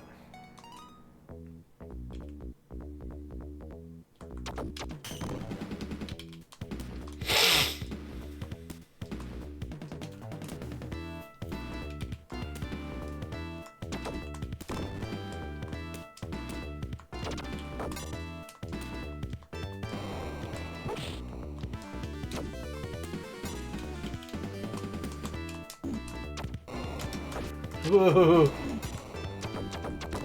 No! Stupid bottomless pits in this level. Very dangerous.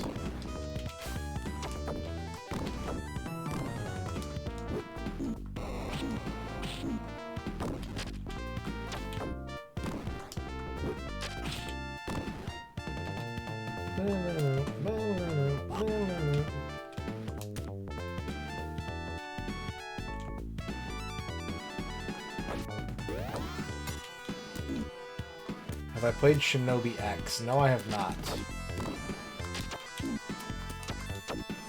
I'd like to, though. I really love the cutscenes in that game.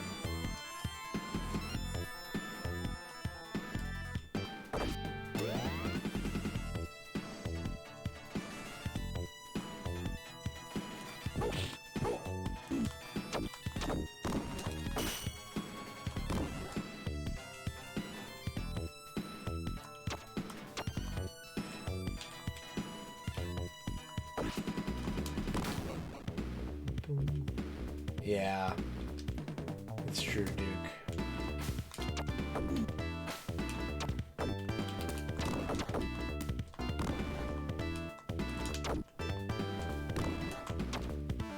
Because you have to put ninjas in the most dangerous environment.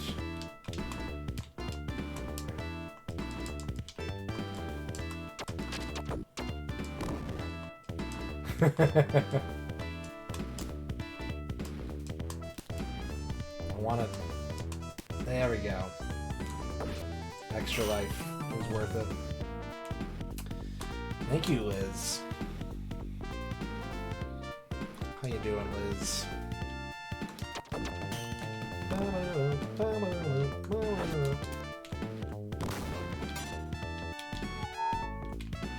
Three is good. 3 is pretty good.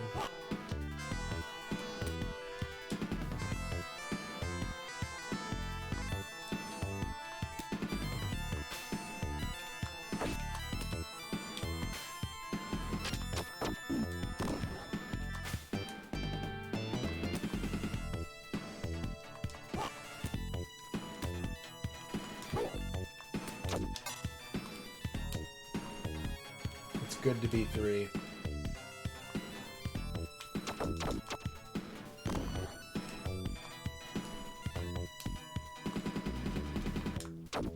Another extra life.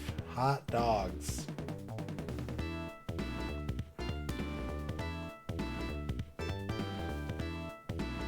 Wieners.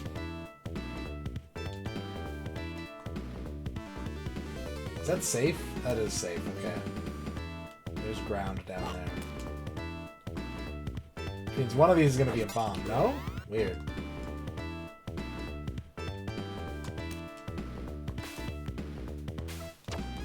Yep, I knew it. I knew someone was gonna try and fuck my shit up. There was too many jumps in a row with no danger.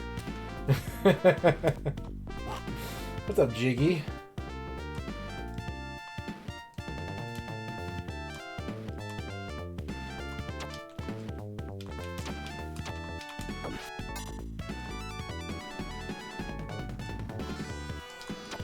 Oh my god!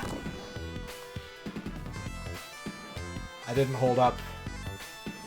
I should have held up and I didn't hold up. I didn't holding up. I wasn't holded up.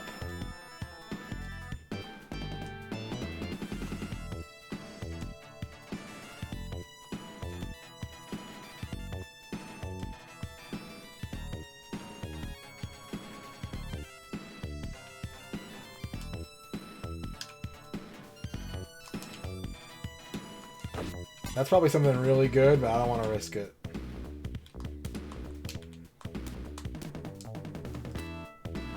You need to uphold the holding up.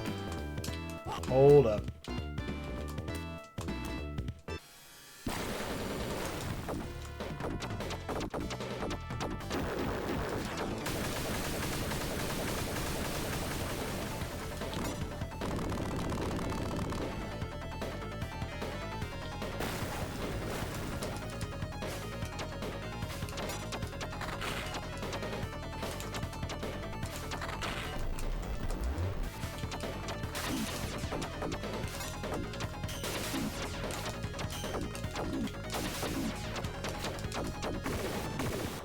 Oh gosh. Oh, health. Nice.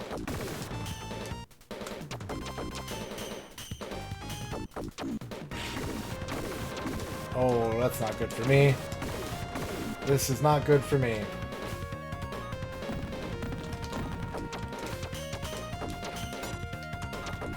Y'all got any more of that health? Oh, thanks. Never hurts to ask, chat.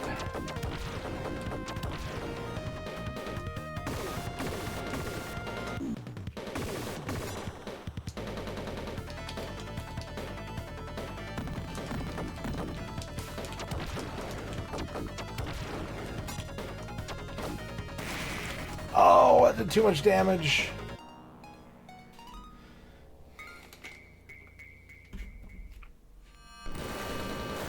Damn.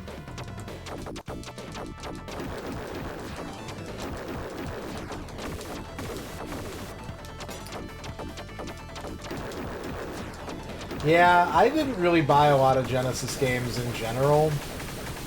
Like, even when I was doing lots of collecting cards back in the mid 2000s to early 2010s, I mostly wasn't getting Genesis stuff, so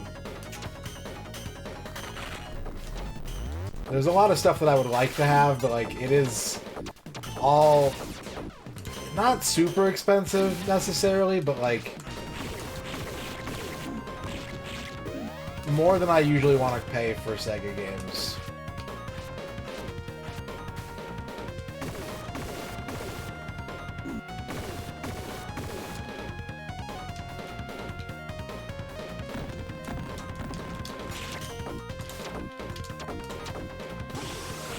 Thankfully, I have some good stuff, but there's a lot of stuff that would be really badass to have that it's just kind of more than I want to pay.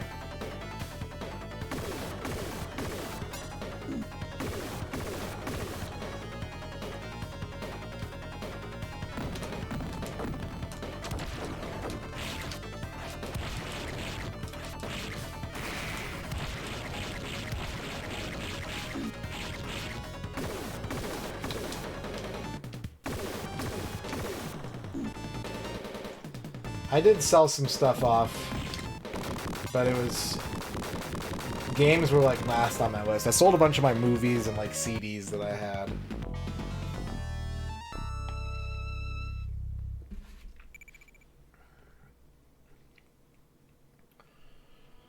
Electric Demon.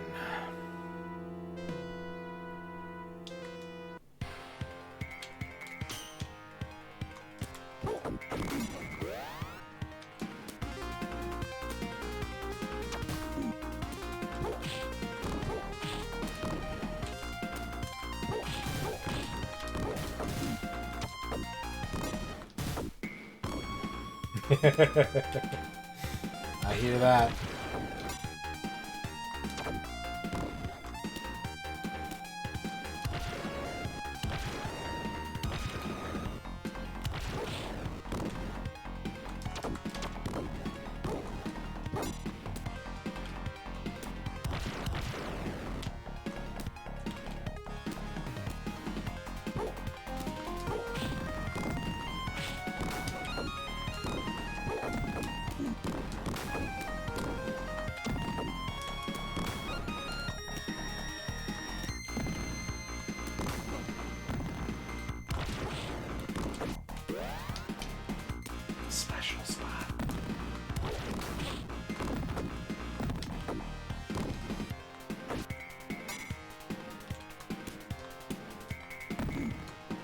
Adrian, congratulations on your first.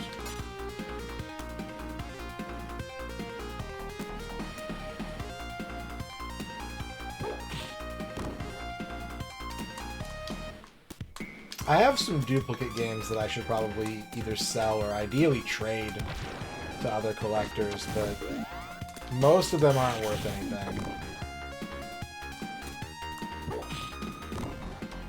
I think I only have 2 that are like really worth more than a couple bucks that are duplicates.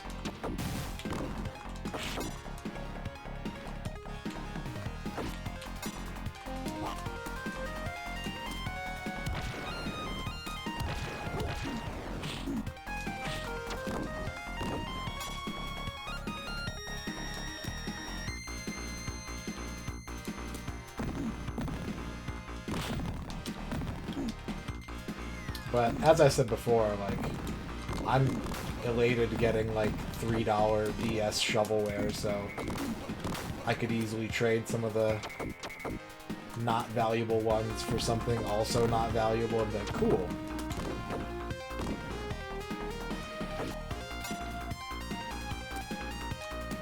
Good trade.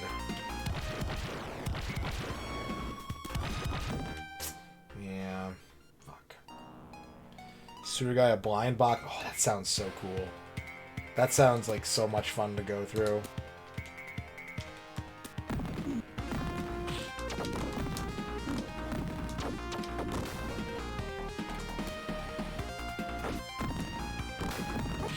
I saw the most clickbaity fucking YouTube thumbnail the other day. And I didn't click it. I held strong, but boy, I was like... It was like someone did like a $500 blind box of NES games or something like that. And it was like, did I get anything good? And the thumbnail was them holding up a cartridge of Battletoads and it said crap. And I was like, what do you mean? In terms of name recognition and value at least, that's a good thing to get in a blind box. Whether or not you like Battletoads, yeah, that's up to you, but... Uso Orochi, Mina no Golf 4, ooh, winning 11, nice. Koei romance game.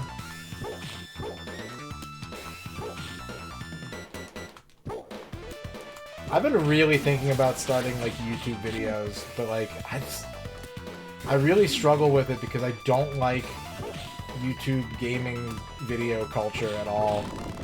And like, so part of me is like, I will counteract my feelings towards this, and the other part of me is like, I just don't want to get my hands dirty in all of it.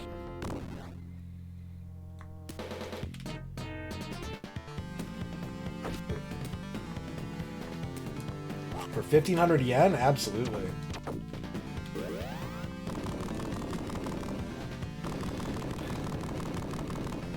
Yeah, no, I get it. I get it completely. There is an element to it that I think would actually do really well. So, I don't know if any of you have ever watched videos where, like, there's a really common template of people reacting to listening to a song for the first time. And... not to be cynical about it, but I get the very distinct impression that, like, the playbook is to never say anything bad about the song. Like, some of them never say anything about it. They're just like, wow, did you listen to this? Let me know in the comments. Wow, that was so interesting. But I think that it's largely driven by just trying to, you know... You watch, you're like, oh, I love that song. This person's hearing it for the first time. I wonder what they think. And they invariably go, that was really cool. And so you come away from it thinking like, wow, I have great taste in music. But like, if you just dig a little bit deeper, it's like, they never say anything like explicitly bad about the song. And I think that something like that could easily work for games.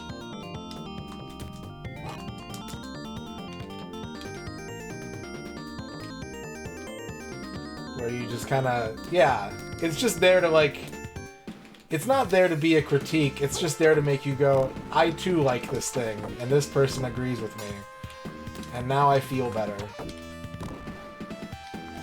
And when I say it like that, it makes it sound manipulative and cynical, and I think to some degree it is, but like, I would want to do something along those lines anyways, of like, you know, focusing more on a game's strengths and good points rather than try and overanalyze it and pick it apart and try to come to some sort of learned review.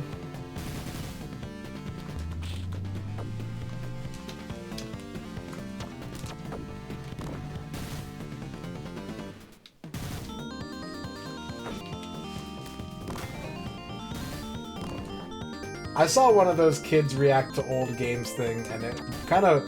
I remember distinctly one video where I was just, like, completely baffled. It was, like, kids reacting to the first Mega Man game. And one of the kids didn't realize that you could jump?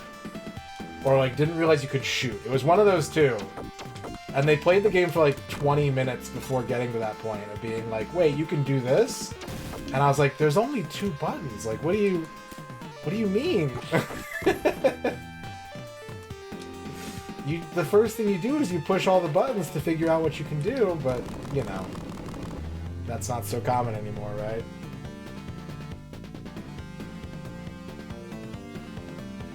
Yeah, exactly, Brian Lemons. There's a lot of that kind of stuff. And I think it works especially well with music, because try to imagine doing something by the letter to that for games, where it's like, oh, I'm gonna react to this game I've never seen before. Blind, we're going in cold. And then it's like 40 hours later, and they're like, oh, I just finished it. You know what I mean? Like, it takes so much longer to digest a game or even a movie that, like, that format is perfectly suited. Buy that textbook play, buy that template. It's so perfectly suited for songs or, like, other YouTube videos. Something that you can do in 15 minutes or less. I've seen like full album reviews along that same line as well. Those tend to be much longer videos and probably don't do as well with the dreaded capital A algorithm. Thank you, Adam.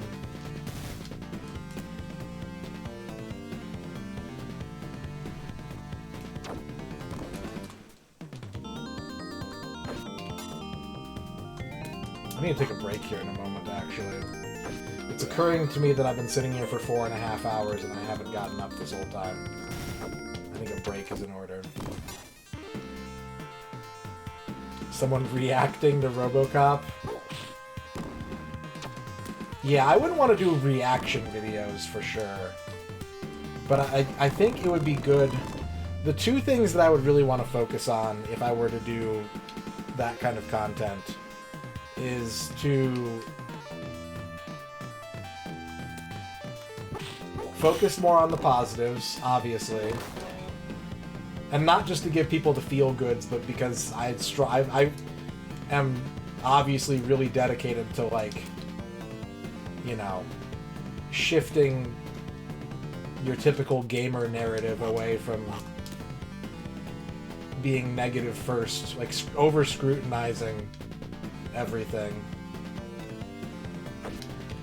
And then the other thing that I would want to do is I would want to focus on, like, teaching game literacy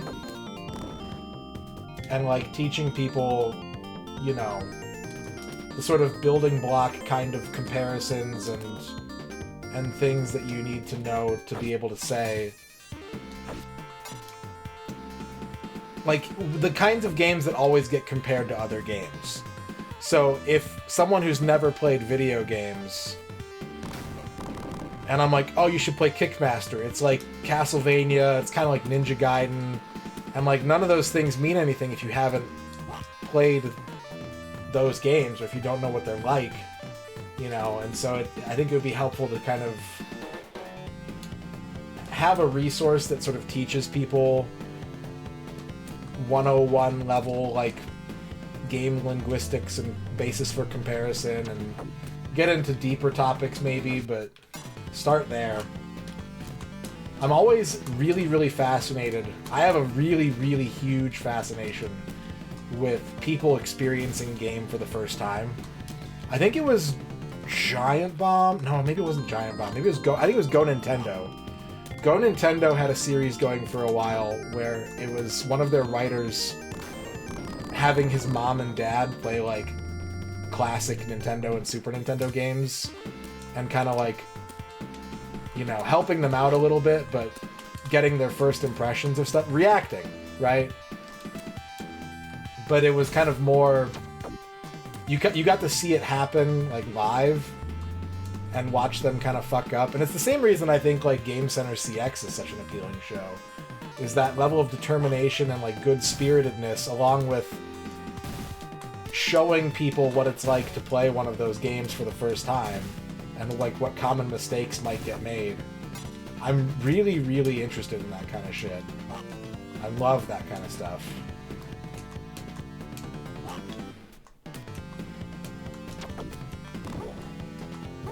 And so I spend a lot of time thinking about, like, you know, in an earlier period of my life, people will be like, wow, you know so much about games. And I spend enough time on Twitch and shit now that, like, I don't feel that way anymore. By comparison, I'm like, man, people know way more, way more than me.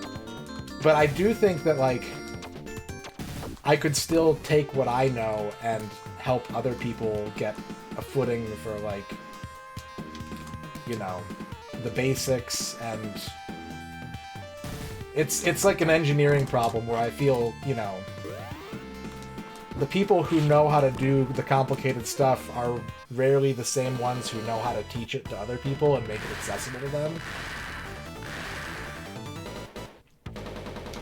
So I think, like, doing something along those lines. The example that I always kind of come up with when I'm thinking about it by myself is, like, the people that I'm friends with on Facebook, who are predominantly, like, family members and people I went to high school with and some stuff like that. Like, there might be a little bit of nostalgia baiting for the people my age who maybe had a game or two that I would cover. But, like, if they wanted to learn about games, I feel like I could do a pretty good job of walking them through at least the basics and then figuring out where to go from there.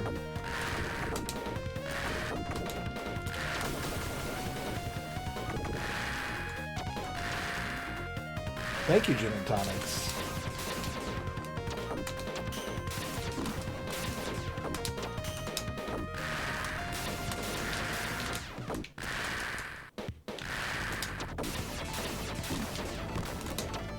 So it's nothing that I've committed to, but it's something that I have given a lot of thought to over several years, but like lately it's been kind of like,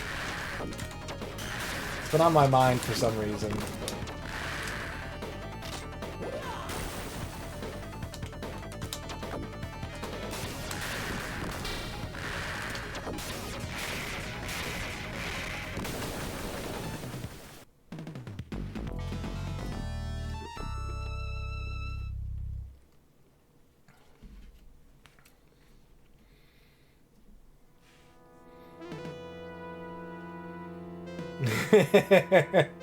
Tip of my joystick is a lot of fun to read, Bivork. But yeah, I'm often just like, I have no idea what they're talking about. Teaching aspiring game developers? Yeah, absolutely. Like, one of the other contexts that I've thought about it in, if, like, how would I apply this idea? Because, like, making YouTube videos isn't something that I feel particularly passionate about. It's more the subject matter that I would really want to cover. So, like, how else could I do this? And one of the ways is I could teach, like, a community college class or something. And who would be taking that class? Probably people looking for an easy grade. People seeing video game class and being like, I want to take that. But also, like, people in the game design program, they'd probably end up, you know, looking into something like that. Because there is a lot to be learned. Without even explicitly making, you know, retro style games, there are a lot of really important lessons you can learn from any era of games. You know, we're constantly refining methodologies and best practices and genre conventions and stuff like that.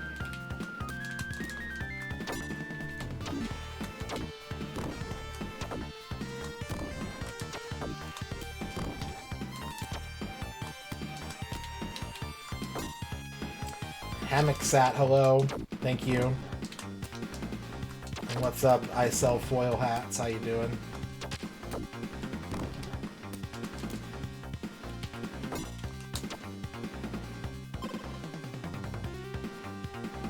Mm-hmm.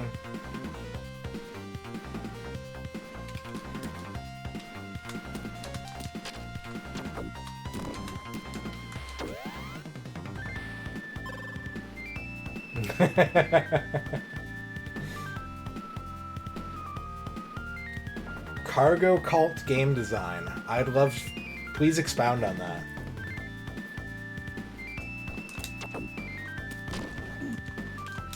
No! Damn it.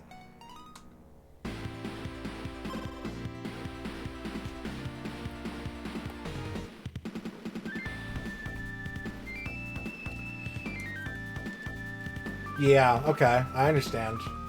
I know what you mean.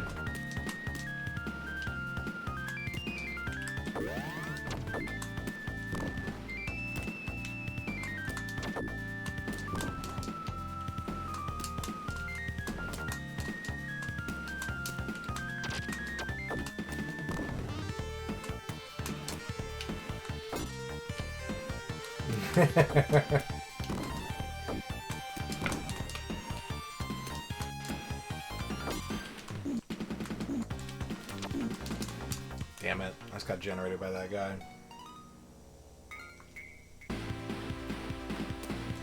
You can definitely learn a lot about optimizations and about working around limitations from older games for sure. Not to say that you can't learn that now, like from newer stuff, because, yeah, those same things still apply. This stage just beat my ass. Do I have continues? I do. I would like to continue. This game is too fun.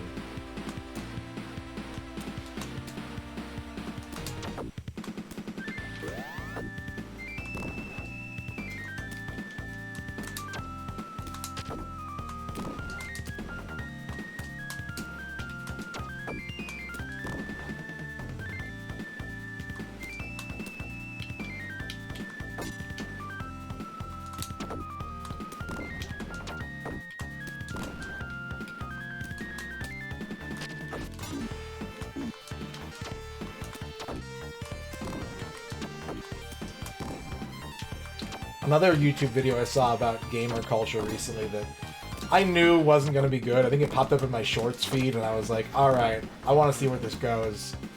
It was some retro game convention.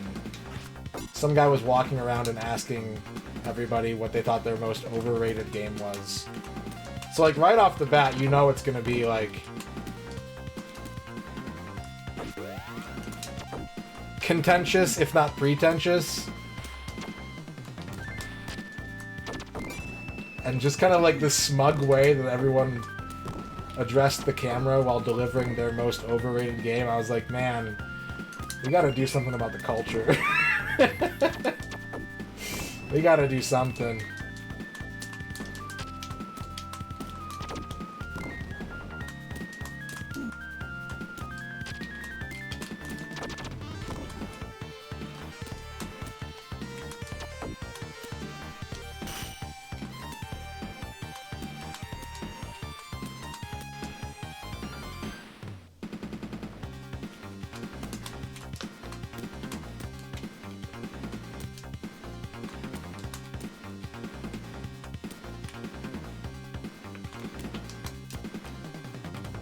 You really have to master the double jump when you get to this level.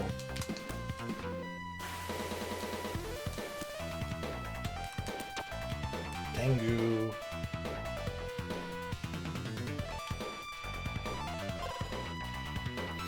Champions of Kryn for the PC 98.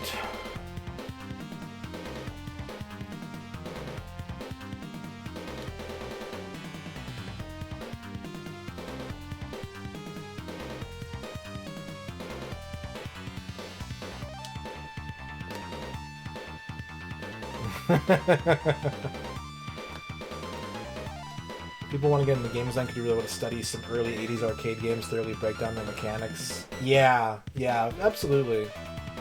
I think that kind of design philosophy goes very much hand in hand with, like, I'll say pre-microtransaction, like, mobile games. If you look at, like, the first and second generation of, like, iOS and Google Play, like, Android games, a lot of them are really just striking those same chords as classic 80s arcade games, of making something that has, like, a satisfying gameplay loop that doesn't require a really deep understanding of it to get into it. Like, you can dive into a deeper understanding, but, like, you can pick it up casually, and it makes enough sense that when you make a mistake, you want to try again and see if you can get a little bit farther. Like, you know, Flappy Bird is a very easy... Flappy Bird, Angry Birds, that kind of stuff, I think, really has a lot to do with that same kind of skeletal level game design that those early, like, golden and silver age arcade games would employ as well. No, you're good, Flygon, don't worry.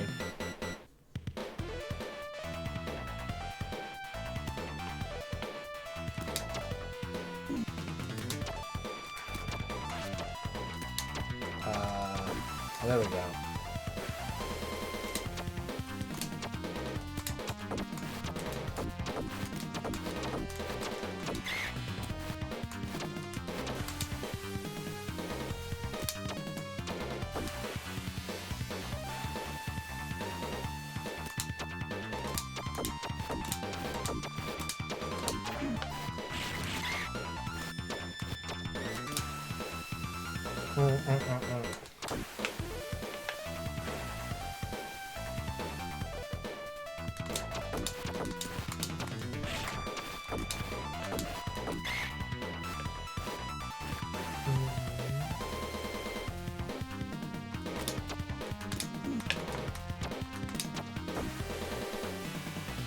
I hope I have enough kunai to kill him.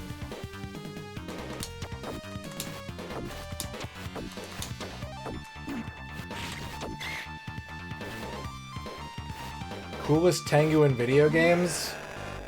I'm actually really partial to the one from Dead or Alive, honestly. That's probably my favorite video game Tengu character.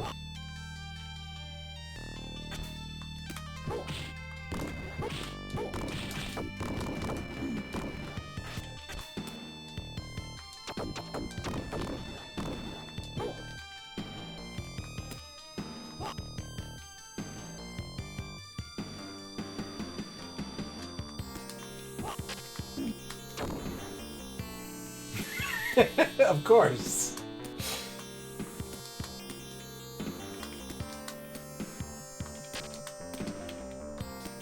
I saw a clip of some interview show, and they were interviewing a comedian. If you're familiar with Ron Funches, he's just got like a really like cheerful vibe to him, but he's kind of known for playing a lot of video games and like talking about them during interviews and stuff. And this particular interviewer asked him, like, you know, the question, like, if you had to live inside a video game universe, which one would you live in? And he's like, my first thought was Mario, but there's a lot of problems with, like, all you get to eat is mushrooms and flowers and, you know, easy base level joke. But then he was like, so I think I would live in Dead or Alive Extreme Beach Volleyball. And I was like, you know, for a question that gets asked a lot, that's a really... it's a really smart answer to a typical gaming hypothetical.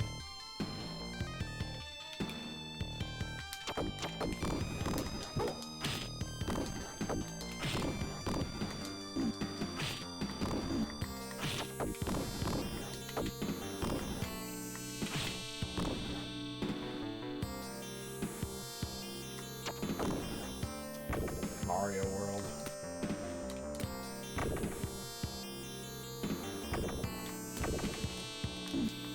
I need health.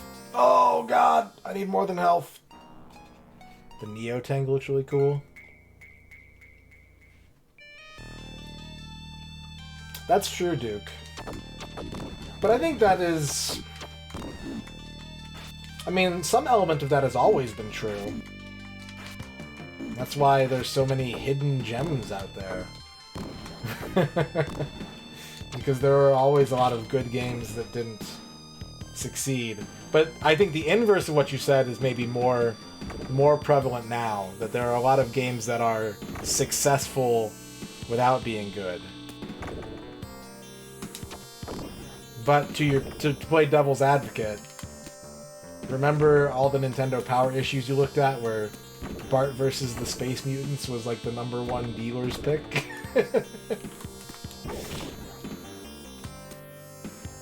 Masumi, congratulations on your first. You want a horoscope? I got you.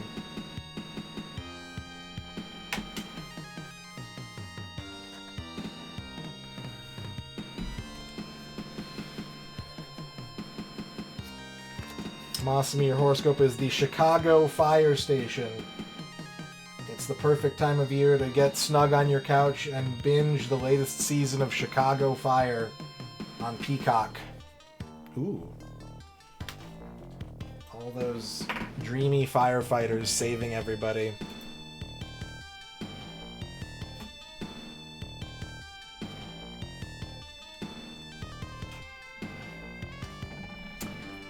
Dan Highland wants a horoscope. We got the college. Dan Highland, it's time to pursue higher learning this weekend. Take a deep dive into a subject you'd like to know more about. And even if you just come away with one piece of trivia, you've enhanced your mental and intellectual state of being.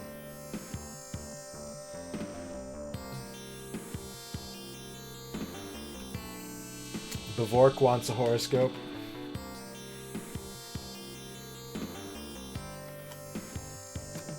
We got the oil well, Bavork. The oil well. It's time to make some fried food. That's what this card means. It's tempura weekend. Kydrian wants a horoscope. I'm gonna do chicken fingers tomorrow. You know what's crazy? I went to Popeyes for dinner tonight, and I was just gonna get the chicken strips, and I didn't really want the combo. I was like, I don't need like a side and a drink and all that. I'll get the strips. But I was kind of thinking about it. I was like, I kind of want a side, but I don't need a side.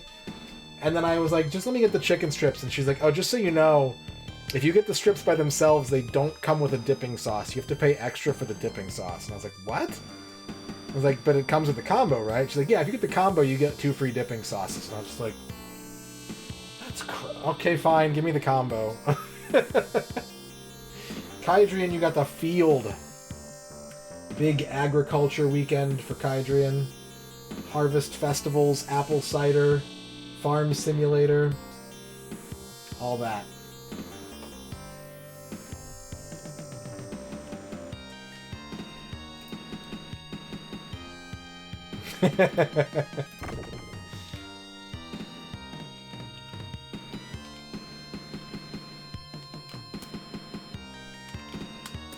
Oops. Oops.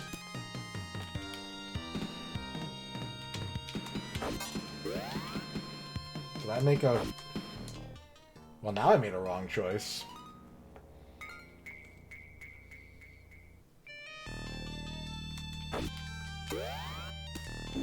There's spikes on the ceiling.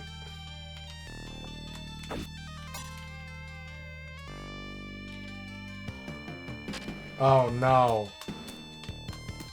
I made a lot of bad choices in a row. I made many consecutive bad choices.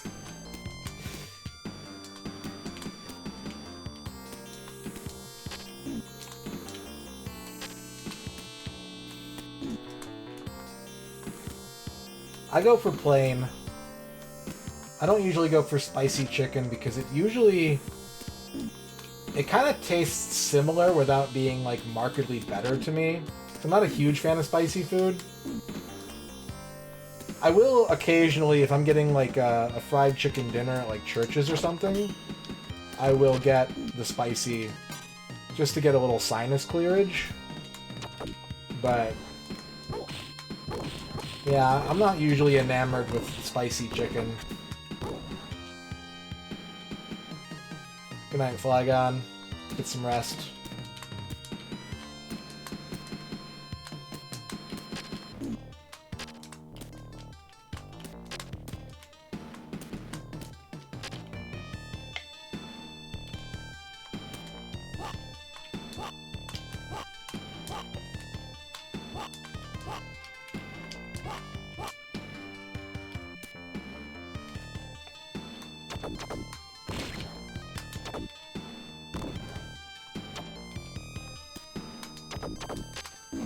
No.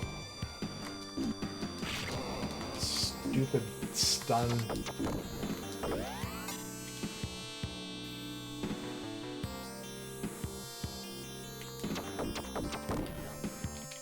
I think I'm supposed to go left here. I'm not a very boycott person.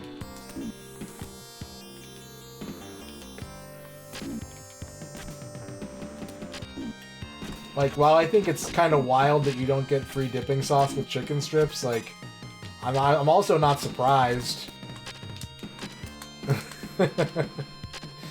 And I was already there, and I already made up my mind that that's what I wanted, so, like, I wasn't about to turn around and go home or anything.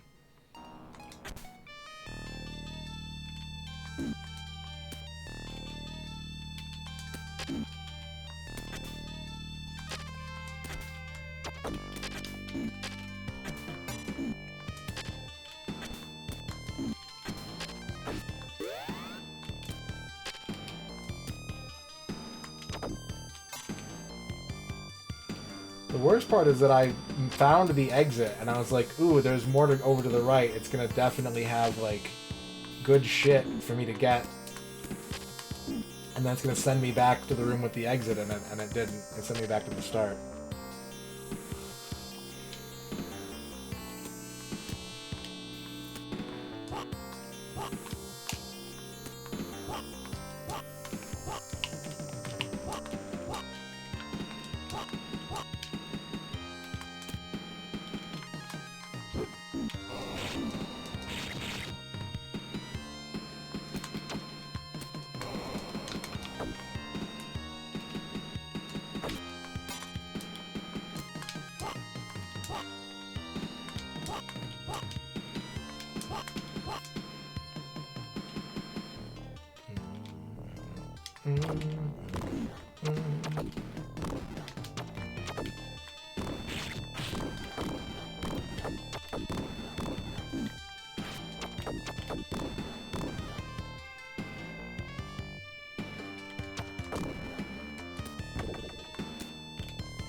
Thank you, Chibi.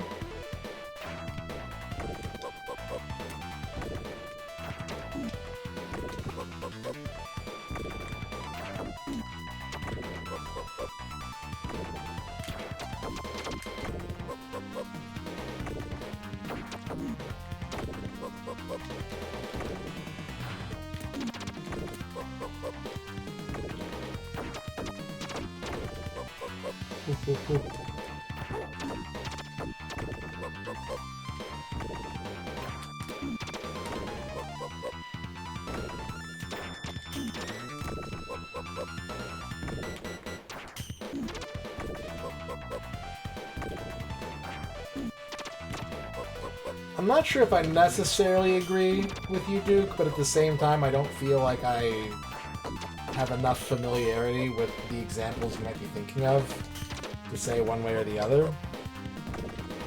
So you're wondering why I haven't responded to your past few messages. It's because I'm trying to chew it over and I'm not coming to any great conclusions.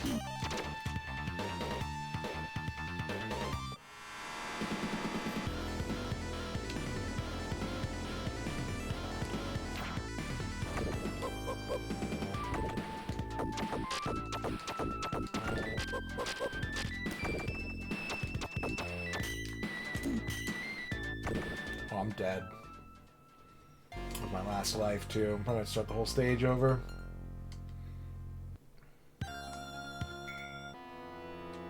Traps. Oh no, they set me here. Alright, sick.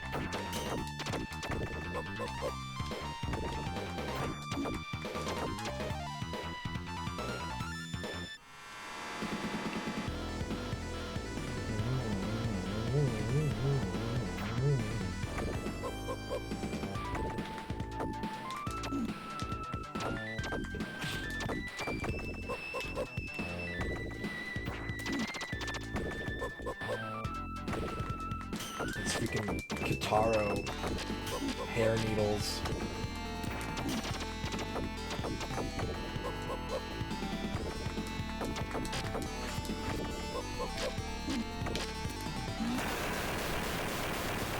I don't think this is the final boss.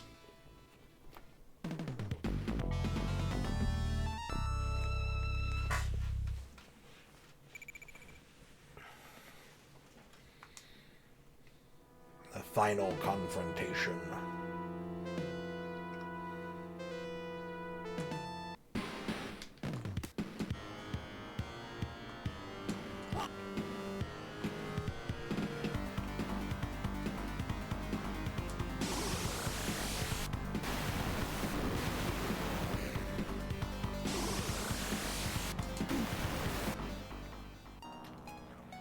And the first time I got to the final boss of Shinobi and, like, didn't kill him in time, that's a recurring theme with me in Sega games.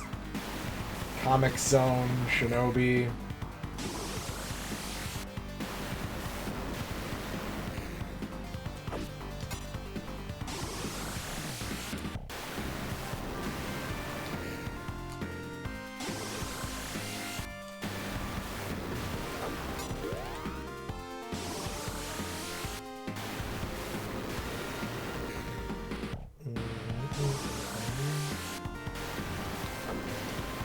Oh.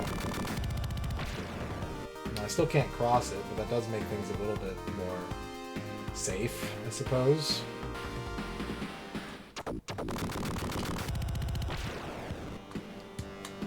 I tried to double jump.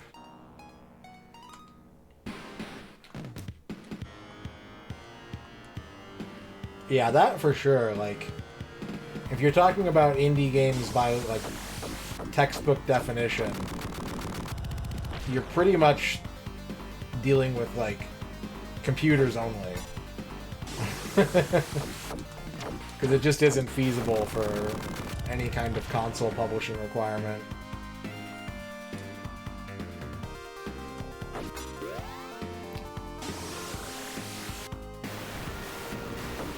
Which is also probably why I'm having a hard time, like, forming an opinion on the subject, because it is a much less knowledgeable headspace for me.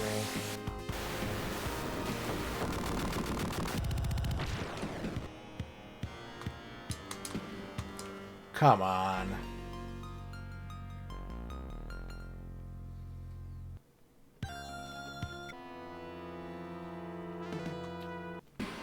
Also true.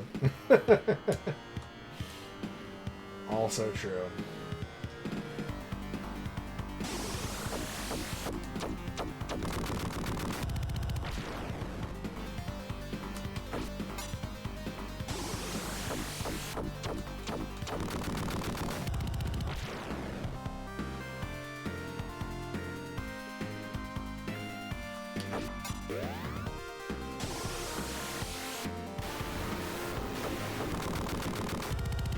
Then you get into, like, you know, if you're thinking about what are the best unlicensed NES games, you're probably thinking of, like, Codemaster stuff. Or Tengen, but, like, those aren't, depending on, you know, what region you're in, or, like, who the parent companies are, it's scarcely an indie developer.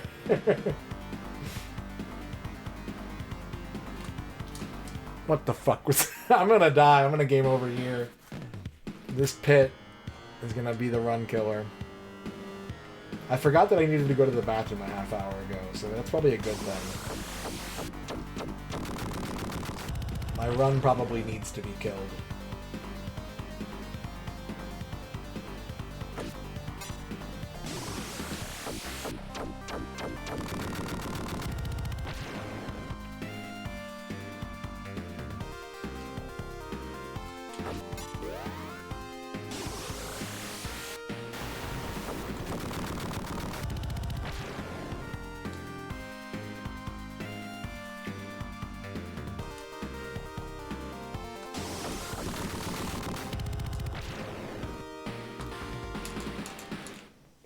Oh my god.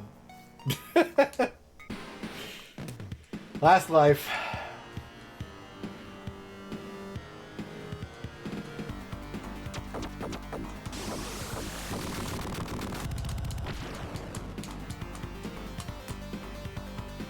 Let's do some quick double jump practice.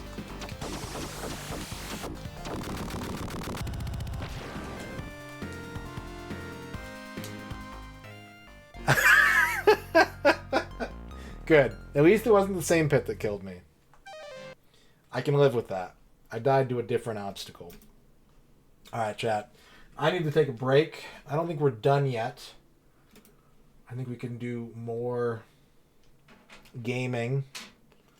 But I definitely need to get up, go to the bathroom, stretch, all that. So I'll be back in a few minutes. Since I haven't taken a break all stream, it's probably going to be on the longer side.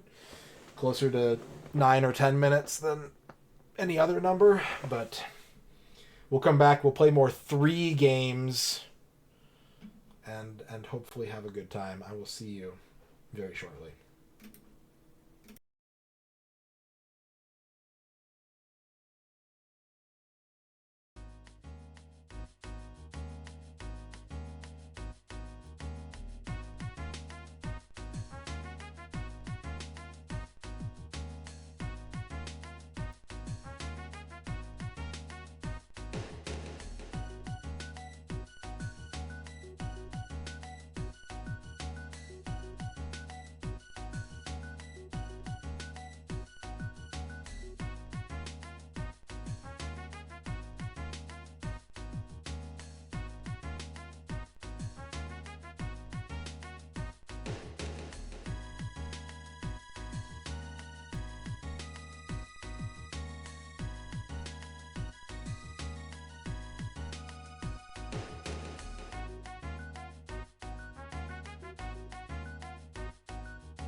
Hello, I'm back. Thank you for waiting.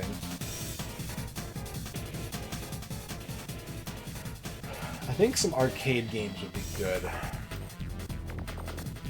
I think I'd like to play some arcade games.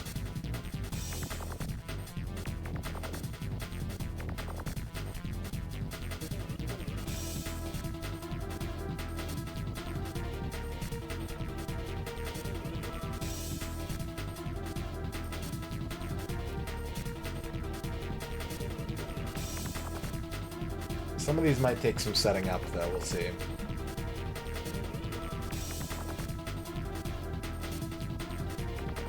We'll see how savvy I am.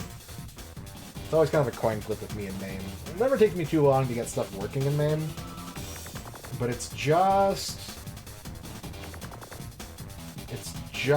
specific enough that sometimes it throws me off. I think I would like to play some Third Strike, though.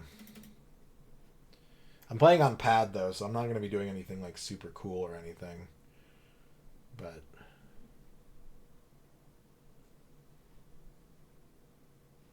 Third Strike has 2 3s in it, making it one of the most 3 games you could play. 33S2 not found. I have that. I just don't know where I should put it. Let's try... Hold up. 3x3 Eyes, I thought about that too. I was like, if I knew how to play that game, because I've tried, and the language barrier on top of the not having ever watched the show barrier, on top of the inscrutable game barrier, has kept me from playing any 3x3 Eyes.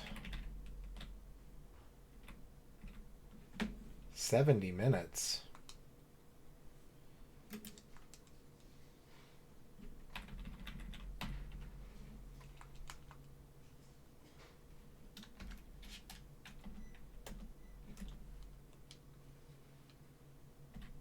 It is one more eye than 8 eyes, though. In that, you are correct.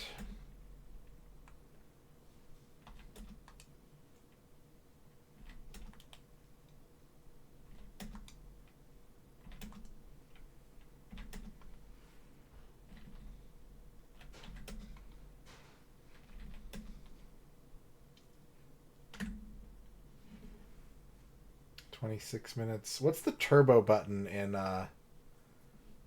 there's like a way to make the frames go crazy, right? How do you do that? Who's the tiny guy? That's God, I can't think of his name. Starts with a Y? Yobi-chan or something like that? He was in a lot of early Capcom games. Dude from Sidearms, yeah.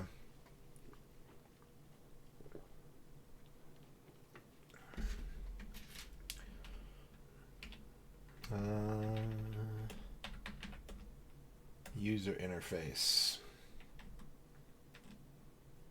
Mobi-chan.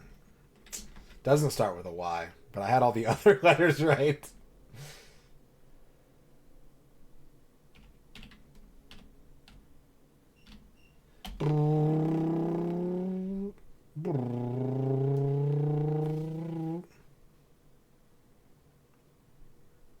I don't mind waiting for this.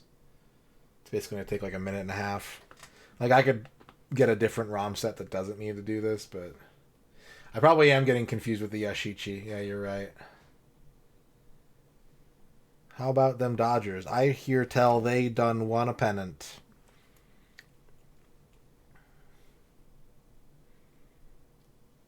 That Shohei Ohtani sure can baseball. When I was on break, I was trying to think of what my next 3 game would be, and I very nearly booted up Power Pro 3, and I was like, I don't know if I want to play through a whole like game of baseball though. But it could still happen. We'll see how long this stream goes. We'll see how many 3 games I can think of.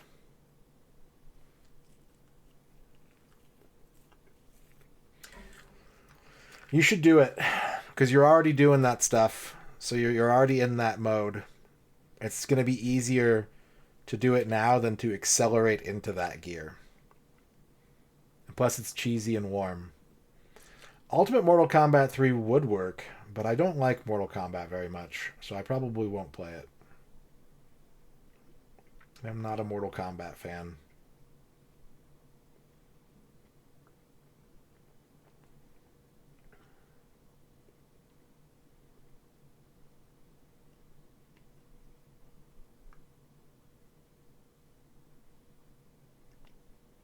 Yeah, Moby-chan's freaking out. 3 Extreme is a 3 game.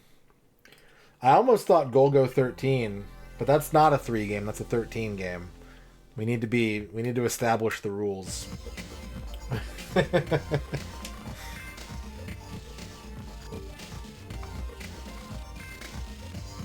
all about victory. There is no limit. Da-da-da-down, da-da-da-down, down, down.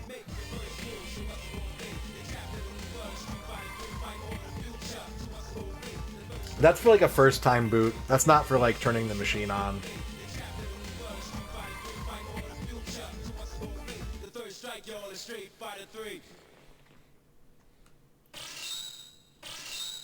Welcome to the world. Who do I want to play? This is one of those games where I like playing so many characters. Let's go with Makoto. Exactly, Jiggy. You understand. Chun-Li stage 1, we take that. We take those. Into the heat of battle. Go for it.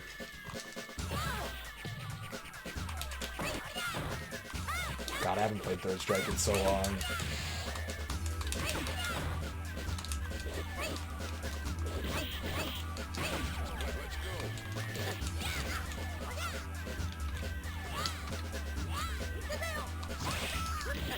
I haven't played Street Fighter. Well, I guess I played Street Fighter 6 for a little bit, but I need to like actually go through the tutorial mode in that game because I don't understand the system mechanics. I like the system mechanics, but I don't understand them.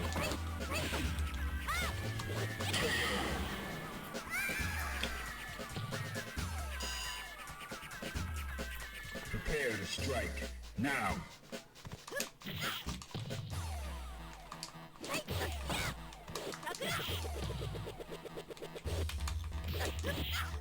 Oh, the mind games. I just want to Karakusa you, thank you. Bonk.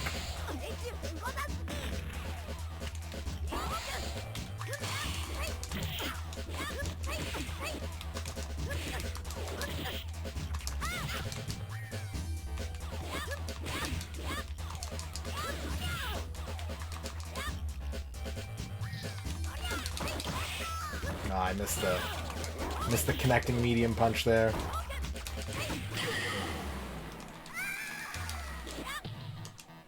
You win.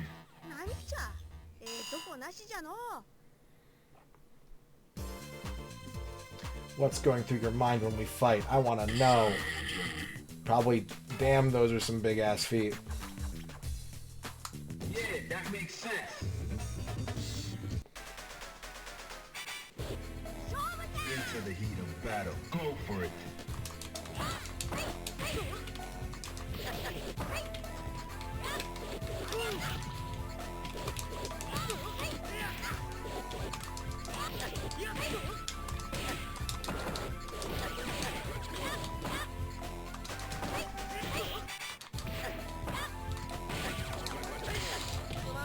Oh, the taunt. The personal action. I will not stand for this.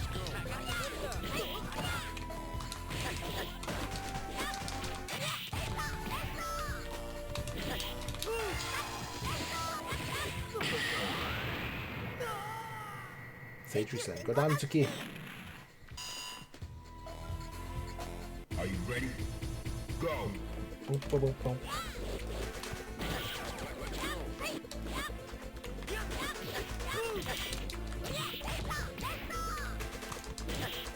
Taunting is a very useful thing in Street Fighter 3, though, so I can't be mad about it. Like, you should take opportunities to taunt with many, many characters in this game.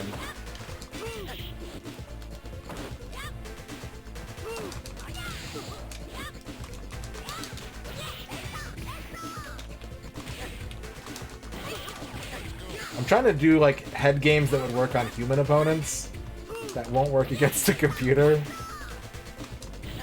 Like neutral jump Oki into command grab.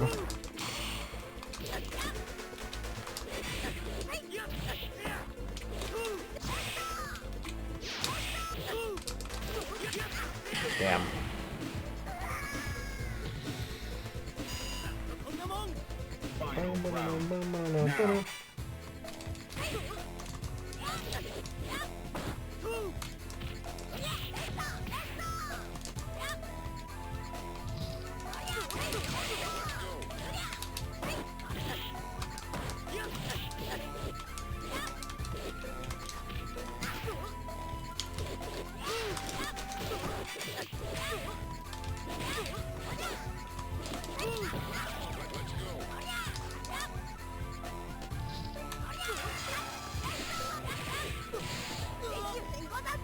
No. You win.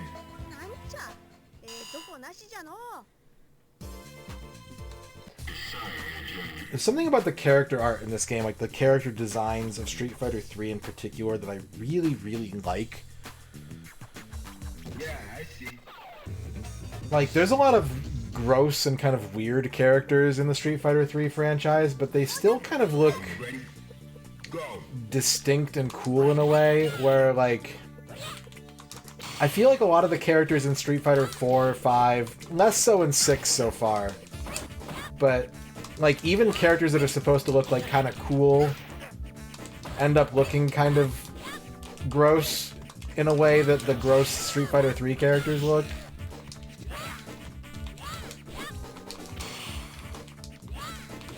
Like, the best way I can put it is that I think that, like, Necro looks cool in a way that even a character maybe like Hakan looks kind of weird and inhuman and kind of like,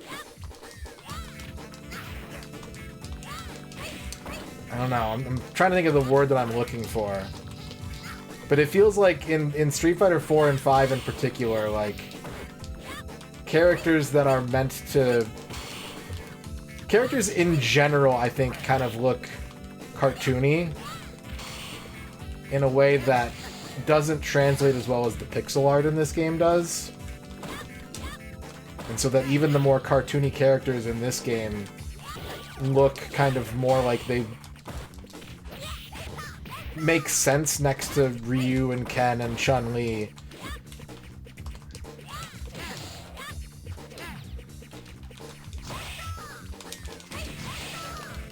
And normal characters, Guiles and such.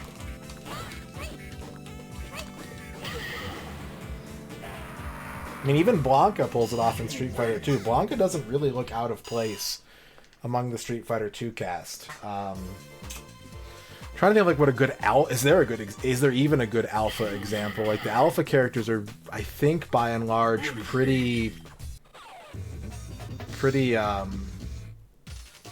consistent in their designs.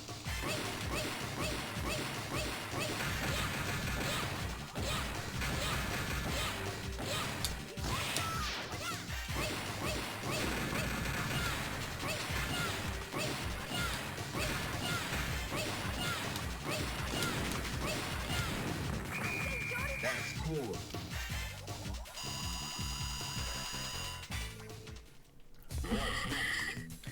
I'll reserve my judgment on 6 until they start adding some real weird characters.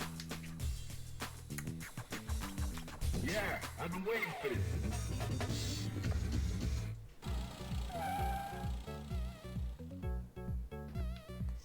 Are you ready? And I don't dislike the art style necessarily for either of those games. 5, I'm not as warm on. 4, I think, has a really nice looking, almost like plasticky action figure sort of look that is consistent and kind of works. But I just don't think the characters don't look as good in that style as they could in Alpha or this series.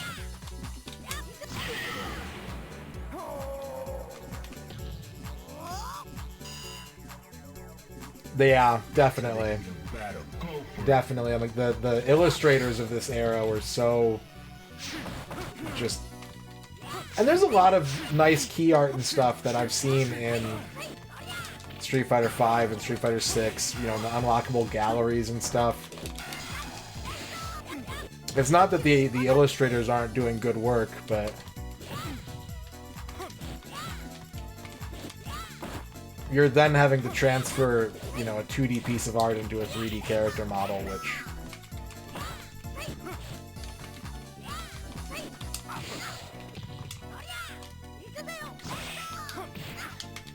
is a lot more challenging. It's not to say that it can't be done, but it is a different skill set.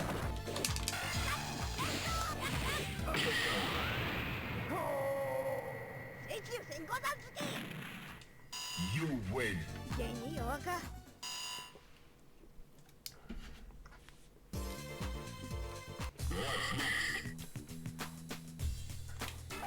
Yeah, I've been waiting for this.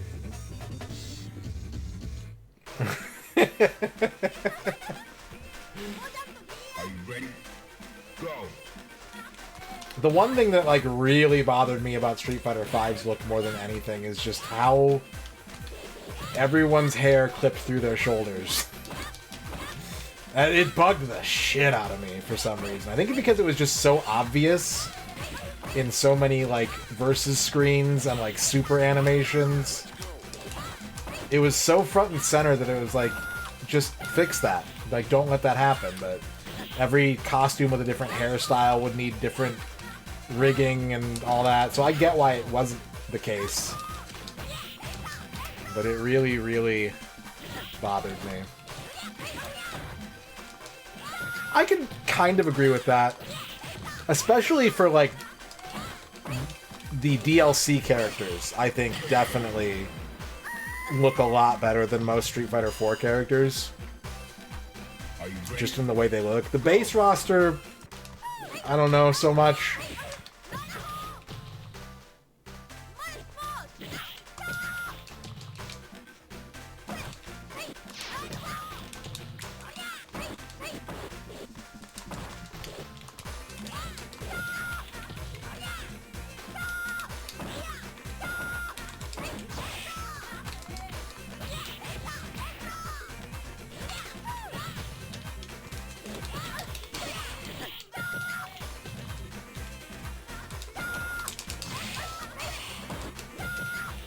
She's never negative.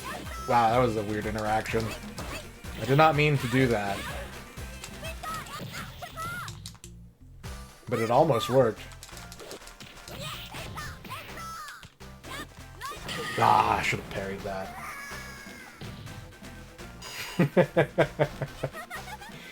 Final round. Now. I think it was a problem too, Brian Lemons, where like a lot of the characters that in that base roster in particular had really voluminous hair. Like Ken's hair is huge in Street Fighter V. Nakali's hair is massive. It's the kind of thing that like, kind of the same way that like Gil's design is meant to show off the strength of the CPS3 hardware board. It felt like they had made like the way everyone's hair was designed, it was like they had made some incredible hair graphics engine, but they really didn't. Damn. I almost won that. You lose. Kareen's hair is really big. Welcome to the world of Street Fighter 3. Well, I got the big hair in the battle. That's what I expected.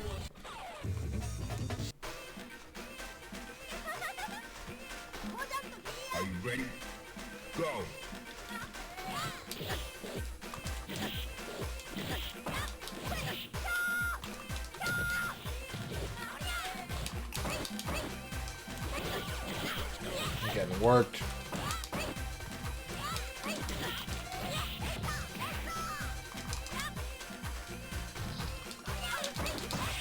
Missed it.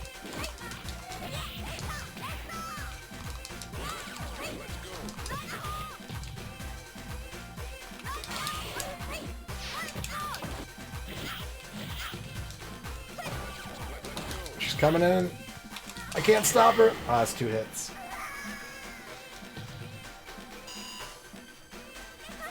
Into the heat of battle. Go for it.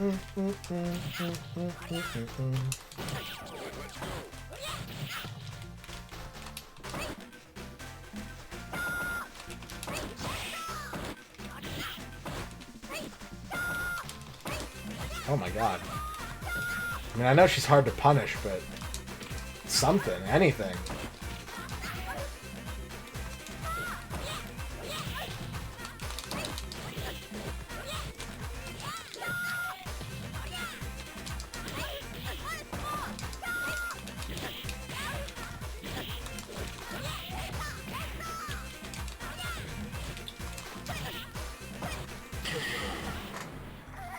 Boy! You lose.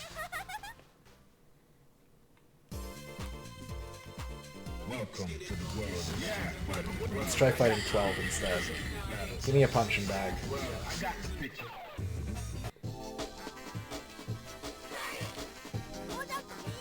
Fighters ready. Engage.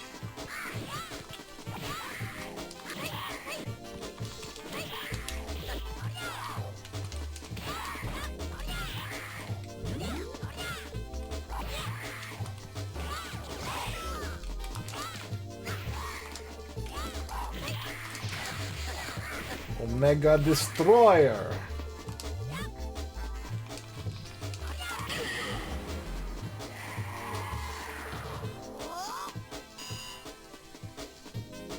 Fighters ready. Engage.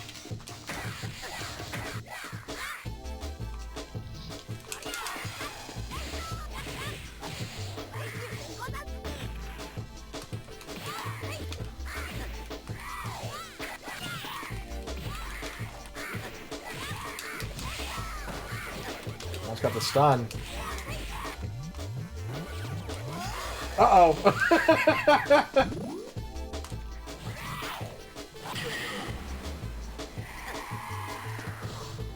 You win.